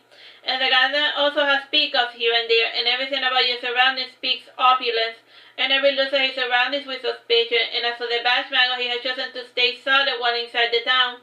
This did not matter much, seeing as though he kept insisting on his mage look, and people in the city instantly disliked him the moment they saw him. And the Bashmago is aware of this, but he found it too tedious to remain incorporeal during the time he spent in society. And while going inside, Fiore comments, "This is in my house." And Sodoma whispers a few hurried words to the person you naturally assume is the master of the house, and the noble gent looks at you from head to toe, and he says, "Are you the one who stole our Fiore?" "No, she left of her own free will," you explain. "And you, young man, if I remember correctly, there's a bounty on your head, and the mages want you dead for destroying their property, and you also burn a fishing village to the ground," he says, giving a cynical smile. It was an accident, sir," says Irving, hiding behind you. Just send for the Lord's wife, don't you?" And I'm not in the mood of entertaining bored noblemen," says the Bashmago, exasperated. "By the gods, the Bashmago, I heard rumors that you were alive," says the noble. As alive as an undead can possibly be," says the Bashmago dryly, and he adds, "Lord say that he's originally from Irving, and the 17th in line for the throne." Whines Fiore, "and I thought it was as good a time as any to have this little chat. And we must assess what sort of dangers you are to the kingdom, and if need be, what measure we must take to subdue you. And you seem like a reasonable sort of maiden, and perhaps you can use your talents for the well-being of the world instead of destroying every town you enter," says Lord Salot. "Point of fact, society is still standing," you say, folding your arms. And the Lord Salot gestures to another room and says, "And when you have some tea with me, and please settle down as my guest, and you will find it quite detesting maintaining a conversation while standing in the middle of an aisle." and before the others could follow after you, one of the men closes the door behind you. And annoyed, the Bashmago becomes incorporeal and manifests in the other side, and shaking his head, Lord Sailor comments, "This won't do. I wish to speak to Lamina alone." And after you are left finally alone, you have a heart-to-heart conversation with Lord Sailor in order to avoid future problems, and he decides to send a notice of all of your executions, and he also provides a new last name for you and identities for Irving and Fiore. And the problem is that the Bashmago is too stubborn to use the last name, and he's also famous under pestilence, and wherever they see him, people already know that they must avoid him like the plague that he is. So that is why everyone in the city was glaring at me, comments the Bashmago. My fame precedes me. You can't blame the mages are already despised, and you have to go about and murder people every so often, you bark back. Only the living can commit murder. As an undead, I am above the law, says the Bashmago, laughing. You are incorrigible. I could say the same thing about you, my sweet Lamina, says the Bashmago. And this exchange continues for some time, and Artsy tries several times to get your attention, but you continue to ignore him. And in the end, he takes a deep breath and he storms out of the room doing his best to contain his anger. This is a good place to leave the chapter. Bye-bye and God bless. Hello, my name is Teresita, Blanco, there's a sister, and we're continuing with Saturnastra Lamina. This is chapter 11. The following day, Lord Sailor makes arrangements for your living spaces, and your small group takes a residence in an inn facing the obelisk, and you pay as the innkeeper to dig in his backyard, and so you cannot dig right in front of the obelisk. The only other option is to tunnel towards it. And you divide your time between tunneling and sparring with Fiore, and in the meantime, Irving develops a sort of friendship with Lord Sailor. And Irving feels comfortable enough with the guy to tell him his life story, and Lord Sailor was more interested in talking about you. And Irving one time told him, Lamina just doesn't get along with living people. But you are alive, young Irving, says Lord Sailor, smiling after sipping his judgmental tea. Yes, but she sees something dead inside of me, and when she sees me, and when she speaks to me, it sometimes feels like she's not looking at me, like she's talking to another person, commented Irving sadly. Don't let it get you down, young Irving. And she has a good heart. She probably went a little crazy hanging out with so many dead people. And even necromancers do not establish friendships with the dead, and they understand that the living and the dead are too different to be friends. And the two should never mix, and Abraham, like the Bashmago, should do the world a favor, and leave the world of the living alone, and he has no place here, he said, looking at the Bashmago sitting across the table. And since the Bashmago did not eat or drink, he would wet his lips with the tea and not drink, and as of late he was in the habit of pretending to be a normal human, and it was preferable to his casual murder spree. All in all, it took him more than 2 months to reach the obelisk, and it took another month to find the first floor of the reversed tower. And you eventually find the hatch that leads towards the first floor. And before going inside, you decide to take everyone in Fiore with you, and Irving decides to take his coat along for whatever reason. And the moment you open the hatch, the candles light up inside the dark, spotless room. And based on its surroundings, it looks like a living room. The only problem is that the furniture is on the roof, and the chains and the chandeliers are right beside you, and even the flames point downwards as well. And the Bashmago pulls his head and comments, now this is different. The goat wanders on ahead, and he walks on the wall, and then he makes his way towards the roof, and Irving says, maybe we can do that as well. Try it by all means, gestures the Bashmago, not too keen on intruding on a mage tower this quixotic. And seeing as though your companions were not moving, you enter the room and do as the goat, and this gives the others more courage to try making it to the floor of the room and to view the room the way it was supposed to, though technically you are upside down. And Fiore knows that there are 5 doors, and she opens one and the room is flipped, and this time the furniture is against the wall. I see where this place stands, says Fiore, frowning. And as you make its way towards the top or the bottom, the perspective in the rooms becomes even more bizarre, and there's even one that resembles an MC Escher painting. And after the room, the perspective settles down, and other rooms were upside down, for lack of a better word. And the interior and design was similar to the Tower of Suveros, and the only difference was that the windows were made of stained glass. And this seemed rather pointless, considering that outside one would only be able to see dirt, maybe. And still, the way the windows alluded to the existence of sunlight. And none of you dared to look outside the window or even bother to open them. And at the last floor, There is typically a main story with magic mirrors, bookshelves, plants with the interior ingredient bed, etc. And this one differed from the Tower of Subero, and it was actually the largest room in the entire tower. And at the center of the room there was a crystal dome. And looking up, Irving comments, "And why is there a sky beneath the ground? And maybe the tower is all curvy and sideways, and that would explain why we can see the sky now," suggests Fiore, gesturing with her hand that the tower curves like that. And we became convinced that this is not a normal sky when we saw a strange fish-looking monster flying by. And it is followed by other bizarre apparitions that grace the borders of the dorm, and further beyond them, close to the surface, you see the rippling waves, and it seems as if the dorm is underwater. And it don't really resemble the sky due to the stillness of the water, and in the center of the room you note a man dressed in a bizarre outfit, and the head is like a metal bucket with holes covered with glasses for the eyes to look out, and the figure wears a knee-length leather apron with thick black gloves, and they cover loading cloth shell. With thick black gloves that cover the loading cloth sleeves. And then the long sleeve shirt is tucked into the pants with a sash around the waist and the apron, and the pants are stuffed into the knee-long boots, and in both the shoulders the straight person has a circle with a symbol, and in one shoulder the symbol looks like a fancy sideways Q, and the other is an arrow pointing northwards to passing through a wave. And you have plenty of time to stare at the thing because it was not moving, and Fiore cautiously draws closer, but she hesitates, and she asks, "Is that thing alive? What is it?" "Maybe it's an armor of some sort," suggested Irving. "And I was told here that I will find a living teacher for her when you say folding your arms." "I'm getting real tired of you and your old man," says the Bashmagus. And ignoring his comment, you say, "Maybe we should poke it to see if it comes alive or something." "It seems like the most reasonable course of action, don't you think?" says Irving. And we all stare at one another, and none is too keen on touching the armor out of fear of something happening, and in the end it is agreed that the Bashmagus will touch the armor, seeing as though he has nothing to lose, since he's dead, and should something bad happen. And reluctantly the Bashmagus knocks the head on the head of the armor, and the armor asks in a soft whisper, "Who is it?" He says, "Tuck, tuck, tuck, tuck," and then the thing says, "Who is it?" "Well, sir, miss, and we are looking for the master of the tower, and if you can point us to him or her, we will gladly leave you in peace," says the Bashmagus, biting his lower lip, and he did this whenever he felt embarrassed. "The master's not here right now, but if you want to, you can leave a message," whispers the armor. "Okay, well, just tell the master what we told you, and we will walk ourselves out. Sorry for intruding," says the Bashmagus, dissipating.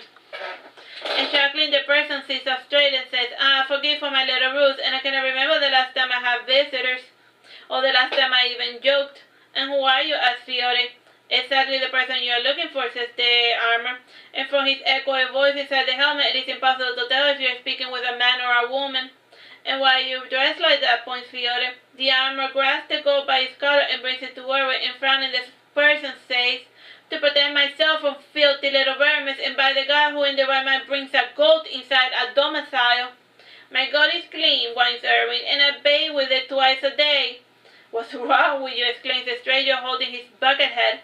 No, it's not like that," says Irving, shaking his head, guessing at the twisted mind of his interlocutor. "What?" whines Fiore, "and when I was a baby, I would only let myself be bathed if I had a puppy right beside me, and it's normal for little kids to bathe with their pets. I know plenty of grown-ups that shower with their dogs too, you are." "If you say so," comments the stranger, looking at her from person to person. "So what's your name?" asks Fiore. And the person crosses his arm and thinks long and hard for about 10 minutes. And it was already getting ridiculous when he finally said, "My name is Ron, or Ayer from the house of Ron." "Oh, so you're an elf," says the Bashmagus, disappointed. "All the first archmagi of all of the towers were elves," says Ron, and he asks, "And I am simply the last one that is still alive." "And what happened to the others?" asks Irving. Nothing that doesn't happen to everyone eventually, and the only reason why I'm not dead is because of my hazmat suit, and it keeps me safe from the miasma and slows down the rate of aging, and it heals me quickly should I ever suffer the misfortune of getting injured. And I specialize in defensive magic, and it is my power alone that maintains the tower, or what's left of them, and I will not waste precious energy in maintaining ruins," explains Ron, pointing at his bucket head. Only the tower of Soberos is still inhabited, you say. A pity, but in retrospect it was foolish to trust magic to humans, complains Iroron. Well, your group wasn't too interested in investing in magic either. In fact, they are more than happy to sacrifice their own magic users to their abandons for the sake of peace. And at least the humans of the time were interested in fighting back, you retort. Let's not open that can of worms. So let me guess, Godpoid is the one who will be taking lessons, says Irving, pointing at Irving. And genuinely surprised, Irving says, how did you know? Because you look the part with those cute little charms and your ceremonial sword, comments Irving, pointing at Irving. And shots are good enough for offensive spells, and combined with some good shields, he can outlast even the most brutal battles, says Irving. Barriers, and I was hoping for something more flashy, says Irving sadly. Barrier fields are everything, my boy.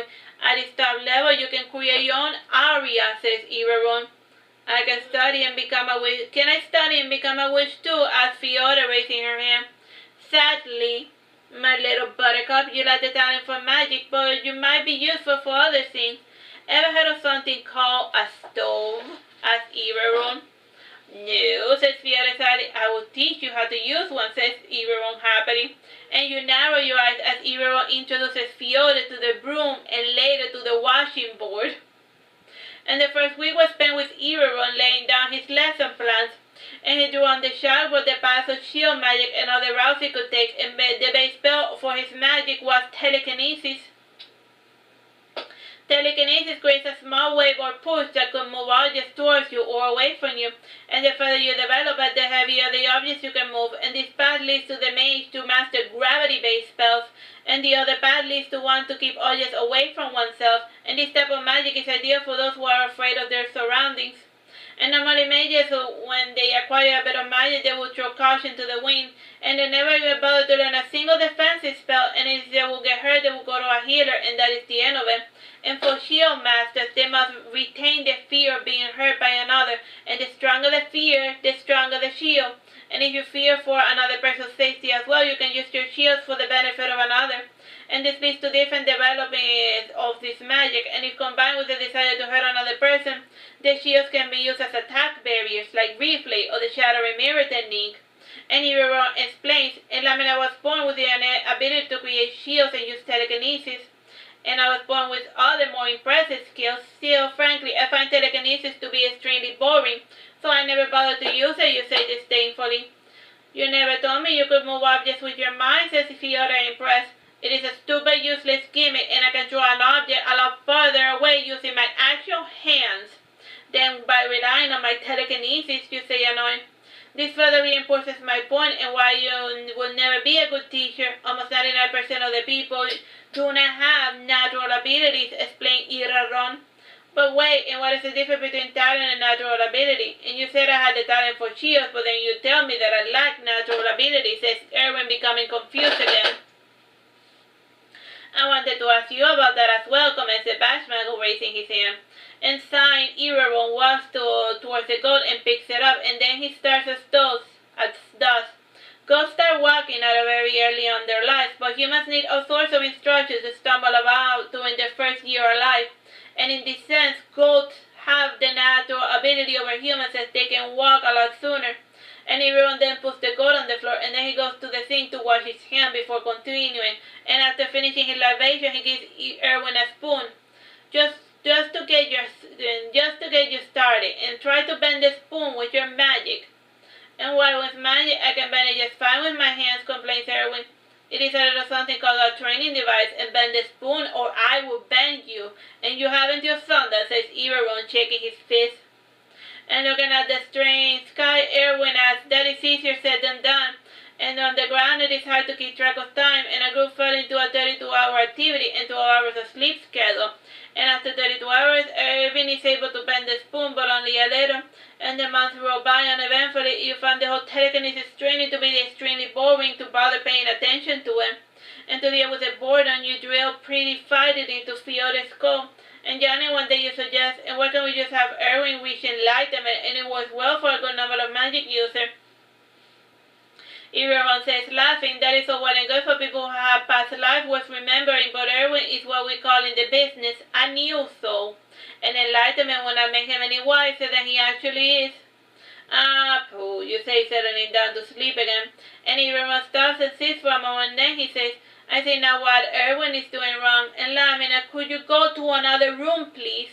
Why, you ask? Because you are distracting as hell, and you rarely sit still for a moment, and when you're not groping my personal possession, you spend your time making out noises and faces, and I know Irving is your little shooter, but would it kill you to let him study in peace, alone, he says, pointing downstairs. And you leave with Fiora to another room. In front of you ask Fiora, still up for another match? Sure, there isn't really anything better to do, she says, petting her doll. I could tell you a little story, you say, smiling. Please, they are becoming less and less special. Maybe Irving is right, and we should start taking our training seriously, says Fiora. Where's the fun in that, you whine? And you will have plenty of time to play after we defeat our enemies, says the Batchmago. Fine, if you want to up the game, then we shall, you say, nodding. And you gesture to the fairies, and they take control of various suits of armor in Irving's collection, and as they're guessing what you were doing, Irving yells, you better not be playing with my armors. I'm not, you say angrily, and you start the frenzied battle, and you fight along Fiora with your rapier and cloak, and by fighting by your side, Fiora figured out that she must fight them one at a time and make clean kills quickly, and in the end you get surrounded, and the fairies take up positions to march again. And your exercise is interrupted when Irving appears with Irving, and he gives you the spoon and tells you, bend it for me, will you? And you bend the spoon with your hand and give it right back, and sighing, Irving hits you with it, and you cause the spoon to fly from his hand with such speed that it bends his bucket head, and he flicks his helmet to return it to its original form, and Irving shakes his head slightly disappointed. Just try to keep things simple, Irving, you say, shaking your head sadly. And it takes about a fortnight, 6 months, or a whole year for Irving to do the telekinesis scene right, even with the anchor. And he could perform the spells well through hypnosis, but in reality there was something always holding him back, and you could not help but think that it was your fault, and in spite of everything, Irving kept telling Irving that he was his most talented pupil, and he still had to tap into his natural talent, and slowly, carefully, after performing the same trick 100 times, the ghost learns how to bend the spoons with his mind. And it was a disturbing turn of events, and it had struck Irving like a ton of bricks that his goat had mastered the trick before he could. So yeah, like the goat learned how to bend a spoon using telekinesis faster than the magic guy that was his owner. Like, if even the goat figured it out, why can't I? Why the god was suddenly magical was still up for debate, but this was a commonality with animals that could become familiars. The god never got beyond bending the spoon, though from then on it would learn the rudimentary skills before Irving, and this was useful in so much as giving him the motivation to continue. And he figured that if the goat could do it, he could manage as well because he was at least smarter than a goat. And after much effort, Irving could do telekinesis just right, with the pushing and the pulling and the stopping all just in midair and all that boring garbage, and you were never a fan of the non-flashy magic, and he could also read minds too, like you, and in time he learned that mind reading was a stupid gimmick. And the second lesson focused on barrier rituals, and this required little to no magic to perform them, and the most stable shield was more of a magic ritual than anything, and it involved drawing a circle with salt and then putting fire candles at each of the cardinal points, and as long as the flame were aglow, nothing could trespass the barrier. And another magic ritual involved putting horseshoe shards or dried sacred palms at each of the doors to keep people who would do you harm from getting within. And the last one worth mentioning required having all mirrors facing the outside, and this will reflect any evil curse sent to your home. One day Fiora asked Irving, what time is it? And Irving looks about and noticing that his clock hasn't worked in millenniums. And sighing, he says, I don't know, I can barely keep up with Saturnastra time, let alone, you said, pretending to clear your throat. And if you're worried about not getting enough sunlight, your fears are unfounded. The candles and the lights act like miniature suns, providing you with all the energy you need for your body to function properly, says Irving reassuringly. Wait, what? Not getting any sunlight is bad for you? And I was always told not to get any sunlight because it was bad for me, says Fiora confused. Getting tan is a sign of poverty, at least in your home. And just look at Irving, and people can tell that he has worked in the field for most of his life. But you, I bet you were almost white back when you lived with your parents, commented Irving, pointing at Fiore's skin. And Fiore unconsciously puts her hand behind her and then says with her head low, I was always a disobedient child playing outside, and even when I was told not to do so. At your age, not getting any sunlight can make you short, and as you grow up, it makes your bones brittle, says Irving. And he adds, it might be a good idea to get outside for a change, and we have been locked down here for 2 months, and we should at least head out once a day. That's easier said than done, Irving, and I think the tunnel on the dog has caved in already, you say sadly. I have a way back to the surface, and might help us, for lack of a better word, still maintain it. And let's go, and we can continue this talk later, says Irving, guiding your small group, and he takes you past his hydroponic garden, past his bedroom, and into a large field-like room with 2 lovely scenic surroundings. And the painted murals change every 5 minutes, and it distracts one enough to fail to notice that the room is moving. And after we reach our destination, we head outside to a small room, and after taking a couple of steps, we reach the exit of the basement. And as soon as Irving opens the door, a downpour of rain falls on his head, and clearly frowning, he says, we'll come back later unless if you'd rather head out in this dreadful weather. And you and the fairy state the bearings of your surroundings, and the hatch led them to a ruined church in the outskirts of the town. And through some clever engineering, the door to the basement resembled overgrown grass growing between the broken tiles. And most people avoid the church because it's said to be haunted. And Irving's friends help maintain this illusion to keep this passage hidden. And from then on, Irving would take us outside once a day, and this helped regulate Irving and Fiore's sleep cycle. And he had originally not done so because he had assumed that the children were suffering from agoraphobia, and this was common among novice mages. And the new year came with the rains, and even when your companions wanted to go outside, the rains made it impossible. And it was so bad that one time the entire basement was flooded, and during the week you would visit the city with Fiore and Irving. And while wandering about, you bump into Lord Sailor, and his eyes open wide, and he exclaimed, by the gods, what happened to you? It is like you dropped off the face of the earth. In a sense, you say, smiling thinly. Did you find what you were looking for? Asked Sailor. In a sense, you repeat before continuing on your way. And the friend is informing that Lord Sailor front when he sees Irving jumping ropes in the park with the other children. Then again, calling Irving a child is stretching it a bit too far. He may be a late bloomer, but he is already 16 years old, and he has grown more somber in his teen years, and this is part of the reason why Irving practically drives Irving out of the mage tower, and he knows that it is not healthy to run inside studying math for more than 20 hours a day. And many a times you find Irving slumbering over his textbook, and he does not even seem interested in taking care of his goat and his horses. Not that his favorite goat will allow himself to be ignored, and many a time he gets Irving's attention by headbutting him or throwing him spoons. Because don't forget that the goat can now use telekinesis, so like the goat throws in like spoons. To force him to get back into the form, Irving now includes a daily exercise regimen, and he has also convinced Irving that building up physical strength has something to do with increasing one's magical powers.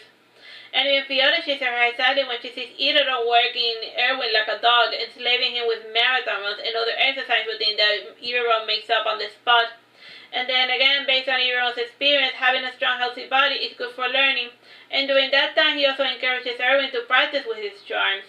And the sword artifact was proven to be the harsh mistress, and Irving could not figure out what sort of hidden magic he could perform with it.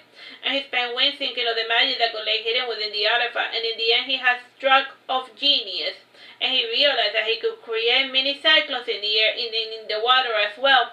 And expanding this idea, he was well into developing one of the deadliest spells in his arsenal, combining with fire, and we might just barbecue the next abandon that comes our way. And speaking of abandons, he had been quite uneventful in the city.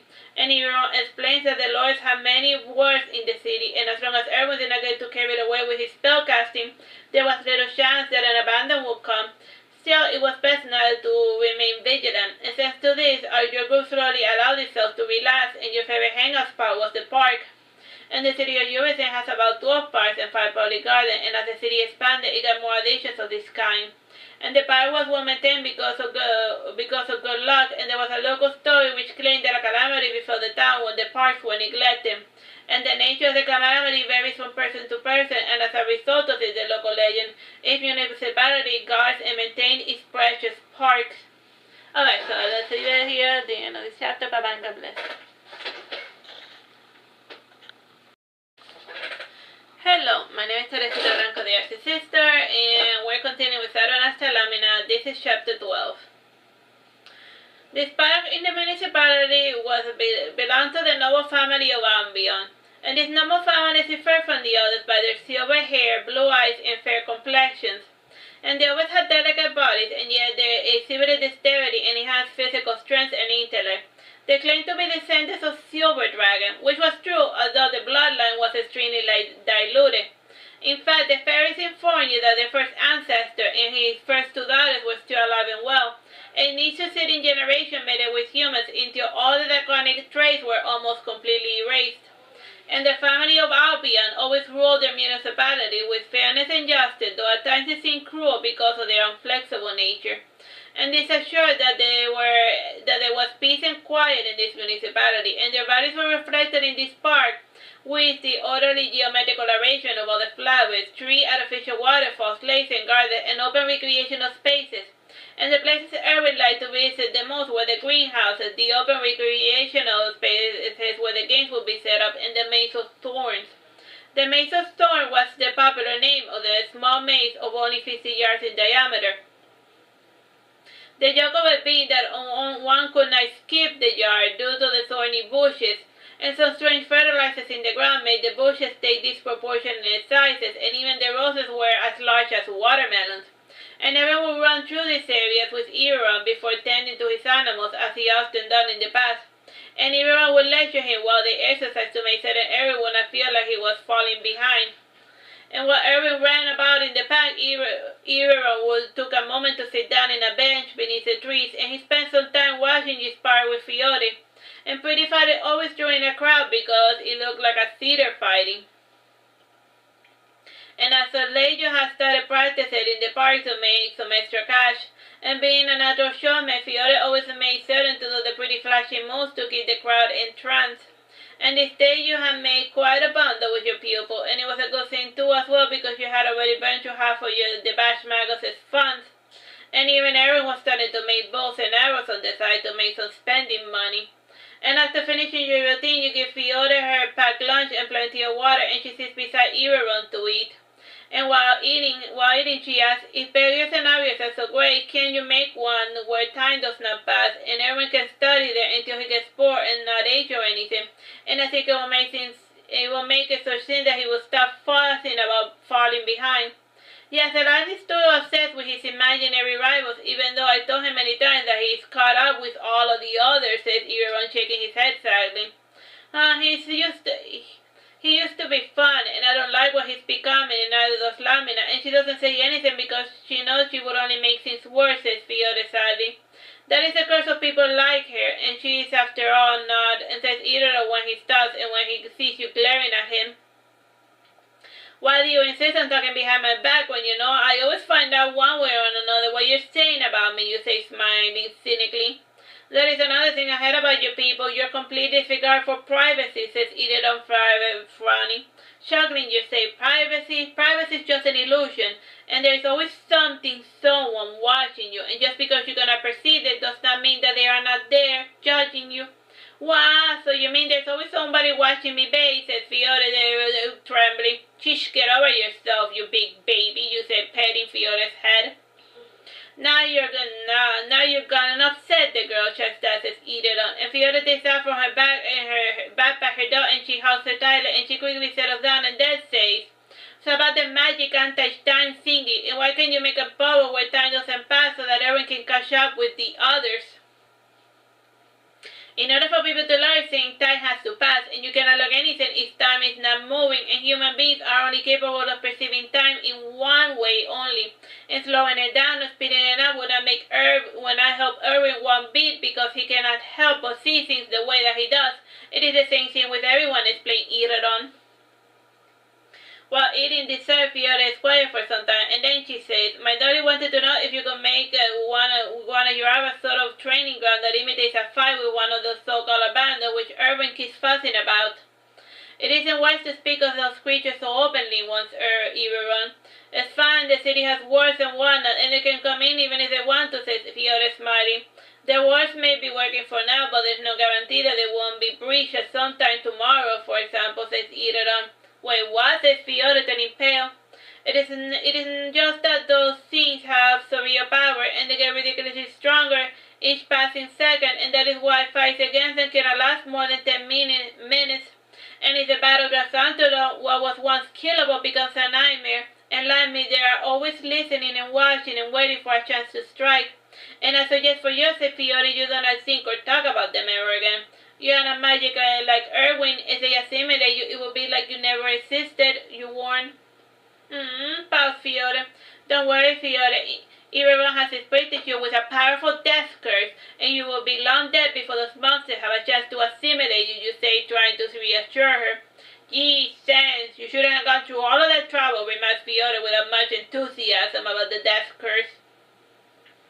The years went by uneventfully, and Irving was making something that could be called progress, and one day, much to his dismay, Irving told him that he had taught him all he could, and Irving knew that Irving was lying, but he assumed that he was just being cast out because of his imagined learning deficiency. And Irving gave him 3 books and a belt with 10 crystals, and the crystals would capture magic around Irving, which he could use to amplify the strength of his own spells, and depending on the color of the crystal was the type of magic he could use, and the color had nothing to do with the type of magic, rather the color was mostly decorative as well as the rune pattern. And the crystals took forever to recharge, and noticing this, Irving wisely decided to save them for an emergency. And that same year, you upgrade Fiore's pretty armor, and she no longer had to use the training one, and the 2 pretty armors used poison spores trapped within the ribbons. And the user was naturally immune, but the enemy's senses could be slowly dulled, and if the enemy slides into the armor, it released a corrosive blood-looking acid that dulled the blade of any opponent. And the armor also acted like a strength suit, but only while its magic lasted.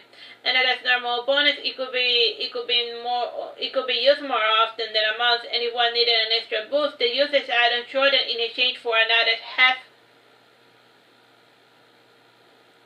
The true armor was pink with longer ribbons and a larger decorative fake flower tied to the hair, and the flower absorbed local magic and fed it to the rest of the suit, and while leaving Urizen. The Bashmago says, I'm starting to understand why Irving cut his lesson short. There is certainly a lot of birds out today, aren't they, says Irving, laughing without much enthusiasm. And as for Shiota, she simply whimpered helplessly as she closed her eyes and covered her ears, and the ghost simply stared at it, surrounded with dismay. And eventually things settled down, and it was early spring, and you intend to enjoy your day, and you decide to travel in the direction of the Northern Kingdom towards Veragero. And Irving was aching to be rejected by another teacher, and Veragero only did practical magic, but so Irving figured he could at least master that type of magic. And close to summer, you get visited by a tiny dragon, and the dragon had a letter of invitation by a guy named Mordred. And you have never seen or spoken to Mordred, and the Bashmago is immediately suspicious of the letter, and he remarks, why would birds and his right-hand man invite you to a masquerade, which, surprise, surprise, would be attended by the king himself? It could be a trap, commented Irving, folding his arm.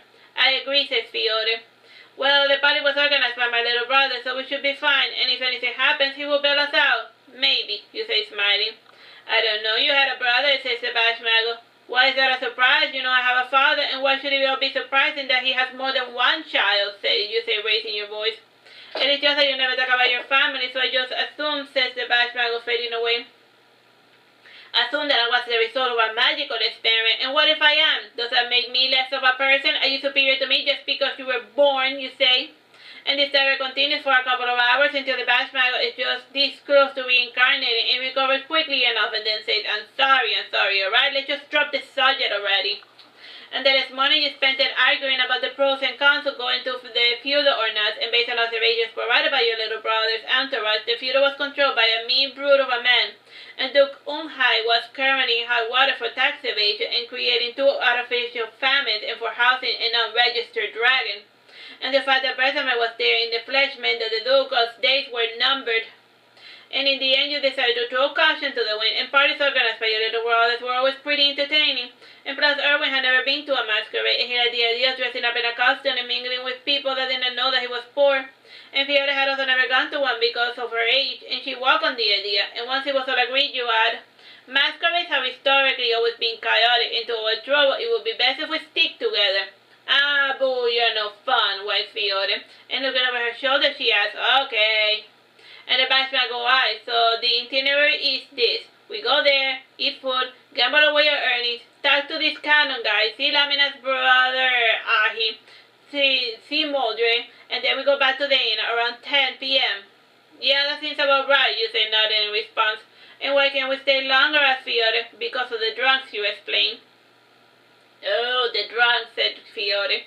And you start your journey towards Hernan's, and the locals there are rather rugged, and from time to time you stop at a town for a few days before continuing. And in the town of Praga, the innkeeper and the other guests have been talking about non-stop about the Eye of Blood Red, and this is the name given to Jupiter.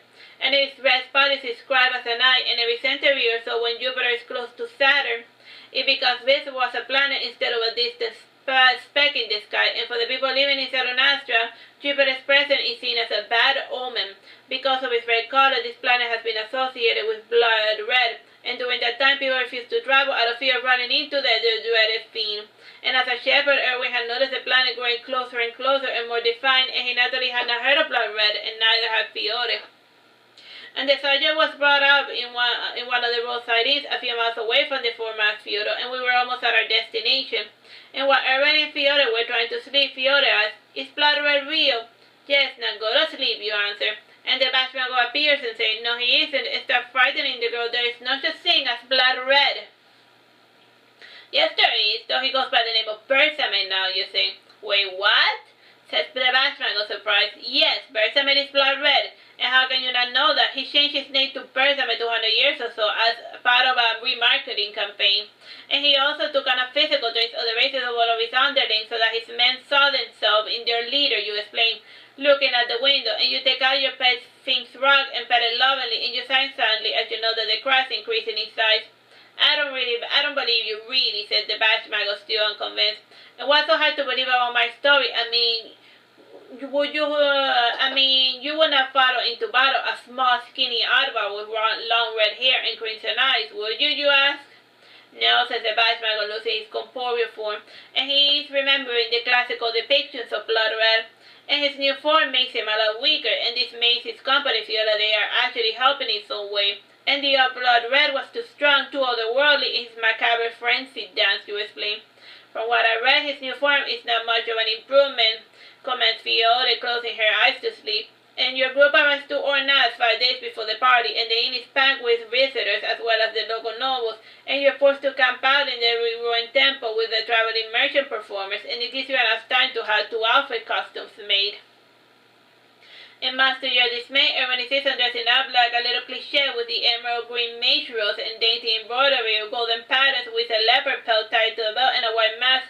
And after looking at it closer, it reminds you of the robes you normally sport. And against his better judgment, Irving puts out his magical accoutrements. I mean, after all, the whole point of a masquerade is to dress up like something that you're not.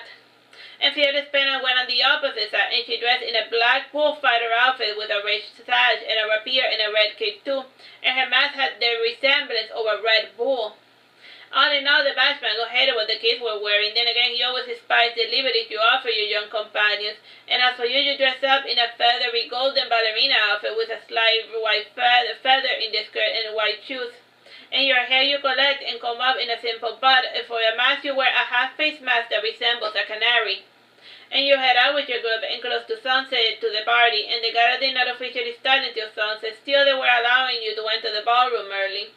And Irving had never been inside a citadel, and the first thing he knows is the stuffy, wet air that caused by poor ventilation. And the sensation was only in the narrow corridors that were still being repaired, and things were a lot better in the ballroom with its gorgeous decoration and stained glass windows. The music being played by the foreigners is unfamiliar to your companions, and the Bashmago had decided to maintain an incorporeal form to take in the sights without the hassle of having to talk to the living. And he always hated small talk in situations of this kind, and something in this orchestra drew his attention, and the Bashmago says, "What is a strange instrument?" "That thing is called a harp," you explain. "I see," says the Bashmago, going closer to take a look, and he points to another item and he asks, "And that piano-looking wooden thing?" One of the orchestra players says, "It is called a xylophone." "Oh, so you can see and hear me," asks the Bashmago. The musician says, "Unfortunately, yes, and I find you very distracting. Now choose you ghost. And somewhat deflated, the bashmago returns to your side and will walking towards the food table with your shield, and you feel a slight tug at your dress that makes you stop. And Fiore too stops and turns around and followed by Irving when he finds himself a few paces away without his companion, and raising an eyebrow, Irving comments, "That kid is eating the feathers of your dress." Just a little bit and he will soon find something else that suits his unique appetite, you comment. After the masked child finishes eating some of your feathers, he goes off to the dinner table to bite off a piece of the table like an overgrown termite. And frowning the bashmago asks, "Who the hell was that?" "My little brother," you respond. "A colorful character, isn't he?" says Irving, laughing nervously. "You had no idea," you say, chuckling. As the night progresses, the ballroom gets more crowded, and you spy from the corner that the man they call Mordred in his small human form. And your companions have a hard time believing that he is a dragon, and Fiora asks, "In what way is that a dragon?" "From his tail, claws, and large wings, and the icy breath," you explain. "Why does he look like that, so tiny?" asks Irving. "For the same reason I wear my human skin today," you say, sighing with exasperation. And you look around in fright when you know that Fiora's gone, and the fairies inform you that she's in the middle of the ballroom, and you go with Irving to fetch her, and she's staring straight up towards the roof, and from time to time the dancers bump into her, but she does not seem to mind. And Irving takes Fiora's hand and rebukes, "Don't wander off like that. There's all sorts of drunken creeps that will do God knows what to you if they catch you." "It is almost hypnotic, don't you think?" comments Fiora, still looking up. And Irving starts saying as his gaze faces outward, "And what is hypnotic? Oh, it is certainly a crowded party, isn't it?" "Just ignore them," you say, looking towards the dancer. "And that is easier said than done," says Fiora, taking one last look at the cluster of 83 tiny blue flames and the large 5 semi-visible monstrosities. Scanning the guests, you see a strange mage user wearing an elegant black party mask, and you tell Irving, "Let's sit near that inconspicuous magic guy." "I don't want to be a bother," whines Irving. "It's fine, there are 3 empty seats, and we won't have to make small talk if we nibble on the food a bit," you say, walking towards the stranger. And while your group is a meter away from the masked man, Irving knows that his first crystal is finally showing signs of filling up and smiling. He said, "Oh, I hope he doesn't mind me taking a little bit of his magic." "Not if you draw too much attention to yourself," you whisper to him, narrowing your eyes. And you sit down beside the mage, and then with Irving sitting before him with Fiora at his side, and Irving takes small bites of his hard bread while Fiora simply limits herself to cutting up her food but not actually eating it. And the mage seems unaware of his surroundings, and he's absent-mindedly sipping his wine, and as if struck by a sudden thought, he looks up and stares at Irving. And the masked mage narrowed his eyes, and he said, "Irving, is that you?" "I'm sorry, mister, do I know you?" says Irving, not recognizing the voice. And Fiora puts her hand to her forehead, and she says, frustrated, "Of course you don't know him, stupid. This is a masquerade." And at taking off his mask, the mage says, "At the time we met, I was but a mere servant in the Tower of Suberos, and even back then I wore a mask." And straining his memory, Irving folds his arms and looking up and frowns, and then looks down before saying, "Yes, I remember you. I used to see you around in the stable, and the other servants and even the masters used to pick on you because they thought you were deformed." "They thought what?" says the mage in a harsh whisper. "What I mean is that, well, I never saw your face, so people wear masks for other reasons too, like if they want to hide their true identity. And I guess you were probably related to someone in the tower, and you did not want to be found out," explains Irving, shiftingly uncomfortably in his seat. And Fiora throws a pea at Irving's forehead using her fork, like one of those little green stuff. And chastising her, he says, "Don't play with your food, girl." "Well, I'm not hungry, so what else am I supposed to do at the table?" whines Fiora. "There are game tables in the second floor. Perhaps you could grace me with a game of cards," suggests the maid. "We don't really play cards games that much," says Fiora, pouting. "And what games would you like to play instead?" asks Irving. "Blind Man's Buff," suggests Fiora. "I hate that game," says Irving, annoyed, and he hates it because he's always it, and Fiora has a way of finding him even while blindfolded. "Put and take, maybe," asked the mage, and the game is apparently an excuse to speak to Irving for a longer period of time. "Now let's play background, and besides, Lamina does not allow us to gamble money," says Fiora, getting up, and the mage follows along, and he leads us to the game room, and much to the mage's disappointment, he ends up playing with Fiora, and Irving and you sit on the sides to watch the game, and while playing the game, the mage says, "You are a hard man to track down, Irving." "How so, and why were you looking for me?" asked Irving, looking about a bit paranoid. "Not really, I was just curious about you, and you're a bit of a novelty, being a wanted wizard who was expelled from the tower in disgrace, who is in his rage burned down a whole town and created a plague and murdered others of his kind," commented the mage. That never happened, and as for the town, it was more of a village, and it was an accident, and it's not my fault that the poor was so flammable. And it is amazing that it did not happen a lot sooner," whined Irving, refuses to take responsibility for his actions. Way to take the blame there, when chuckled Fiore, rolling the dice. "So you are not a self-taught necromancer either," asked the mage in disappointed tone. "No," says Irving, points at you and says, "the dead people are with her." You truly can't do anything, can you? And I have hope, never mind. I believe introductions are wanted, and getting out the mage bows and then says, "My name is Subetus, master of the tower. If I remember correctly, when we met before, and also your voice sounded differently," says Irving. Fiore gets up and points to Subetus. "You are an imposter. Shame on you to pretend to be an all-powerful mage." "We prefer the term wizard, and I'm not pretending. Subetus is a name given to the master of the tower," explains Subetus, taking Fiore's eyebrows slightly, and he adds, "So, you are one of them?" "One of who?" inquired Fiore, rolling the dice. "From time to time, I meet some people who insist on calling me mage instead of wizard, and even when I correct them or insist on having them call me wizard, they flat out refuse. And it is rather amusing just how such a little thing like a title inflames the passion of so many people. And truly, a mage, wizard, magicians, magos, etc. are just different names for the same thing, don't you think?" comments Subetus. "Maybe for you, but you have not been in the business long enough to know that each title means something different," says Irving. "Oh really? And pray do tell," says Subetus sarcastically. "I don't know, I just know that there's a difference, and my master Idero explained this to me once, but it just felt like splitting hairs," says Irving, biting his lower lip.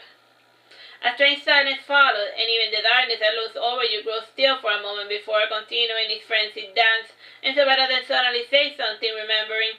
"There was a little boy asking for you, Lamina." "Wait, what, was it someone I know?" you ask, and Subetus looks over his shoulder and then nods, and he tells you, "Not really, and it was a boy named Canon, and he has already left the party because he failed to find you. And like you said before, we are rather elusive," you say, smiling, and you add, "so you did not just bring us here to have a little chat, and pray do tell, what is it that you want from us?"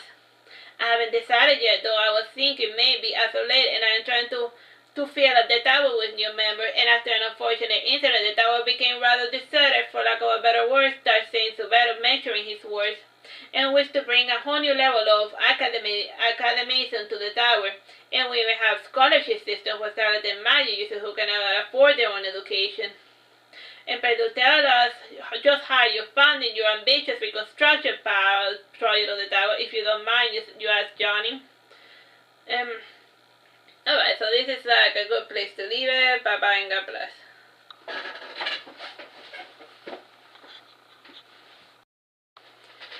Hello, my name is Teresita Blanco, the Artsy sister, and we're continuing with Saturnastra Lamina. This is chapter 13, 1-3. Part of the wealth comes from like private donors, and as well as the sale and the enchanting of magical items. We also offer healing services to the city and the towns affected by illnesses. The healing service is the one which brings in the largest bulk of the profit, and we cash in from the noble families who have angered the priestly class. And others bring in money to the tower by serving as court mages. And they advise the rulers on matters relating to magic, and in exchange we get subsidies from the ruler, explains Subetus. Impressive, you say, genuinely impressed. And I was wondering if you would like to take part in the tower I am attempting to rebuild, finally says Subetus. Everyone is silent for a moment, and then he says, "I'm afraid I will have to decline. I don't have talent for magic, and even with my own teacher, I was barely able to grasp the concept he so thoroughly tried to hammer it into my head. The truth of the matter is that I am and will always be an illiterate shepherd, and no amount of effort will change things, and I have made peace with it." Irving's natural frankness made Subetus lower his eyes, and shaking his head sadly, he said, "I suppose there are some things that cannot be helped, and you don't suppose you have any of the books that your teacher gave you?" "I do have a few. Here's a small one I always carry with me for reference purposes," says Irving, reaching into his pocket to take out his handbook. Subetus flips page by page and reads over the top all of the information in the small book, and chuckling he comments, It is certainly quite the Pinterest reading. Irving has a unique way of explaining things, and most of the time I can barely understand him, though the pictures and the diagrams sometimes help get the point across, comments Irving. And thank you for showing this to me, Irving, says Suberus, getting up, and before leaving, he takes out his super expensive necklace and hands it to Irving. It had a green gem with a cross on its center, and it was held by a golden gem-encrusted circle. Irving, holding it up to the air to see it, says, I can't accept this. You need this more than I do, talentless mage. Suberus asks, it is a protection talisman. Thank you, says Irving, smiling. Suberus then leaves the room, and you know the time, and then asks Irving, are you ready to head out? Irving thinks a moment, and then he says, nah, let's stay a little longer. Fiona wanted to continue in the game room, and this time she wanted to try poker. And as for Irving, he decides to show off his practical magic to make a few bucks from the admiring crowd.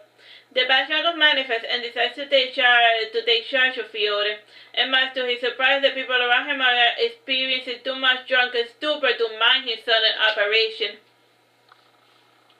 Most assumed that the Bashmago had always been there, or that they lingered in a blink for too long, and then he manifested. Fiona had enough for playing cards, unlike the Bashmagos, and he would always give her his money for her to multiply. Her secret is that she counts cards, and quite effectively too. So while she waited for the deck to get hot, you leave with Irving to act as his assistant. And some of the classical tricks he plays is the sawing a woman in half, or the appearing and disappearing lady act. And he also did a few card tricks, and he bent a coin and a coin hidden inside an apple, and he also drew an X on people's hands and made them appear on their forehead after smacking them. And he also tried the dangerous punch me in the stomach trick, and several drunken men had tried it and failed to make him flinch. And it is at that moment when Vertebrae enters the scene, and he has been watching Irving from the second floor for quite some time. Smiling, he says, why don't I give it a shot? Irving sees Vertebrae approaching, and from the second floor, the king doesn't look too big. You yell at Irving, run for your life! The audience creates a barricade to keep Irving from running away, and it is at that moment that he uses one of his magic tricks to make himself disappear. And the trick is that the large cloak and the purple smoke is a diversion, and Irving changes his costume and blends into the crowd before anyone is the wiser. Irving decides that his luck has run out, and together you make your way towards the game room to pick up Fiore. And Fiore's in the middle of something or other, and you make signs at her to encourage her to leave, but she stoically ignores you. And the commotion in the room dies down when a piercing rope penetrates all of the corridors of the citadel, and all stare about in a mad stupor looking for its source, and a strange noise that sounded like running water is heard overhead, and soon the entire room is enveloped in smoke and flames. The people start running in a panic, screaming bloody murder, and Fiore calmly brushes her dress as the Bashmago helps her get up. And Irving's shields protect her from the flames, but there is still the danger of dying of smoke inhalation. And you change it to your speak voice and say, get on. But I thought you said you were not strong enough to carry a person, says Irving, covering his mouth. Do as I say, you yell at Irving, and Irving puts Fiore in the front, and the Bashmago makes a motion to get on as well, but you kick him with his hind legs. A ghost doesn't need a ride. Laughing, Fiore tells him, get your own ride. You fly out of the castle and take great height, and Irving sees below a dark shadow, and the flame spewing out of his mouth, and as he tries to focus on it, he knows things that were not in part with a dragon, and indeed it looks like a dragon devoid of scales with a strange human snout-like face. And Irving asks, is that another abandon? No, that's just what happens when you get drunk, you remark, and a ghost of the Bashmago eventually catches up with you, and as you fly towards the inn, and angrily he says, that was completely uncalled for. Says you, what you snort. You put on your human skin and then ready the mouth, and as you leave the field with your companions, you notice hanging above your head the eye of blood red. The following days have been rather hectic, and you rarely have a moment to yourself, let alone a moment to spend time with your companions. And after 2 months of traveling around and seemingly aimlessly, Irving asks you, where are we going?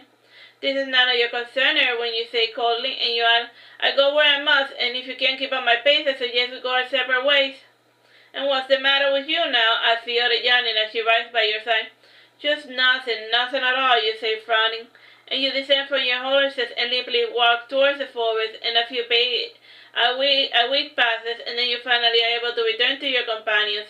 And while you were away, Irving had realized that you were fighting those creatures without him. And he chooses not to press the matter, but he secretly worries about you every time you disappear. And even Fiona has to guess the truth behind your strange behavior. And both children feverishly practice to hone their meager poultry skills. And this turn of event continues for more than a year, and the constant fighting and the more often and the not humiliating retreat start to take its toll on your mood. Today you decide to tackle the ever-elusive Gerudo. He's of the tiny variety, which are rare and difficult to kill due to their unique abilities. Yet in Gerudo's case, he drains his opponent of both their powers and their blood, ergo he has a small, unassuming form of a little leech. And whenever he strikes, he kills and assimilates a person in less than a millisecond. And close to sunset, you track down Gurido at a ghost town, and the town had been left abandoned for the last 200 years, when a mysterious plague killed everyone. Gerudo has nothing to do with the plague, rather whatever redness there was of a sentient being was found over ghost towns, and you find Gurido in the town square without an army or anything. He's the most innocent-looking abandon you have ever seen. He's even less menacing than the little scorpion. You return to find your companion standing in the fireplace, and concern Irving asks, so how did the fight go? As always, dear Irving, I say smiling, the young man looks at you as if he doesn't recognize you, and in order to disperse his fears, I say, why are you giving me a strange look? It is just that you never called me Irving before, commented Irving, looking bewildered.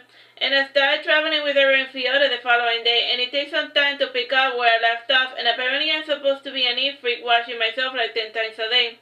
And I deduce that once, because I frankly do not have the time to bother with it anymore since I am so busy with my abandoned hunts. And as of late, I have a hard time falling asleep, and I feel a shiver run down my spine, almost as if I'm being haunted by ghosts. And today I arrived with my companions to a small little fishing village, and it has a nice decrepit house facing the river, and I decided to study its remains and decipher when it was made. Like at this moment, if you haven't noticed, I changed like the narration stuff from you to I, so that's how I let the reader know that there's something off about the main character who's also the narrator. As I head towards the cemetery, Fiona gets in your way and asks, shouldn't we go to the inn first? And I reach into my pocket and I hand her a coin pouch, and I say with disdain, this should cover you the rest of the night, little girl, now leave me be. I am busy, hunting abandons and all that. The girl whose name I cannot seem to remember frowns and goes in the direction of the building I assume might be the inn. And while looking through all of the graves, I cannot shake the feeling that I'm being watched. And the feeling revitalizes my dull senses, and it feels great to be a person again, even if it is for a little while. And the first grave has the names almost illegible, and they must be at least from the 14th or 15th century.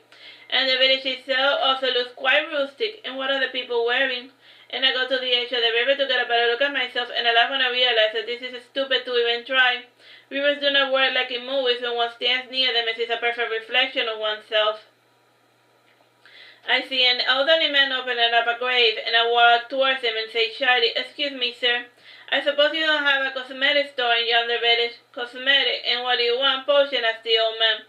No, sir, I want a mirror. Where can I buy one? I insist. The old man gets a better look at you and asks, are you alright? Are you okay, girl? And why? What's wrong? Is there something on my face? I ask, alarmed. Your eyes, he says, alarmed, and I rush in the direction of the village, and I ask the first woman I see, do you have a mirror? The maiden screams bloody murder, and it's in the distorted reflection of the sheer where you see that your body is starting to deteriorate at an alarming rate. And I want, no, I need more time. And before you realize it, you lie on the floor with a gaping hole in your chest, and a large-scale figure is looming over you, and as your eyes overflow with tears of blood, you hear Irving shouting in the distance.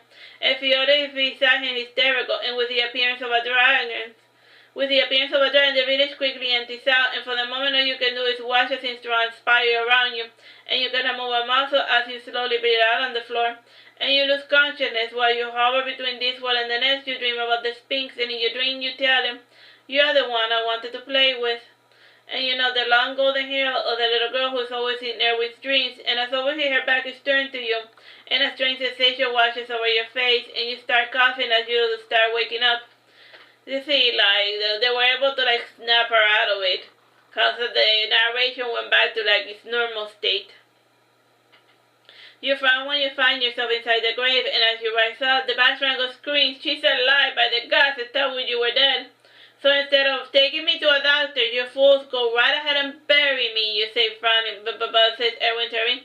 "You look really weird, and you were not moving, so I thought your death spell had activated to protect you from the abandons.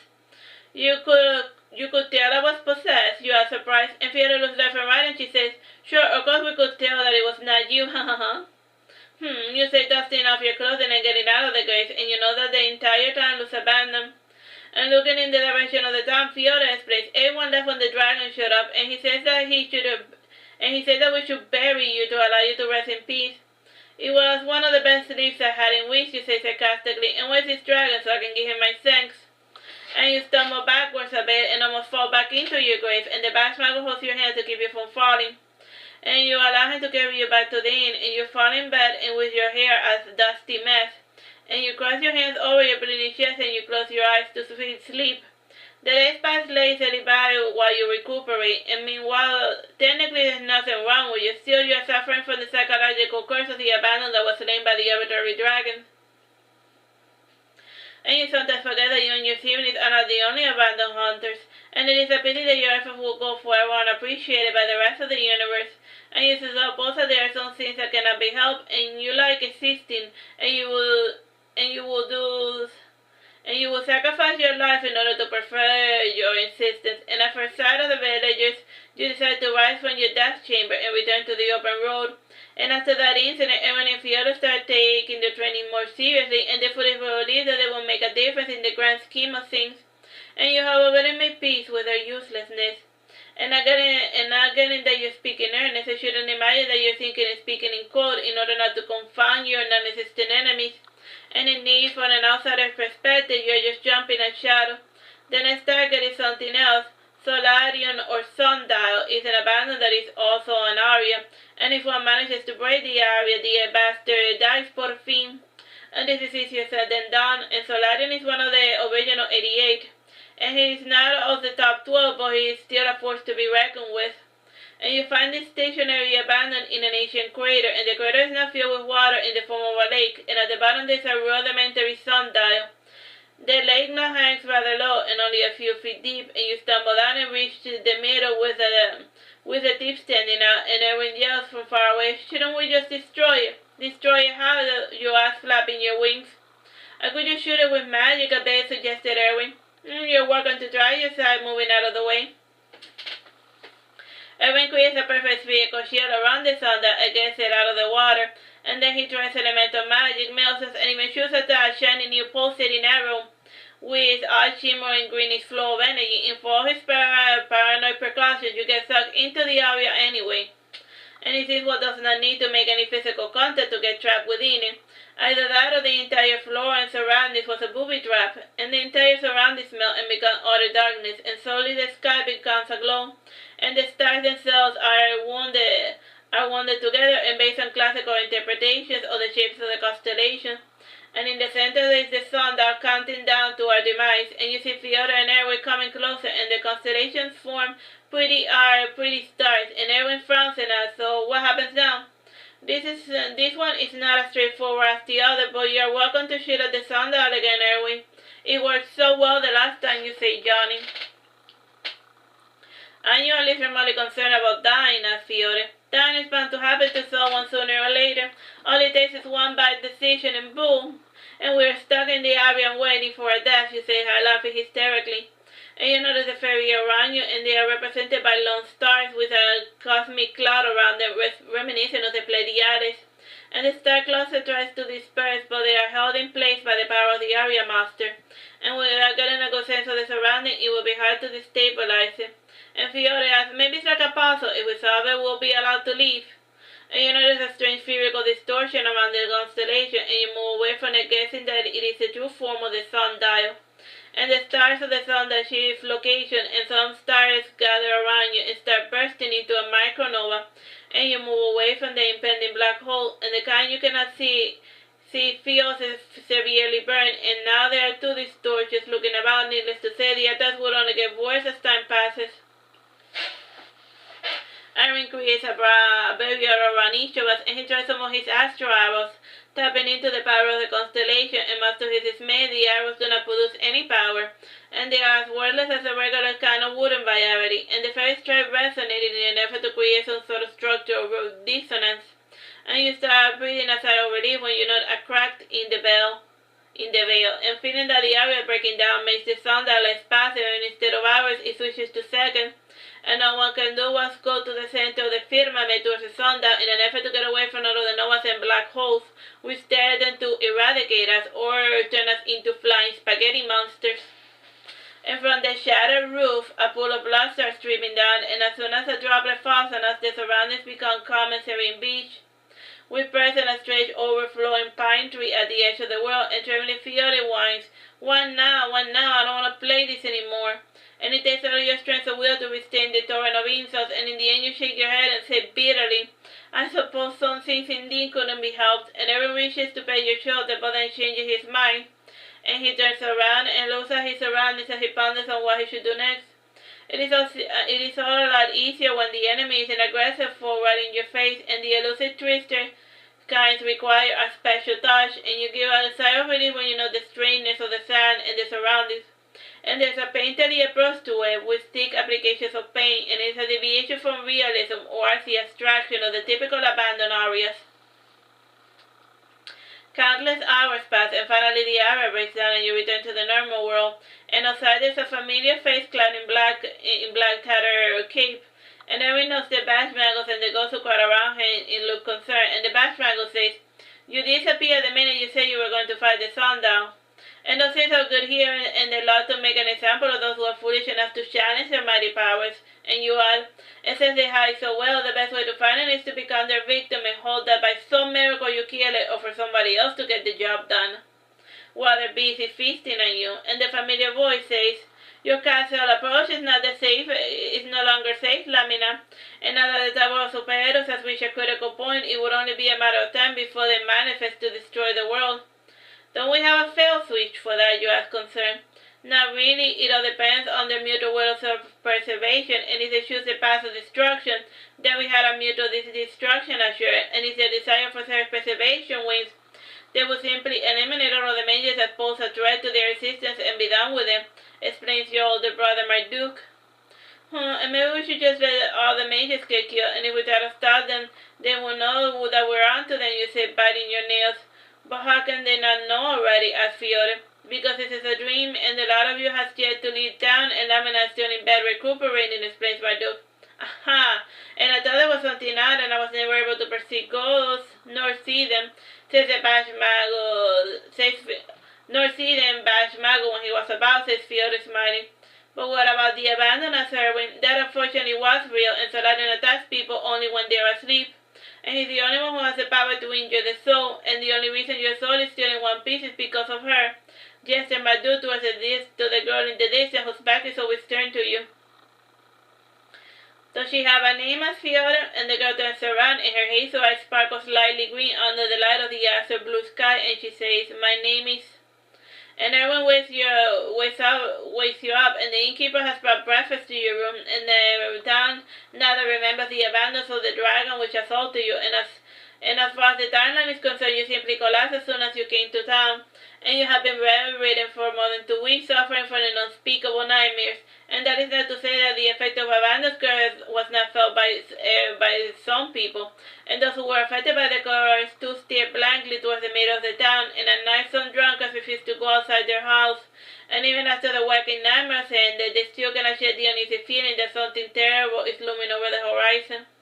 And then it is as though you're insane, and insanity is all that remains after the abandon is defeated. And for when he dies, it is like he never existed, and being afraid of something that does not exist is insanity in a nutshell. And today is a cold, frosty morning, and as a mist of ice fogs the windows, and you languidly rise from your bed after resting for your weary travel for 2 months. And during that time, you hardly spoke with anyone, and you spent your time bedridden and did not even bother to go outside to bathe. And when you finally get out of the room, the Bashmago smiles and says, welcome back. How are you finally feeling well today? I feel the same as I always do, and there's no need for you to be pussyfooting around my door 24/7, you complain, Johnny. And as you had done before, you head out towards the nearest body of water to finally shower off the filth. And the villagers marvel at your Sphynx were about the fact that you are bathing in a particularly frozen water. And they already guessed that you were not human, and there was the fact that you do not eat nor rarely rose from your bed, and at times the maid would find disturbing how your eyes follow shadows she could not see. And she also did not like how the furniture arbitrarily moved whenever she turned around. And these haunting little games were still popular among the ghost children, and they never get tired of playing those games, but who can blame them? And now that the villagers saw your true form, they were a bit more at ease. Sure, you were supernatural, but at least you were a small handsome in comparison to a dragon. And for reasons you failed to understand, your mysterious illness had made you endearing to the poor folk from the fishing village, and the village was called Pundi, and it was located in the banks of the longest twin rivers towards the southern continent. Pundi has less of an arbitrary relationship with non-humans, and they regularly trade fishes with a red moon. The moon were a species of giants, and humans think that they are divided by racial lines, and the red moon lives in the south, the green in the west, and the blue in the north. And the color has to do with the weather, and if a moon were to come to the south, they would turn red after a year or two. And the colors were a visual manifestation of the unique evolutionary trait that helped them survive in whatever environment they were thrown into. And this fact of their true nature was carefully guarded secret among the moon. And it was not too convenient for them for the humans to be privy to their strengths and weaknesses. And normally the moon did not get along with humans because Nightly used to hunt them down just because it was cool. And the giant huntings ended 350 years ago when it was outlawed by the new king Vertebrae. Alright, so that's the end of this chapter. Bye bye and God bless. Hello, my name is Teresita, Blanco, the Artsy sister, and we're continuing with Saturnastra Lamina. This is chapter, it was 14. 1-4. Records show that Betsamen has a legion of 1,000 giants at his disposal. Though this legion rarely marches, nor do they even train with a standard army, and the last time they were used was 200 years ago. Even though the practice of hunting giants has been outlawed, many still hold animosity for the human, and its enforcement of this law has been lax, and even today many giants are still felled by human hands, especially in the Western Kingdom. And your ruminations about giants are interrupted when you notice one of those gentle giants visiting the village. And usually these giants send their children to trade with humans in villages, and this is done so in part to make humans more at ease with for logistical reasons, and it is easier for a 2-year-old giant to move about inside a human abode. And this giant is about 5 years old, and he has short black hair, light rosy skin, and black eyes. And he goes about his errands, suckling his thumb all the way, and for your bathing spot, you hear the people comically calling the giant Doofus. And this annoys you, and the giant is actually called Doofa. And while plucking the bad feathers from your wings, you notice the other talking with Doofa. And this day is indeed playing out nicely for a change, and when you finally make yourself presentable, you return to the inn. And the maid asks you, and what do you do with the feathers you plucked? I let them float away. Why do you ask? You say, folding your arms. If you don't want them anymore, can I have them, Master Maid? Sure, I don't see the harm in it, you answer. You end up lingering in the village till the springtime, and Irving has expressed his desire to return to the Tower of Subero. And by then the maid had a sizable collection of your wing feathers, and according to the fairy she planned on selling them. And before leaving the maid comments, and I have noticed you never removed your hair feathers. Why is that, if I may ask?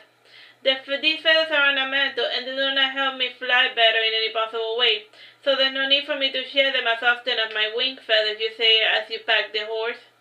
And Irving's ghost is casually eating hay, listening to your conversation, and the maid asks, Can I have one, something to remember you by?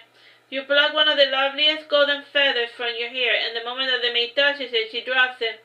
A small droplets of blood pour on the feather, giving it a slight rouge color in a certain part, and the maid picks it up with her apron and comments, You should have warned me about the sharpness of your head feathers. Sorry, my bad, you said, chuckling. The maid says her goodbyes and then leaves, and around the afternoon everything is packed on the way, and Irving has even saddled the goat in front of him. And part of the issue is that the goat has been showing a lot more independence as of late, wandering off when you're not looking. and locking the pen and tying the gold to a rope has not worked, and to make matters worse, it occasionally does a pint of magic which freaks out the stable boys out aloud. And as you head out, Irving don't knows Dufa, and he comments, and why would the giant send a young girl to be among humans, and I'm worried about what might happen. The girl may look young, but she's actually quite old. Giant's longevity is in par with the elves, you answer. And the background asks, so they live as long as the elves? More or less. It has to do with their slow aging process. An elf grows at the same rate as a human, and after they turn 18, they practically stop aging. This is not so for the giants, and they grow extremely slow. And the slower the growth rate, the bigger the giant will become. And the ages among giants vary greatly, and they are very similar to certain types of dragon in this respect, you explain. I see, said the Bashmago, pretending to understand. Fiona Giants lazily as she rides by your side, and during the winter she has a bad habit of hibernating. And we follow the river until we find a stone bridge to get across, and that eventually descends, and you light a fire and set up camp. The night is actually rather peaceful in this part because it belongs to the giants, and to pass unperturbed you place a red sash on the reins of your horse. And a month passes, and all is well. And your group is passing very near the forest of the elves, and a thin mist surrounds it, and Irving asks, shouldn't it be faster we cut through the forest? What's the hurry, you say casually? I we're in a hurry to save the mages in the tower, asks Irving. And if we go there, we will not be much help, though we can chip away at our competition by cleverly moving through the maelstrom, you command. Puttered Irving, frowning. If we are not going to be of any help, then why go bother going there and risk getting killed? Asked Fiore. We're not going to die there, Fiore. And if things get heavy, we can always retreat as long as we do not get sucked into an area. And as soon as the abandons make contact with the tower, a barrier field will automatically be deployed, and everyone, even those things, will be able to fight at their full power without harming the world around them. If the headmaster can make such a field, why not go a step further and create a decent area for a change? Inquired Irving. I assume because the Master Suferos is in denial about the abandons, and this is perfectly natural seeing as though they do not exist, and as far as everything is concerned, he will probably interpret the chain of events as a death spell gone wrong, you say, smiling. But why does he want a legion of fighters? Asked Irving pensively. Isn't it obvious, interjected Basmago? He wants to try the whole taking over the world thing. Either that or he wants to create a society where mages rule over non-magic users. A meaningless effort, if you ask me, you said, yawning. How so? Asked Fiore. And you never wanted to try the whole taking over the world thing? With your powers you could do great things like bringing order to the world. Define order, you say sarcastically. Fiore takes out her dog from her bag and stares at her toy for quite a bit, and then she says, well, it was just a stupid thought, and I can't imagine you as a ruler of anything. Some people are leaders, and others are followers, said Bashmago. And you are neither a leader nor a follower, my dear Bashmago, you say, smiling. In all seriousness, how do you know what is going to happen in the tower? Asked the Bashmago. It has something to do with the abandoned curse and how I perceive the world around me. And a lot of important events have changed these past 14 years, and each time this change was caused by something or someone getting assimilated. And the way that the events were supposed to play out are now quite different. And for all I know, when we get there, something completely might even occur again. You comment, there's no point in pondering on what might have been, says Fiore, and you say so yourself, the abandons never existed, and neither did the people that they ate. I still can't wrap my head around that concept, says the Bashmago, fading away. And what about it? There's no point in overthinking it, you say, looking in the direction of the forest, and you add, we should continue on our way. And another week passes and a storm begins to arrive, and you make a quick stop near an abandoned village bordering the elf forest. And you take shelter near one of those ruined houses without a leaky roof, and based on the overturned furniture, the people left in a hurry. There were plenty of broken items, but no sign of an actual fight, and Fiore asked, and what happened to everyone? They were killed by the elves, you say as they struggle into light the dry wood, and the ghost stares daggers in the direction of the rain, and afterwards it goes to huddle beside Irving for warmth. Haha, very funny. Now tell me what really happened, insists Fiore. I'm just guessing, that's all. Elves have a history of butchering humans to prove that they are the superior race, you comment, smiling when you finally light the fire. The humans are no different in this regard, comments the Bashmago. Says, when do you stop being human, you say casually. Monster Bashmagos. And I was wondering about that comment, Fiore. Haven't you found what it is that you were supposed to do to move on? Can't say, says the Bashmagos. Even after all this time, you're still looking for your death major, and just do us all a favor and stop worrying about it. Most people will be jealous of your powers, and you have an occasional body to boot, you say, rebuilding the Bashmago. But I can't eat or be with you know, like I used to, whines the Bashmago. Who says you can? You ask, laughing.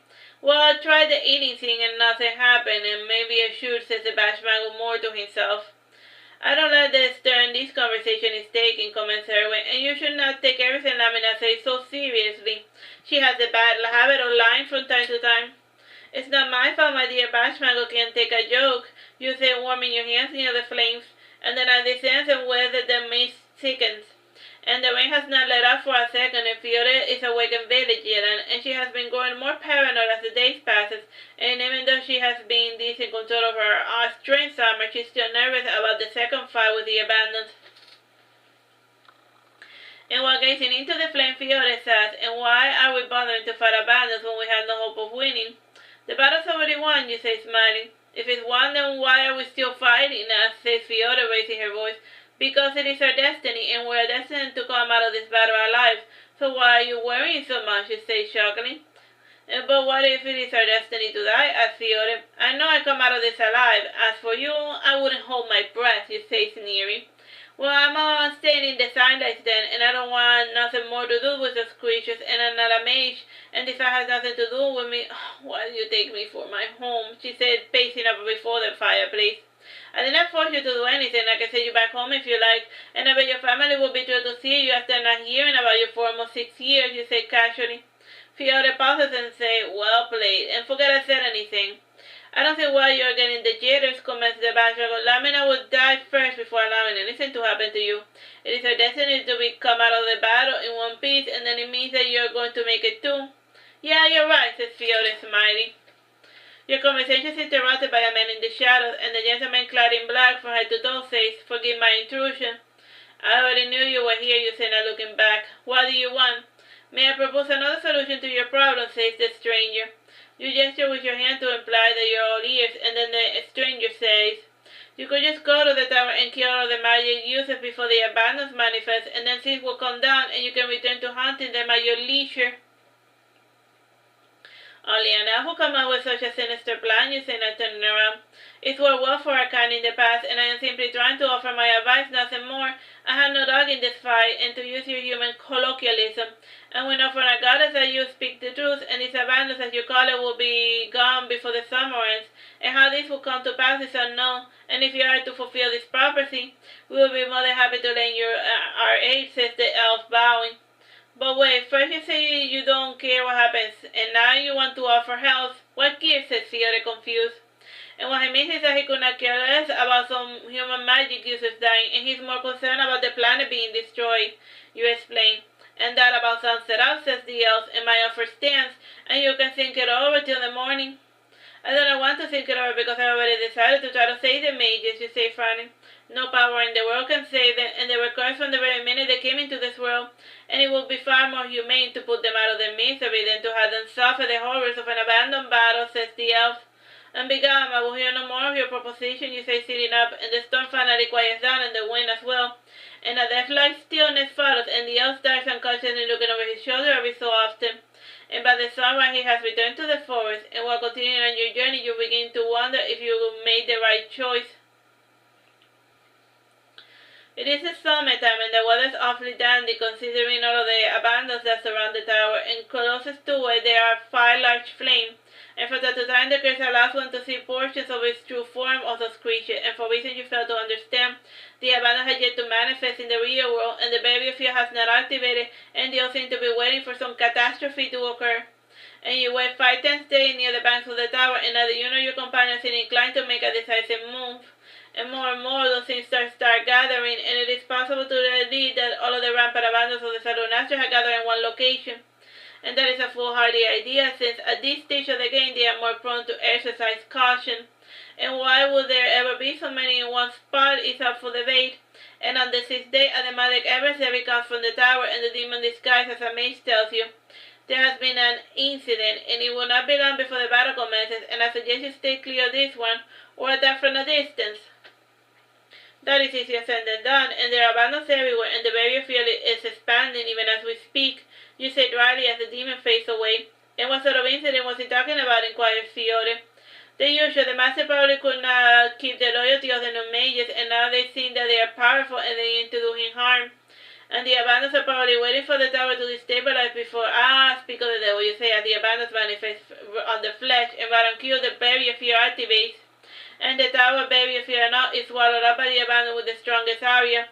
And that is not to say that the other abandons did not try to swallow up this portion of the world to create a situation to their advantage. And the changing landscape becomes almost impossible to follow from minute to minute, and in the end the abandoned Subban of Genubi is area becomes dominant, and his abandon is apparently colorblind, and it has a hard time distinguishing between blues and yellow, and he sees the surroundings a strange coloration to it, and the maelstrom of the battle does not allow you to ponder much on your surrounder. And Irving deploys a shield around Fiora to help her fly around, and she limits her involvement into releasing spores from her pretty suit and occasionally poking out a monster in the eye. And even with the strongest of time, as I should feel like fleas in the backs of giants. And the tower eventually bursts open with magic, and a horde of demons greets the abandoned, staring and biting and cursing. And even when the bodies were torn limb from limb, they will quickly spawn in the physical world, and as long as the magical, their summoner lasted. And after the first burst, the number of demons was quickly decreasing in number, and some of the older and smaller demon legions start fighting more cautiously, and these differ from the initial elemental demons. And in the larger groups, they will focus their attention on the weakest before moving into bigger fishes, and eventually even the shield inside the tower is breached. And you watch as the abandoned crowd around the master of the tower, and he removes his mask to have one last look at the world, and suddenly 7 largest abandons turn on their peers, and they start slaughtering their own kind, and through their dull senses, the abandoned instinct starts telling them that their own is now part of their enemy, and while inside the stone you are rocked between all of them in a vain effort to avoid getting struck down, and you try to get away from the battle, but like a sinkhole, this world starts concentrating on the center, and as the Subban Genubi drives himself into a mad frenzy of destruction, and the world he conjures starts sinking into each other, and all who try to get away from his distracted grip were torn limb from limb, and there is no escape for him, and one can only get nearer to one's eventual demise. And he sees other companions start screeching in an unnatural fashion, distorting the light around you in a mad frenzy. And you can no longer see Irving or Fiore, and just like that, the abandons are no more, and you find yourself at the beach, and all is peace and quiet, and Irving looks about confused and says, I thought you said that I would die if I get assimilated by an abandon. No, you were just killed by one, and I think I died around the part when Sphynx started swallowing the world around him, you comment distraught. Says Fiore, throwing up, and afterwards she asks, let's never do that again. So what killed the abandons this time? Asked Irving. It was probably my brother Ahi, and he can reach Ahi and has extremely high destructive potential, you say more to yourself. I don't think it was Ahi, commented one of the demons who was resting beside you. And like your companions that were entranced by the visions of an event that had never happened. And the tower is still in one piece, and the people inside are also captivated by the vision, by that curse. And how's the tower, you ask? Well, things will apparently go as planned, and the mages in the tower are under the impression that the things they saw was a powerful illusion created by Suberus. And as for Suberus, he is convinced his underlings were trying to make him go crazy to weaken him, explains the demon. So even as to everything, they're still going to butcher each other, as Irving shocked. There are some fates that cannot be changed, says the demon, and these humans are bent on killing their master, and it will be easy for him to become a martyr to preserve the tower and the magic of this world, but alas, Suberus will not yield. And as the demons had predicted, the tower comes alive with a source of fireworks, and the lesser elemental demons try to take the top of the tower. However, Suberus demons are far more ancient and deadly, and by sunset the tower grows quiet. And the other ones hit the magic of the tower and its master lies broken. For the first time, Irving feels in the physical world the overflowing power of magic gathering itself in one center, and Fiora commands, this strange sensation makes my skin crawl.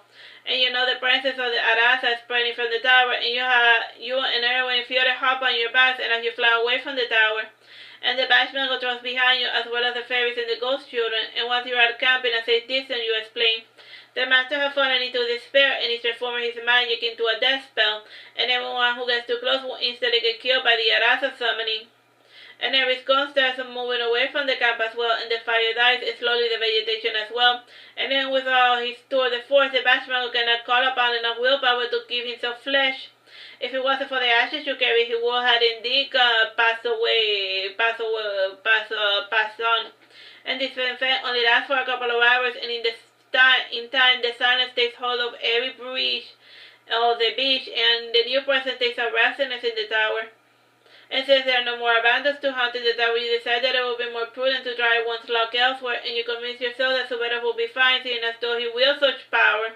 And the abandon will sweep twice about facing him. Still, you don't remember there ever existing a spell that could take over an abandon's mind. And new spells are being developed all the time by your father, and there is the slight chance that Subera might be slightly ahead in subjugation magic still. You spend the following week replaying the battle in your head, and you know that ever since that incident, the abandons have practically disappeared. Then again, it is not as if one can sense them when they hide inside their areas, and the only time they are visible is when they peep out from their hiding spot and look into the real world. And through the small distorted window, they can check for enemies while still maintaining their stealth. And you start considering that maybe you need an irresistible lure to force them to come out in the open again. And on a rainy summer night, you have Irving shoot raw magic from his crystal, and despite the display of fireworks, not even a stray shade would manifest. And you did draw at least an angry crowd of humans seeking to burn you and your companions as witches. And after scaring them a little, you return to your abandoned hunt. And the abandoned hunt is put on hold for a couple of months, and during that time the continent was in the middle of a civil war, and you decide to wait out this war in Irving. And in part because none of the armies had gotten remotely close to there, and it is now New Year, and there's still rumors of war and chaos in the continent. And the outskirts of the city are littered with shacks belonging to the refugees. And the resources of the city are strained, in part because the rulers like the hard to kick the refugees out, and due to poor sanitation combined with the winter, a small plague hits the refugee camp, and in order to pass the time, you and Irving go there to treat their maladies. And due to the suggestion of Irving, both go dress up like plague doctors, and the illness that afflicts the people in the slums was not airborne virus of any kind. It was something more mundane caused by poor sanitation and not having access to clean water.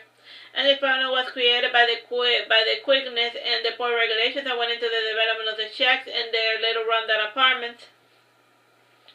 And within the walls, the city was still beautifully splendid, but the rulers would not yield access to the outsiders, so they did allocate resources to taking care of them. And when they returned from one of those goodwill missions, Fiore commenced, and I feel sorry for the poor lot, and how they made their town away from the city in the form of a fishing hamlet or something, they would not have run into these problems.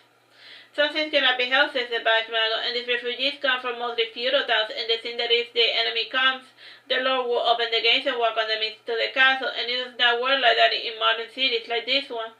And what would need to happen for them to be made citizens, asked Irving? For starters, they will have to clean up their ass and get jobs, and the problem is that our jobs are within city walls, and in a sense, they will have to create their own means of production, and this is not a problem for the merchants we have been allowed into the city. And even the farmers have made themselves busy, and now the bulk of the people are of a different kind, and most are fallen nobles and others ramble that have never had to work a single day in their life, and they left their soldiers to die for a cause and did not believe them, and now they are seek refuge, hoping that their ranks hold any weight. And needless to say, they came to bark at the wrong tree, explained the Batchmago. Don't listen to the Batchmago, he just says people that can't help themselves, you explain. And after a month, the plague finally subsides, and half of the refugees have died, and those that were treated have spread your practical knowledge. And they have become hygienic to the point of fanaticism, and the trick was sending it to them in the form of magical ritual, and people can be so foolish at times. And the winter months come, and everyone moves to Eden's tower to continue his study, and for reasons he does not understand, Irving is now earnestly teaching him. And sometimes Irving is so gleeful that he forgets to put on his bizarre getup, and while walking outside in the gardens you command, Irving, you forgot your helmet. Oh, I did not notice, says Irving, smiling. And I have never seen you this happy, and did you fall in love or something? What gives you as concern? Why, you're not happy, Lamina? You should be jumping out of your skin like me in celebration, he says happily. I don't get it, you say, give him a sideways look, akin to your brother, Haven't you realized that the abandons are gone? That poof, he says, just decorating with his hand. The ones in this world, perhaps, but we must always remain vigilant, you say, frowning. Irving hands you a missive written in a familiar handwriting, and you read it over the top, and it says, "Surely, my brother's jesting. Abandons can simply be gone, poof, just like that, and even I hate forever to kill an average fellow, and yet you stab yourself remembering the battle. Yes, your brother out here is strong, but the abandons were always an overwhelming force, and even the strongest of your ranks would take hours to kill one, and with the help of a large garrison, and yet all your evidence points to the fact of them being gone. But how did this happen?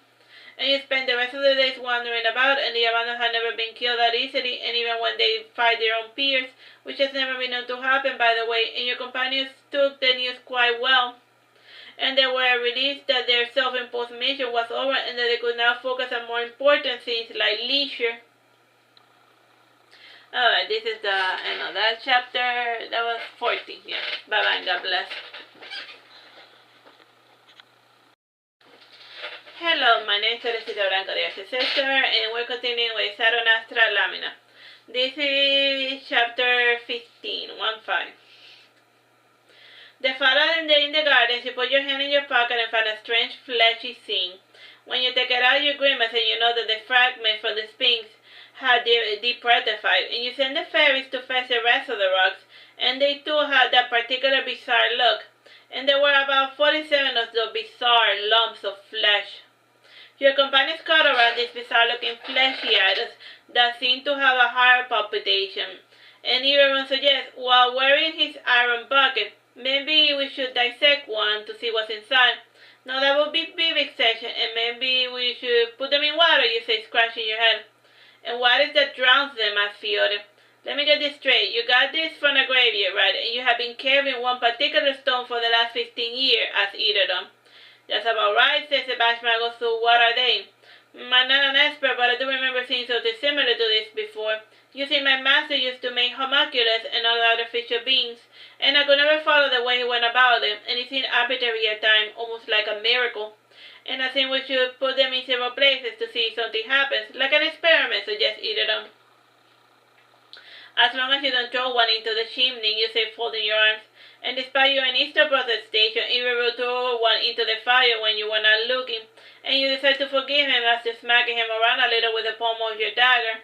And a few were thrown into the fire, and a few were grabbed inside a portion of your rose your father gave you, and others were buried or were put in water that you had suggested. And Irving started carrying one in his pocket as well, and Fiore had several of them wrapped up like little babies. And those things doubled their sizes each day, and even the ones that were thrown into the flames. And in time, those figures start taking form, till they resemble little sphinxes of different makes and design. And those we had carried with us end up having our faces, which is weird. And you decide to name those creatures after bones, and the first ones that take form was the one you carried, which you named Ulna.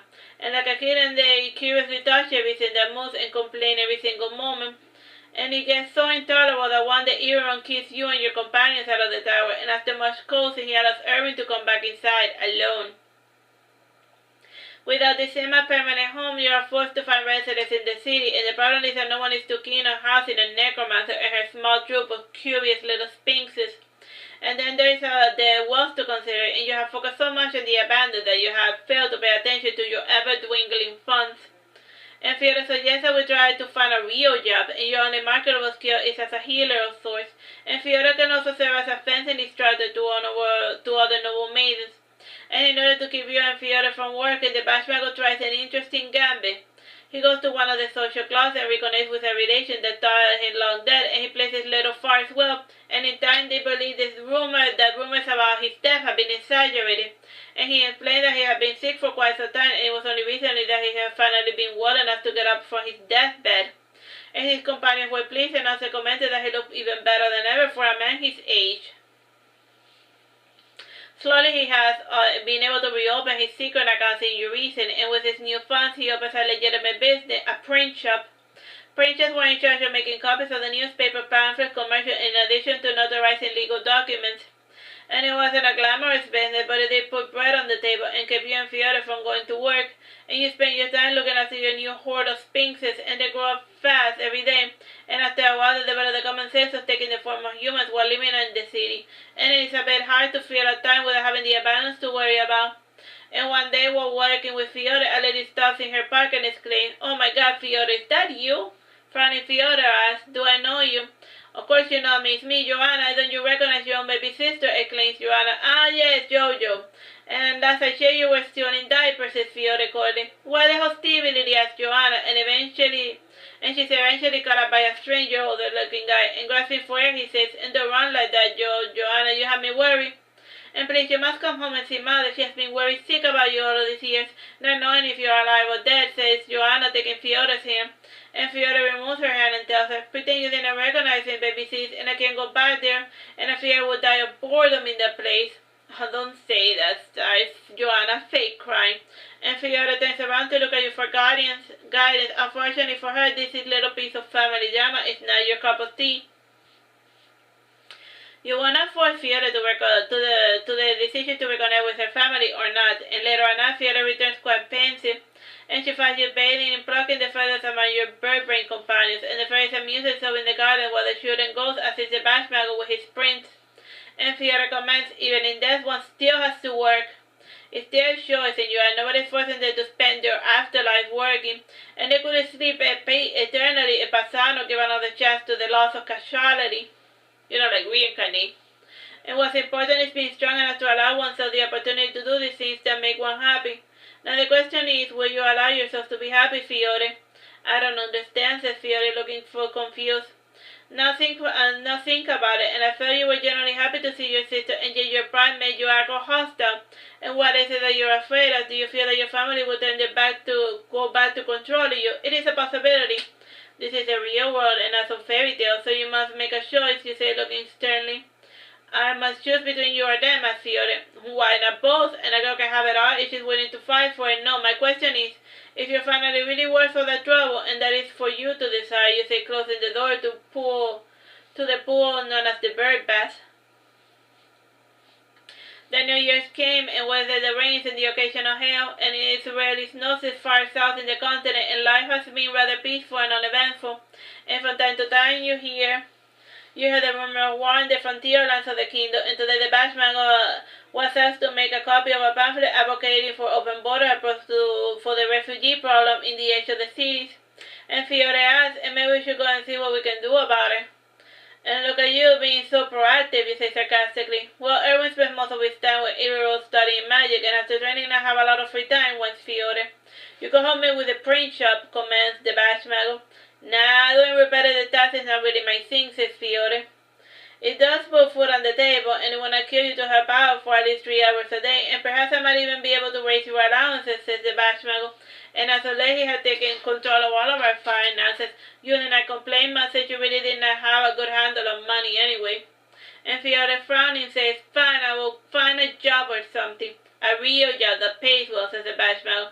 "Teaching is a dead-end job anyway, and you should try odd jobs like some nobles, and I hear the Silver Princess is hiring." The Silver Princess is a comical name given to the youngest daughter of the family of Albion, and her name is Suralia, and one of the many bastards of Mordred, and dragons and their illustrious progeny rarely made it for life, and Suralia had not inherited any of her father's draconic trait, not even the wings or tail, and she did have his azure eyes, and his icy breath and mild temperament. And you find Suralia in one of the gardens with her army of fashionable ladies in waiting, and she's always surrounded herself with beautiful girls, and she too is as dainty as a flower bud, and with her many laces and ribbons, and she smiles with her perfect sharp teeth, and her smile reminds you of your little brother. And after sipping her tea, she says, "How do you do, Lamina?" "I'm just fine today, Lady Suralia, and I was told you were hiring people for odd jobs," and you say, sitting down in a bench before, and Fiona sits beside you watching. "I always have more needs of maids, and I can't find the energy to do anything on my own, so it seems," she says, pouting her perfect lips. "In other words, you're a lazy lady," says Fiore, and one of her fairies pulls Fiore's hair after saying this, and Fiore apologizes. "Sorry, my bad." "No offense taken, Lady Fiore," says Suralia, smiling, and she asks, "I am in need of someone of your particular talent to acquire information, and some of the lords have been pressuring into letting refugees into the city or to get rid of them all for good, and I need to know whom to let in and whom to dispose of." "It will be a lot easier to just send them away," comments Fiore. "Still, I do see the need to get rid of the unwanted elements." That is just it. There isn't much difference among the laws, says Uralia sadly, and then she starts explaining. Those involving shady businesses want everyone inside and to have plenty to pick from the litter. And then there are the artisans who are always in need of unpaid apprentices, and others want to restrict the entrance to any family that do not have any members with a journeyman's license, and as for my family, we would prefer to only allow women and children. And here's the fruit of our little dilemma. Yes, by the time you come into an agreement, the poor folk will probably starve to death, you comment grimly. It is not as if we do not have room for them. The war has caused our population to steadily decline, and these people will be a backbone to shore up our numbers. And though we must make certain that they abide by our rules for the sake of peace and prosperity of our fair city, says Suralia. I think I can help with that, and even countries who invest in the community have their uses, and I will compile a list, and I will make a healthy mix of the people I have mentioned, excluding the names of those who seek to destroy us from within. And just to be safe, I will brand the new entries and make them do a citizenship test after a couple of years to see if they manage to integrate into our society. You suggest, is that what you do back home? Inquired Theodore. We do not have a problem in my home because it is practically uninhabitable, and one has to be pretty strong to survive there with the lack of air and all, you say, absent-mindedly. It sounds like a dreadful place to live, commented Sularia. I could say the same thing about this world, you say, frowning. And what's wrong with this world? We have mild climate, fertile ground, and plenty of animals to eat, and a little more, and it will be paradise, said Sularia, smiling.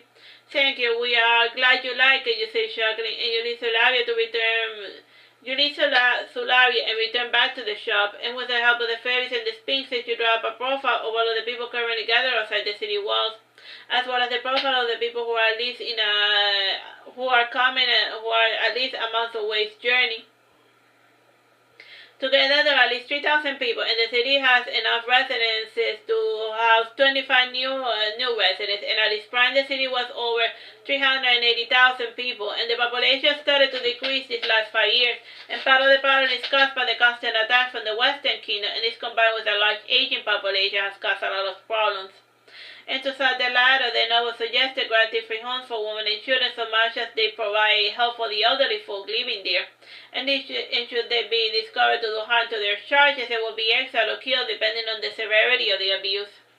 And this is just a suggestion you offer to Sularia, and for the following months there's a lot of movement in the city. And even with the provided information, none of the leaders seem ready to take a definite option to deal with the refugee problem. And in the end, Sularia suggests charging the candidates a fee to get a chance to enter the city.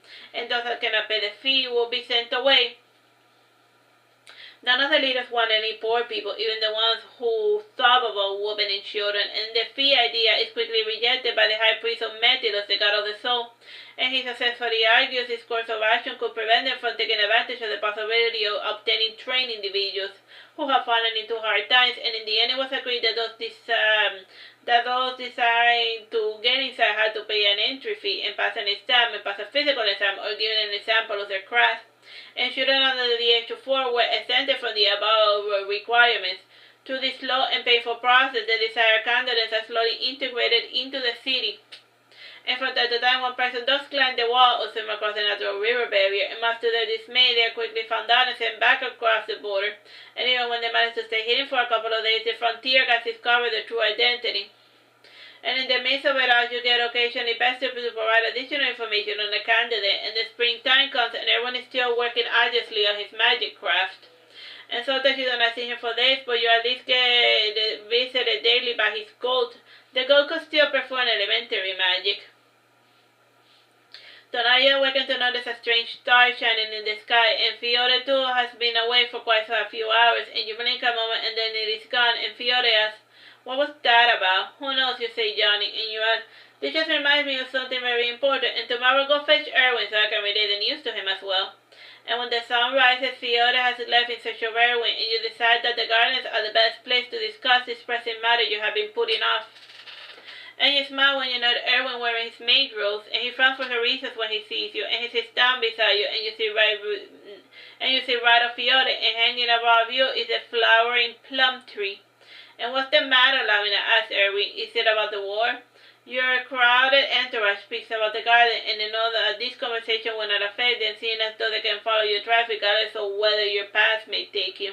And as for your normal human companions, well, that is another story. You tell us plainly, in less than 5 years I will be going home.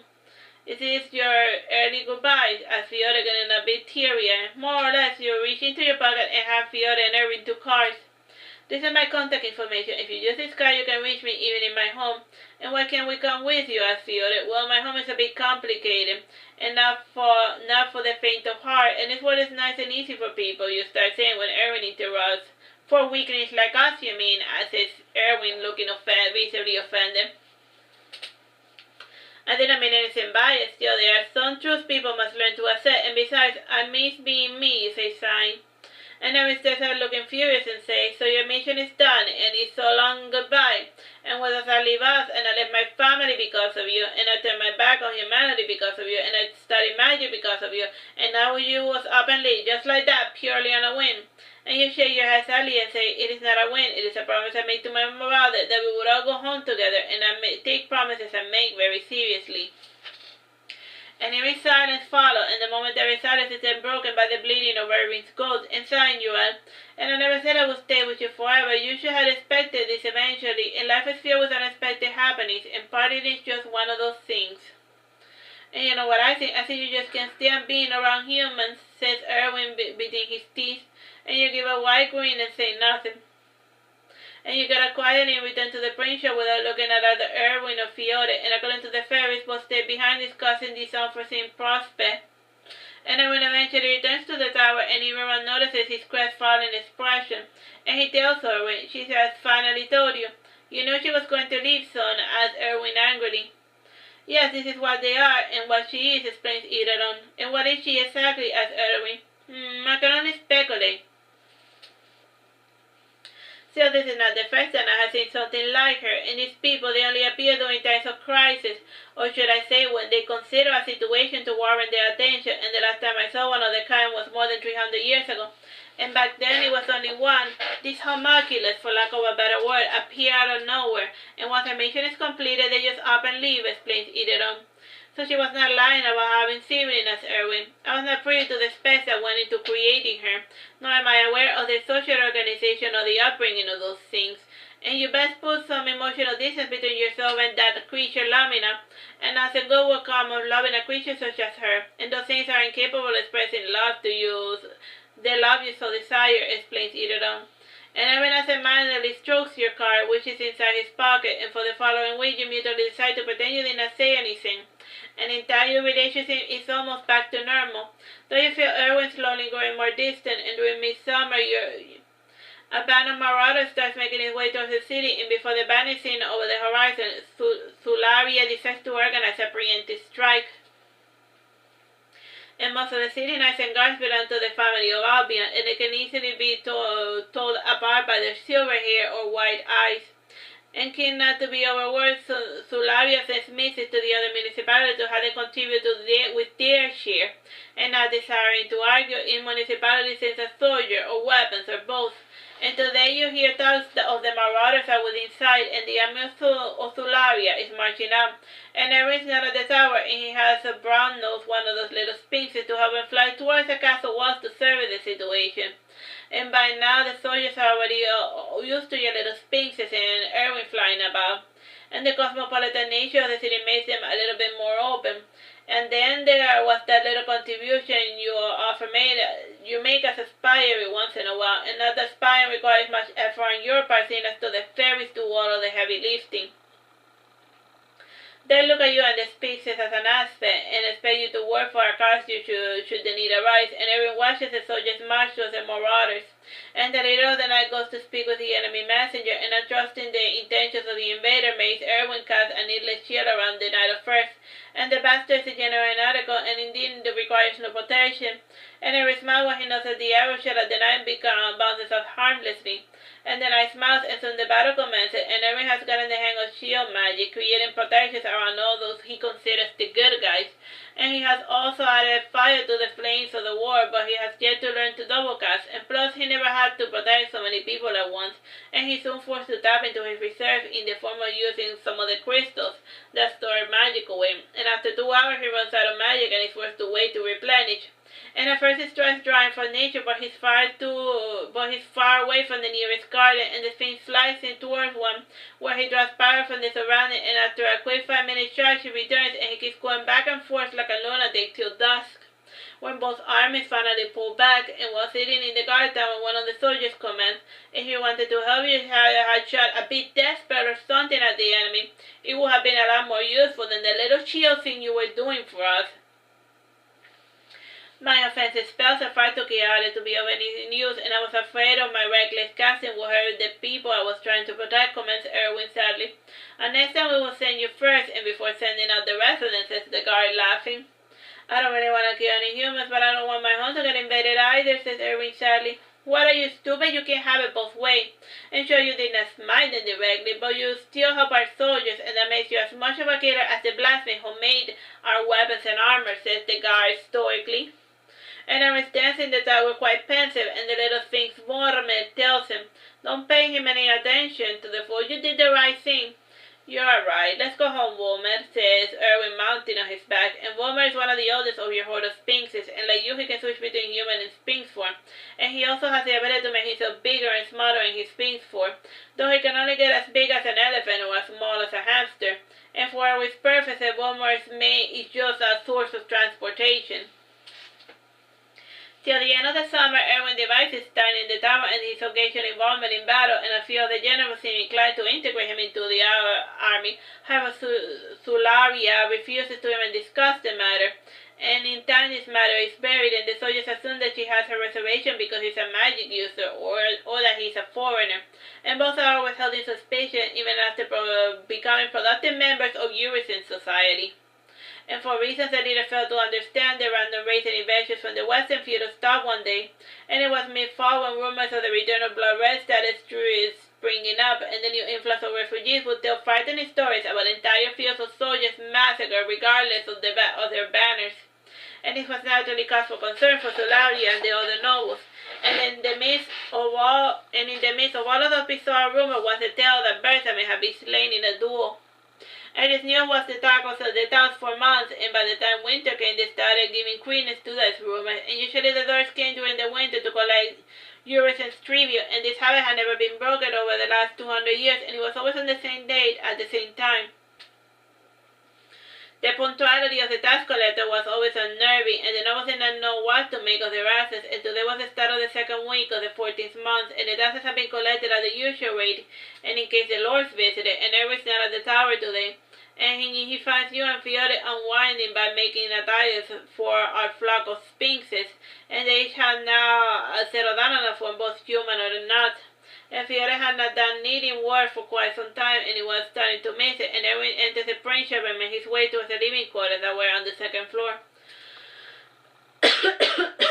And he opens the door and gives his salutation. Fiore says hello to you, Irving, and you're looking well. Either on insists I may take my help, and studying magic is a sedentary venture, and it is easy to become a couch potato as he describes it. And he says, smiling, and his face grows somber as he sits down before you. Are you still frightened about my eventual departure? You ask, not looking up. I'm over that, says Irving, nodding, and he stops a moment to pet his coat, and the goat follows him like a shadow this day, except when the tower lights grow dull. And both now Irving and his goat do wander about, and says his pleading companion always returns after a few hours. And looking sternly, Irving asks, and what do you know of the lords? And I heard rumors that they are late in collecting tribute. What does this mean for Urizen? First of all, they are not late, they came and they left, and 2 days ago was their last visit, as a matter of fact, and they will no longer be collecting tribute from this country or from any other, you answer. And why have the nobles not informed the people, asked Irving? And why should they? They can continue taxing the people the same way, only this time they keep everything instead of sharing it. We better get them, you say. And maybe we should print something to inform the people of this problem, suggested Fiore. And while Bother news to speak cannot be kept hidden for long, and the nobles cannot help but discuss this day and night, and the walls are paper thin with the servants constantly eavesdropping. And then there's the same of the servants spread the news to the neighbor, or to the bars, or to the drunken companion. You explain what needing. Alright, that's the end of that chapter. Bye-bye, God bless. Hello My name is Teresita Blanco, there's a sister, and we're continuing with Saturnastra Lamina. This is chapter 16, 1-6. Look, Irving, it's never good for business to get on the bad side of the nobles, and if you want to do some grand gesture, turn into a fiery something and say in a booming voice, Vertebrae is dead, the kingdom is no more, and the lords have abandoned us, and we must rely on ourselves for protection, you say, not looking up. And then he looks up and says, and I should do just that. And as soon as he leaves, the Bashmago enters and commands, Lamina, why must you put stupid ideas in the boy's head? And why do you think that is a foolish idea, you ask, pouting your lips? I'm not in a mood with arguing with you, Lamina. Good day, he says, slamming the door behind him. And just as you have suggested, Irving returned to the tower to devise a method of delivering his message in the way you described. And he tries asking Irving for help, but he soon realizes that his master too wants to dissuade him from the foolish idea. And Irving has become stubborn as of late, and in the end he resorts to his charms, and making a huge fire apparition was a piece of cake. And he made some of the required sizes while practicing with Irving's barrier. And now making it talk was another matter. At most he could only make it do ghastly sounds like into rushing water. And in the end he decided to try a more subtle method. In using the anchor, he made everyone in the city see the strange apparition with a terrible message. And this sheer dream was seen as a visitation from the goddess of fire, Chorus, and to add to the illusions, it made the fire spectre look like a maiden surrounded by flowers with the texture of embers. And it was a good thing that the city did not have a high priest of Chorus. The priest would have been able to recognize Irving's maiden as a fake. And this little magistrate did have some unexpected consequences for Irving. One day he was picked up by the guards and sent to speak to Solaria. And after a brief meeting, Irving agreed not to use such a spell ever again under the penalty of death, and Irving's dreamcast had affected everyone in the city, including those who were trying to suppress the news. And naturally panic struck in certain sectors, but not because of Irving's message. And to show the adoration for the goddess of course, some groups had set fire to the gardens and homes as well, and the arsons were eventually arrested. And something good at least came out of this entire mess. Irving has stopped interfering in political matters, though he still protects people with his magic from time to time. Spring came and weathered the army of Irving, in spite of everything, had lost 20% of its soldiers, and the families for the past week were hosting funerals. And there was quiet somber days, and while walking in the garden, Warmer comes to you and asks, are there other Sphynxes like us? In this world, a handful, not counting yourself, you say, Johnny. How many exactly, insists Warmer. Well, there's Canon, and Una, and Muna, and Luna, and I think there was another one, but I can't remember his name. And then there was your mother, who may or may not be alive, you say, frowning. Which one is it? Says Warmer, raising his voice. The hell should I know? I don't have all the answers, you say, exasperated. Could have fooled me, says Warmer, shrinking away from you. And Warmer is quiet for some time, and then he asks, do you think we can make babies? We got a mouse in your pocket, you say, grimacing. Ugh. You know what I mean, says Warmer angrily. I don't know, you should give it a try and inform me if anything comes of your ventures. You say Penny, he said, as if it was a little kid. Ah, they certainly mature at the same rate as cats. You're not help at all, says Warmer, getting up. I was not put on this world to make your life any easier, my dear Warmer, you say, laughing, remembering one of your brother's little favorite lines. And noticing that Warmer's not leaving, you said, God, what do you want from me? Permission? Do whatever you want, cheese. I do not have stones running through my veins, says Warmer, departing. And after he leaves you sit there and ponder a little, and you start absent-mindedly feeling one of your curls while you meditate on this trivial matter. And in the end you decide to put it out of your mind altogether, and the days slowly roll by, and you continue not performing anything you consider remotely productive. And even when you provide information to Solaria, you're just going through the motions, counting down the days before it is time to go home. And by summer you do not see or hear what occurs around you, and you lie down and refuse to wake up. And after a week of lying dormant, you rouse from your sleep after feeling little creatures nibbling and biting at you. And when you awake, you see that it's just your imagination, and you start heading out, and you know the conversation ends as soon as you enter the room. And you head towards the river to take your daily bath, and normally the sphinx should come with you to mimic your libation, and this time they do not follow. And when you return home, you find Irving and Fiona and the bachelor waiting for you in the drawing room. You sit down before him and John, and Irving starts, we are worried about you. How so, you ask Johnny. for the last month or so, it's like you're not even here, and there has been a dead look in your eyes ever since you found out that there were no more abandons, says Irving sternly. And do you need some grandiose mission to feel important, Lamina? If you need a new sense of purpose, join the army, or look after some orphans, or go to temple, do something, he says, Mago. Unlike you people, I don't need a sense of purpose to live my life, and life is pretty much purposeless. And it's humans who try to find meaning in their meaningless existence, and I am content to live my life doing whatever I desire. And if I have been a little bit out of touch, it's because of my soul-crushing boredom. I feel boredom, my friend. It was eating me up on the inside. You finally say exasperated. If you're bored, we can go on another quest or something to find a long-lost weapon or a spellbook, suggests Fiore. Nah, that's childish. And you three are pretty much settled into the city, and I do not wish to uproot you for my own selfish desires. And you add, forget I said anything. It would be a lot easier and cheaper to buy some board games or go to a gaming house.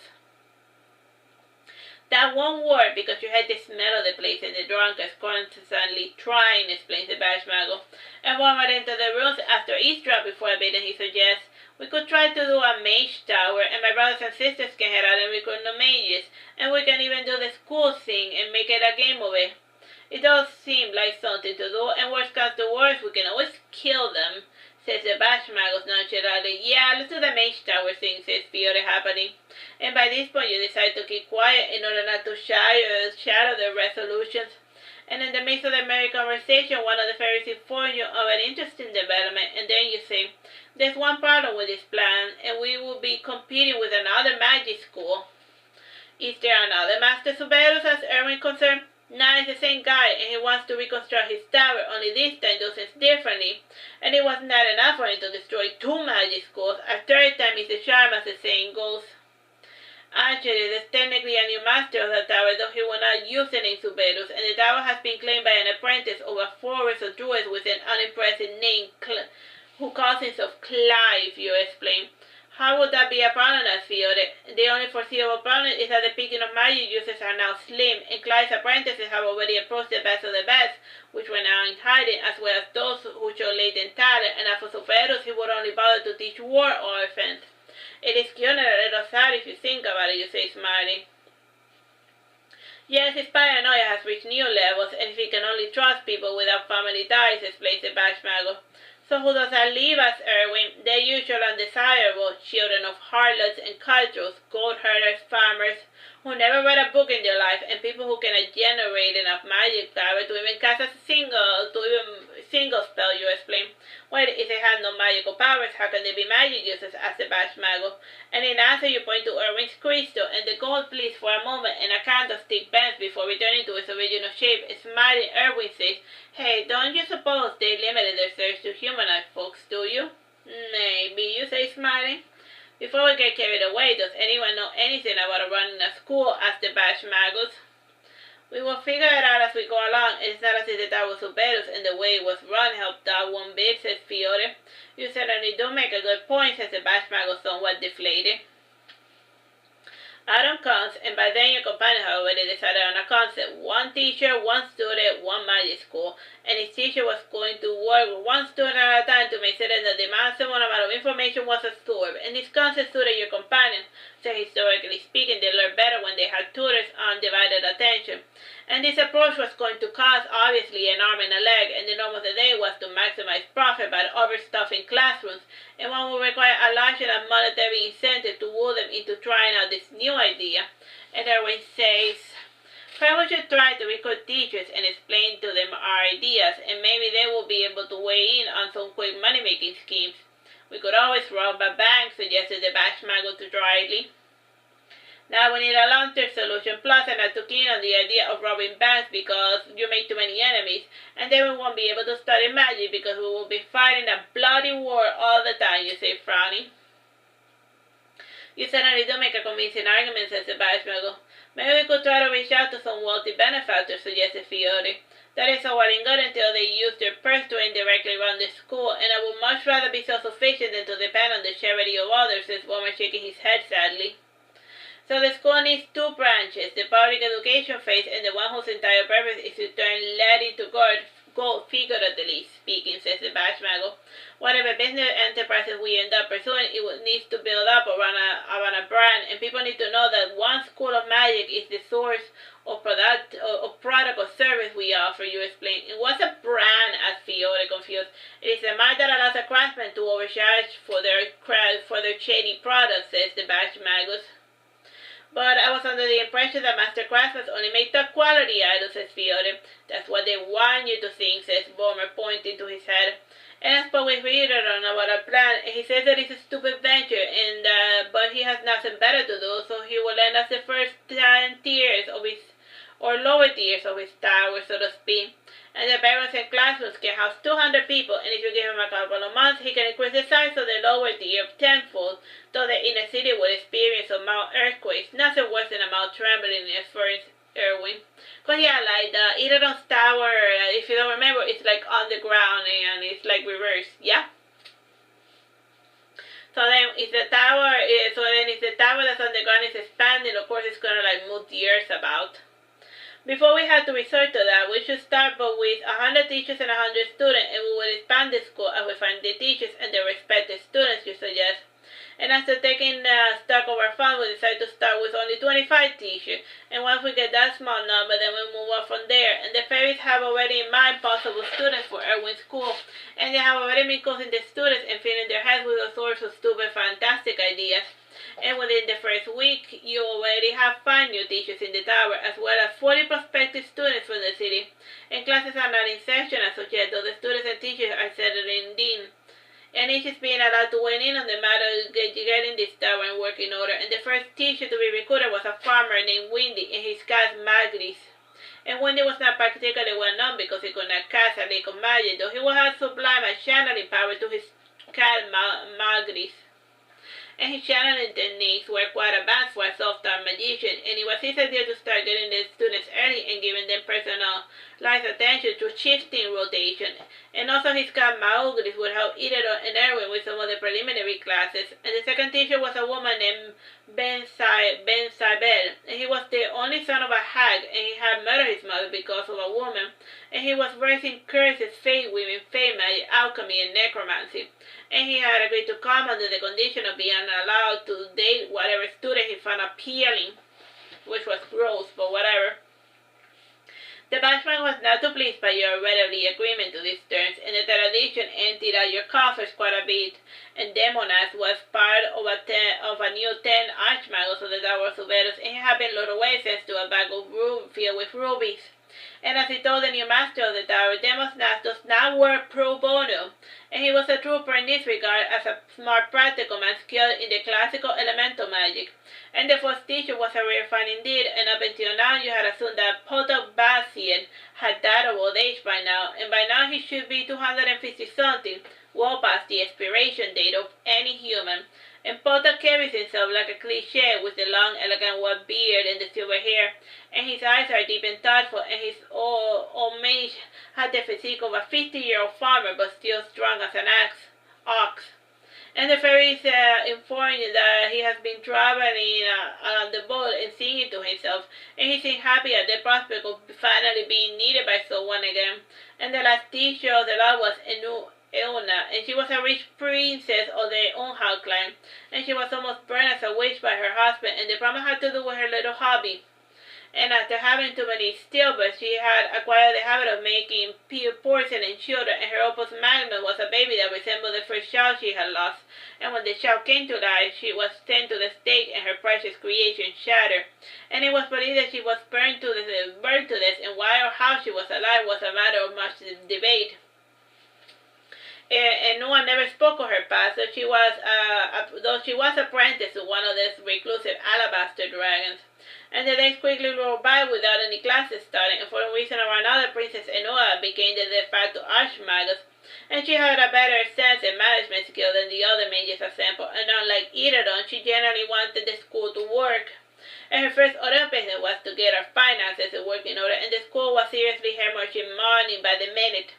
And the school needs to balance out free education for the students with self-sufficiency, and to answer the immediate need for money, Princess Enua comes up with an ingenious idea. They will sell to the city infertility curses, and the curse can be applied in the form of a rune tattoo. and it can be temporarily lifted by drawing an additional rune to it, and the curse can be applied by the students as well as by the users of crystals. And master accompanied surprises. The infertility curses sold like pancakes, and the biggest buyers were the courtesans and farmers that had too many mouths to feed. And through channeled clandestine measures, girls who were too young to have kids would get those infertility curses. And within the end of the year, the coffers of the school were filled, and were able to buy new supplies, books, and food for all of the students. And the new year has come, and we are finally making a profit, and the capabilities of the print shop were useful for spreading the infertility curse. True, the men and women of Irving have finally complete control of when it is convenient for them to have children.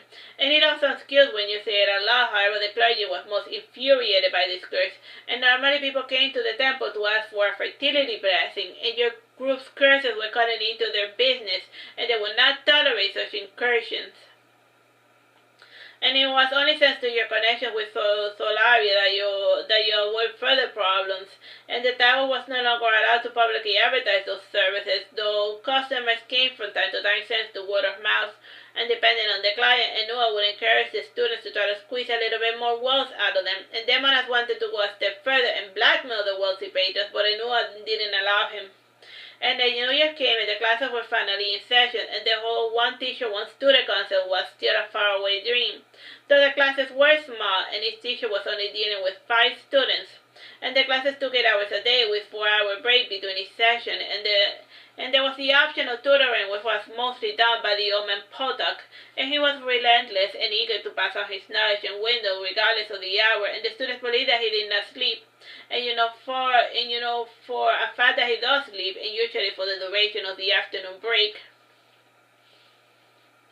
When not studying, you were in charge of the physical recreation of the student, and most of them did not have a problem with combat training, though a few had never so much as run a leg in their entire life, and during those sessions it was common for the farmer Windy or Ben Sabet to attend, and they would casually slip into the group and the guards to take part of the recreation.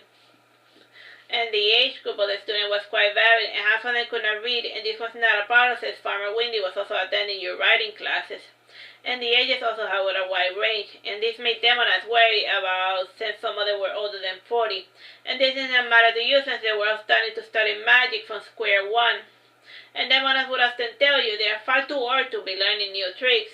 And they do not need another person telling them what they already know. And besides, magic was originally discovered by old folks, and the proximity to death gave them a certain affinity to magic. And besides, 40 is not that old, and the body may wither, but the mind can stay razor sharp. If the person is willing, you say frowning. I sometimes wonder where you get all of this stupid information from. Demona seemed inclined to complain more, but he chose to remain silent. He had been hired to perform my job, and he planned on giving it his all. His work integrity was one of the things you found most appealing about him. The following day, Ben Sabet was amusing himself by asking his peers about you, and for reasons you did not care to understand. And he had a hard time speaking with you, and he would always send messages to you indirectly or leave the room when you came inside. And to Irving he asked, "Has Lamina always been so cold?" Not really, it's just that all her emotions seem fake as all, says Irving sadly. "So she doesn't hate me," says Ben Sabet, smiling.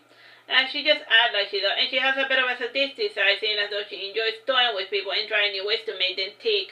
Either that or she spends too much time following through an evil suggestion of her fairies, explains Irving. And about those fairies, when I was small, I used to see them in the forest, and even today I sometimes see them. Lamina's fairies, I think they're imaginary, and fairies cannot exist in the city, especially in a city with such artificial nature, says Ben Sabel, folding his arm.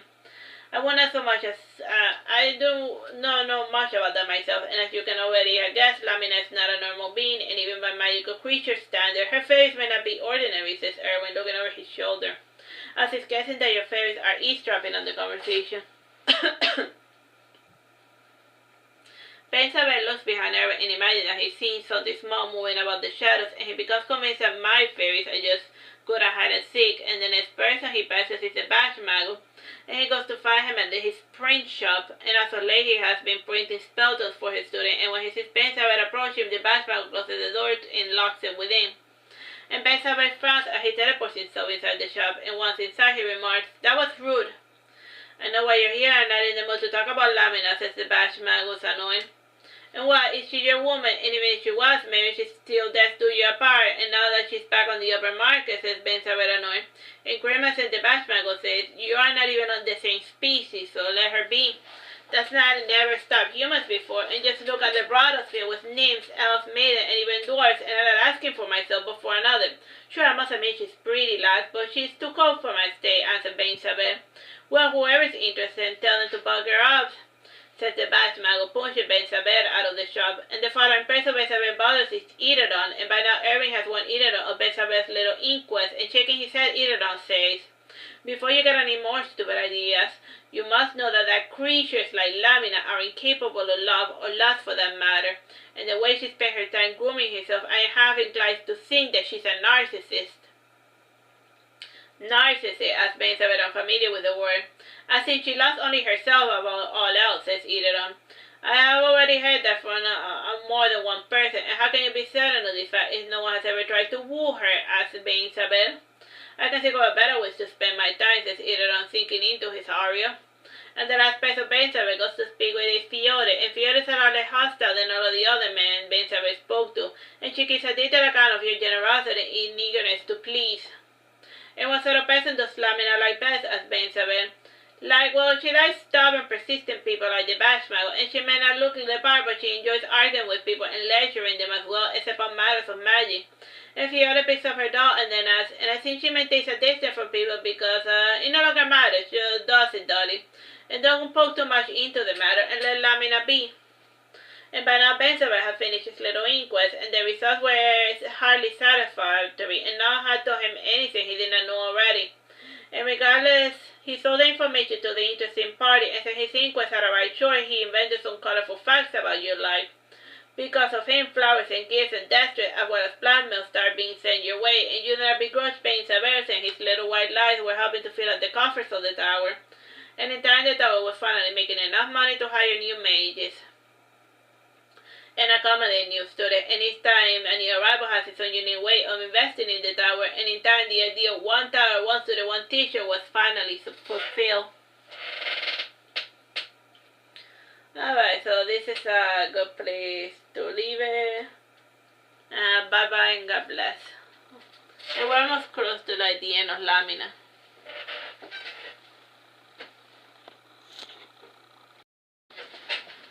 Hello, my name is Teresita Blanco, this is sister, and we're continuing with Saturnastra Lamina. This is chapter 17. Spring came and with it all sorts of new problems. The Irving was marching towards Urizen. Apparently the humans had broken a war treaty, and now the elves were using that as an excuse to reforge their empire. Their march led their army towards Nemorensis, and Urizen was unfortunate enough to stand in their path. All the human towns and villages eastward had been decimated, and the elves were not taking any prisoners. Today the city is on high alert, and the guards and even the silver dragons that they supposedly did not have were on the prowl. And inside the tower, situation was just as tense. Outside the Bashmago, the fairies and the ghosts and the Sphynxes are on the lookout, and the students and teachers are waiting in the heart of the tower. None seem too inclined to bother helping, and part of the problem is that magic users are no good in battle without support. And until the situation unfolds, your companions are just waiting for something to happen. Smiling, Irving removes his helmet, and he coughs slightly and says, "This lookout is not going to help one bit." "I know," you say, frowning. "How come? I don't understand," says Irving. "Do you think that they can breach the wall so easily, that they can jump the wall so easily?" "They do not know how to jump over anything because they're already inside," you say, looking towards the fireplace. "How? How did we not notice, or did you let them pass to watch the world burn again?" Lamina asked Irving, narrowing his eyes. "Don't get all testy with me, Irving. And remember, I was opposed from day one to letting the refugees inside, and the elves probably slipped in with them as well, with the others we allowed within," you tried to explain. "How?" asked Fiore. "The infiltrator magic was originally developed by the elves." Pointing towards your rose, Irving says, "This is an offshoot from what we had originally developed, and in other times our race was almost wiped out by the humans. And to survive we developed these clothes that magically alter our bodies to look and be human." "Well, that is just the gist of how they work," you say, interrupting Irving, and he nods, understanding why you desire him to be silent. Even from deep underground you hear the battles of the dragons, and Irving gets up and makes his way out of the tower. And he's soon joined by Ben, Sabel, Ma Ugris, and Poto Bastian, and IntroductionAs Fiore. "You are not going?" moans Fiore, pressing her doll close to her chest. And Princess Enua smiles and says, "It's okay if you don't want to fight. You don't have to kill anyone you don't want to, Fiore. Just maiming those pesky elves will be more than enough help," says Iridon. Fiore does her skirts and goes to the armory to don her armor, and Iridon waits for her with a glass of beer, and he tells her, "This weapon is only good for one shot, and if you and Lamina manage to break to the ranks, you can make the bastard Grimir call off his dogs." And Fiore takes the weapon and you ride out with her, and you fly up high and see the city in flames, and the dark elves are roaming the street, and unlike the regular human raiders, they are limiting themselves to crippling their victims, women and children alike. And Fiore knows this and asks, "And why are they not killing the humans?" "I will explain this later," you say, flying across the fields. And you fly over the first elegant elven battle line, and you make your way towards the center, and the center warriors have a protective field, and you smash repeatedly against it while the fairies resonate to erode the magic. And while holding part of the shield open, Fiore jumps inside, and she has no idea who Grimir is or why he is relevant to this story. And she rushes towards the most distinguished, authoritative figure in the ranks, and her eyes naturally fall on Grimir, the albino half-elf leader of the elves, and before she makes it to him, Grimir's bodyguards corral her and pin her down, and she is holding fervently to his heel with a glass rapier pointed at it. And one of the elven guards asks, "And shall we kill her now?" And Grimir shakes his head in negation, and then he tells Fiore in English, "I admire your bravery, little one, though it seems we are at an impasse." "And call us your bruise or you die," says Fiore. "It will just be a cut in the tendon, and our beloved goddess can easily patch up the wound," says the guard, smiling. "Cut them off or you die," repeats Fiore. "If you let go of my ankle and sheath your dagger, I promise to call them back," says Grimir. "I don't believe you, now do it and I will let you live," says Fiore. And the barrier breaks and the fairies now surround Grimir, and Grimir says, "I was not expecting for there to be another guardian, and usually your people only send one. Well, no matter, I shall play my part as the cowardly villain."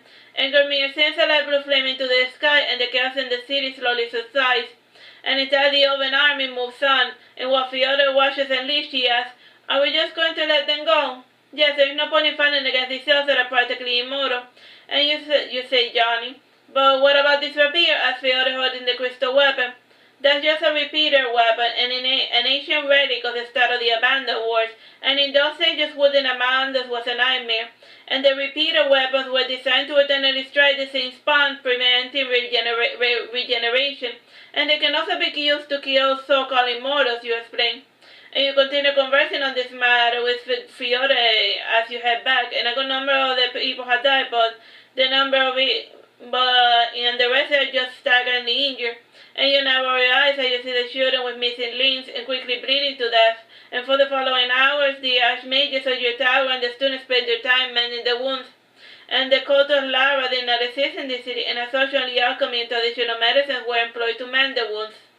A week passes and the city is back in working order, and the incident with the Elf-Potato has the locals paranoid, always looking over their shoulder. And while going on your walks with Fiore, you hear a random person badmouth you, and a small gathering is occurring in the manor of Solaria, and the citizens are demanding to be rid of all outsiders and to kick out their local elves as well. And like most humans, they think that all elves are allies to the Alpha Seer, and the reality is that the elves are just as fragmented as human societies.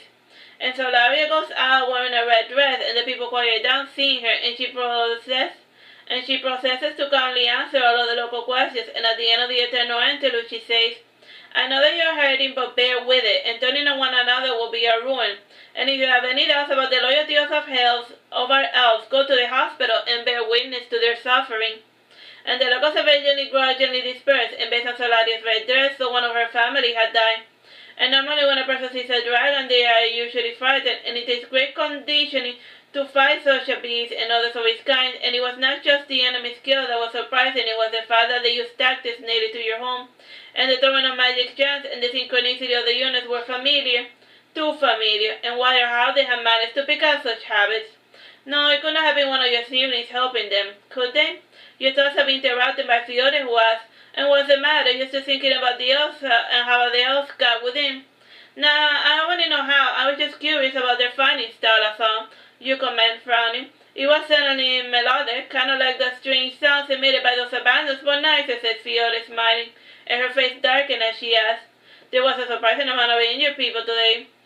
I would help them if I could, but alas, I lack the power of healing, you say sadly. And the following month, the tower spent researching curative spells, and he didn't have hardly any literature on this matter, and he never bothered to learn any healing spells because he never had the need to heal any injuries.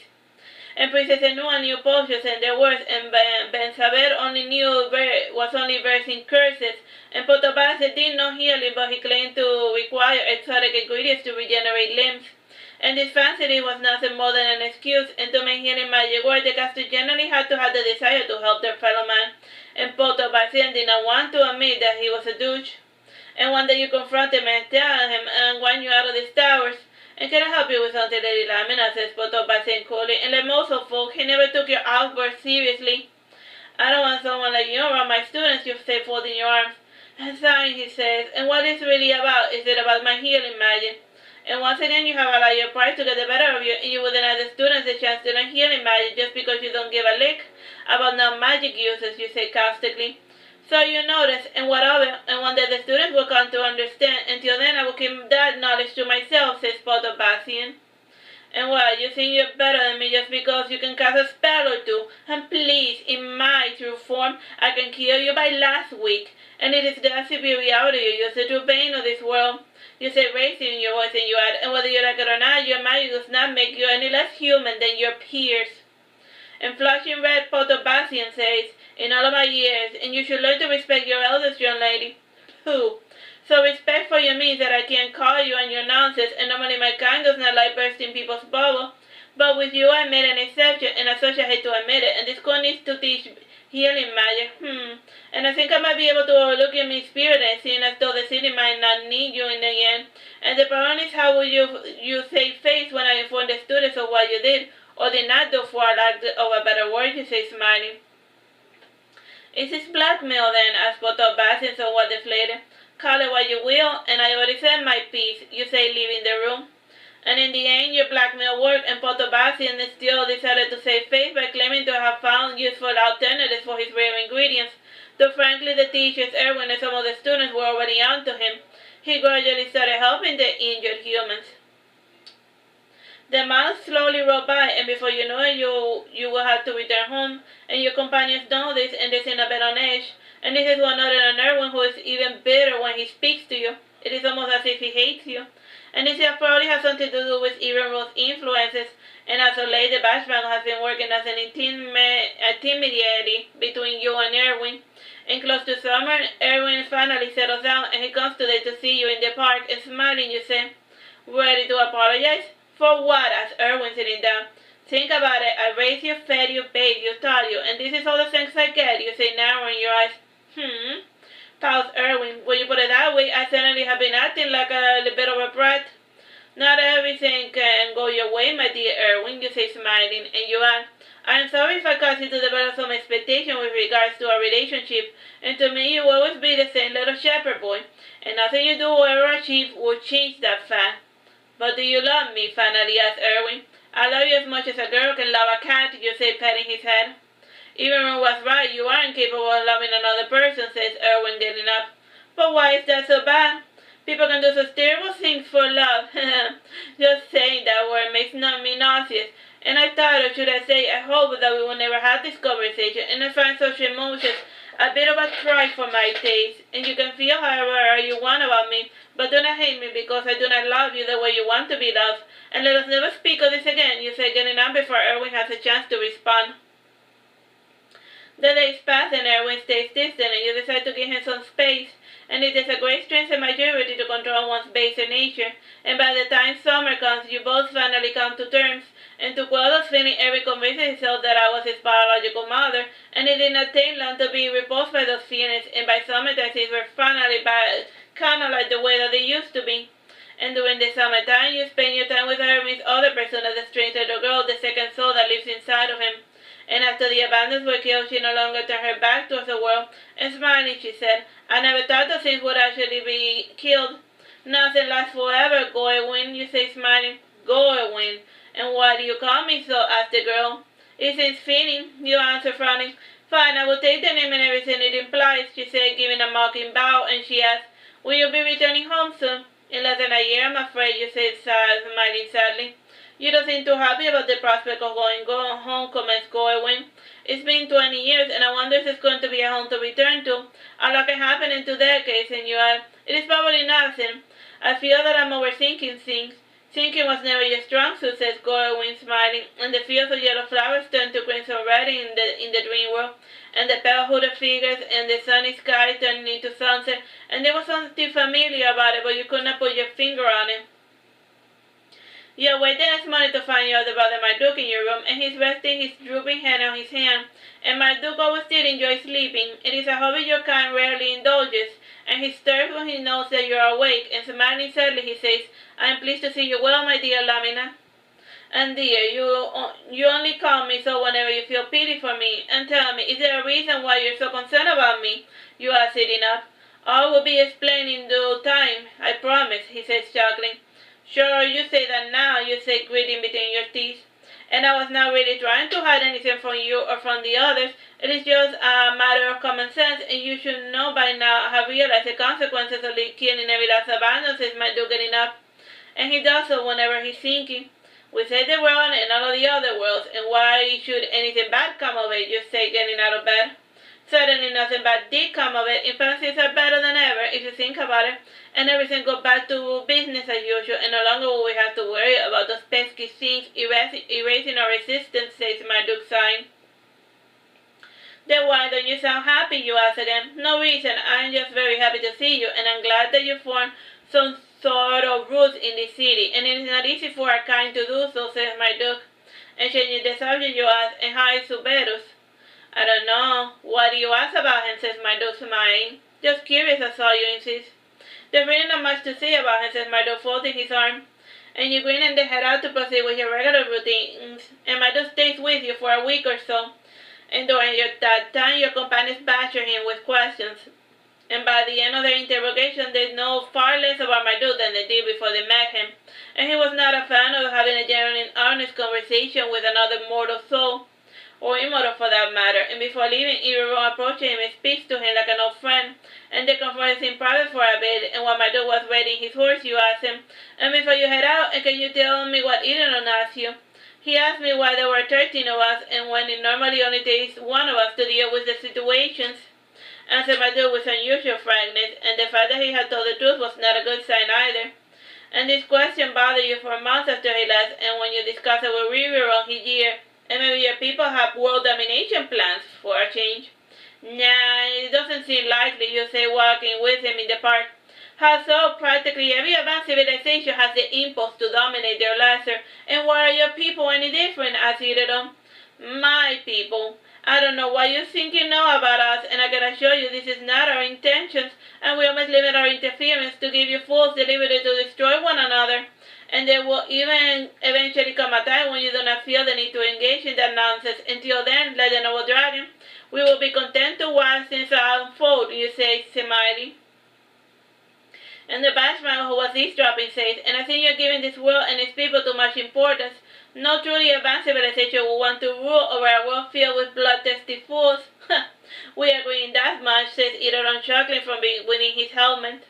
And the promised day finally came, and you don't unpack anything, not take anything with you, and the Bashmago walks aside with you as you slowly draw your way towards the forest of beginnings. And you tell the Bashmagos, you should head back, and I probably am not going to be away for long, and Irving might need your guidance should anything bad turn up. And I'm going with you whether you want to or not, insists the Bashmago. Fine, you can come with me, if you can keep up, you say, smiling. Alright, so that's the end of Saturnastra Lamina. I hope you have fun with me reading it. Bye bye and God bless.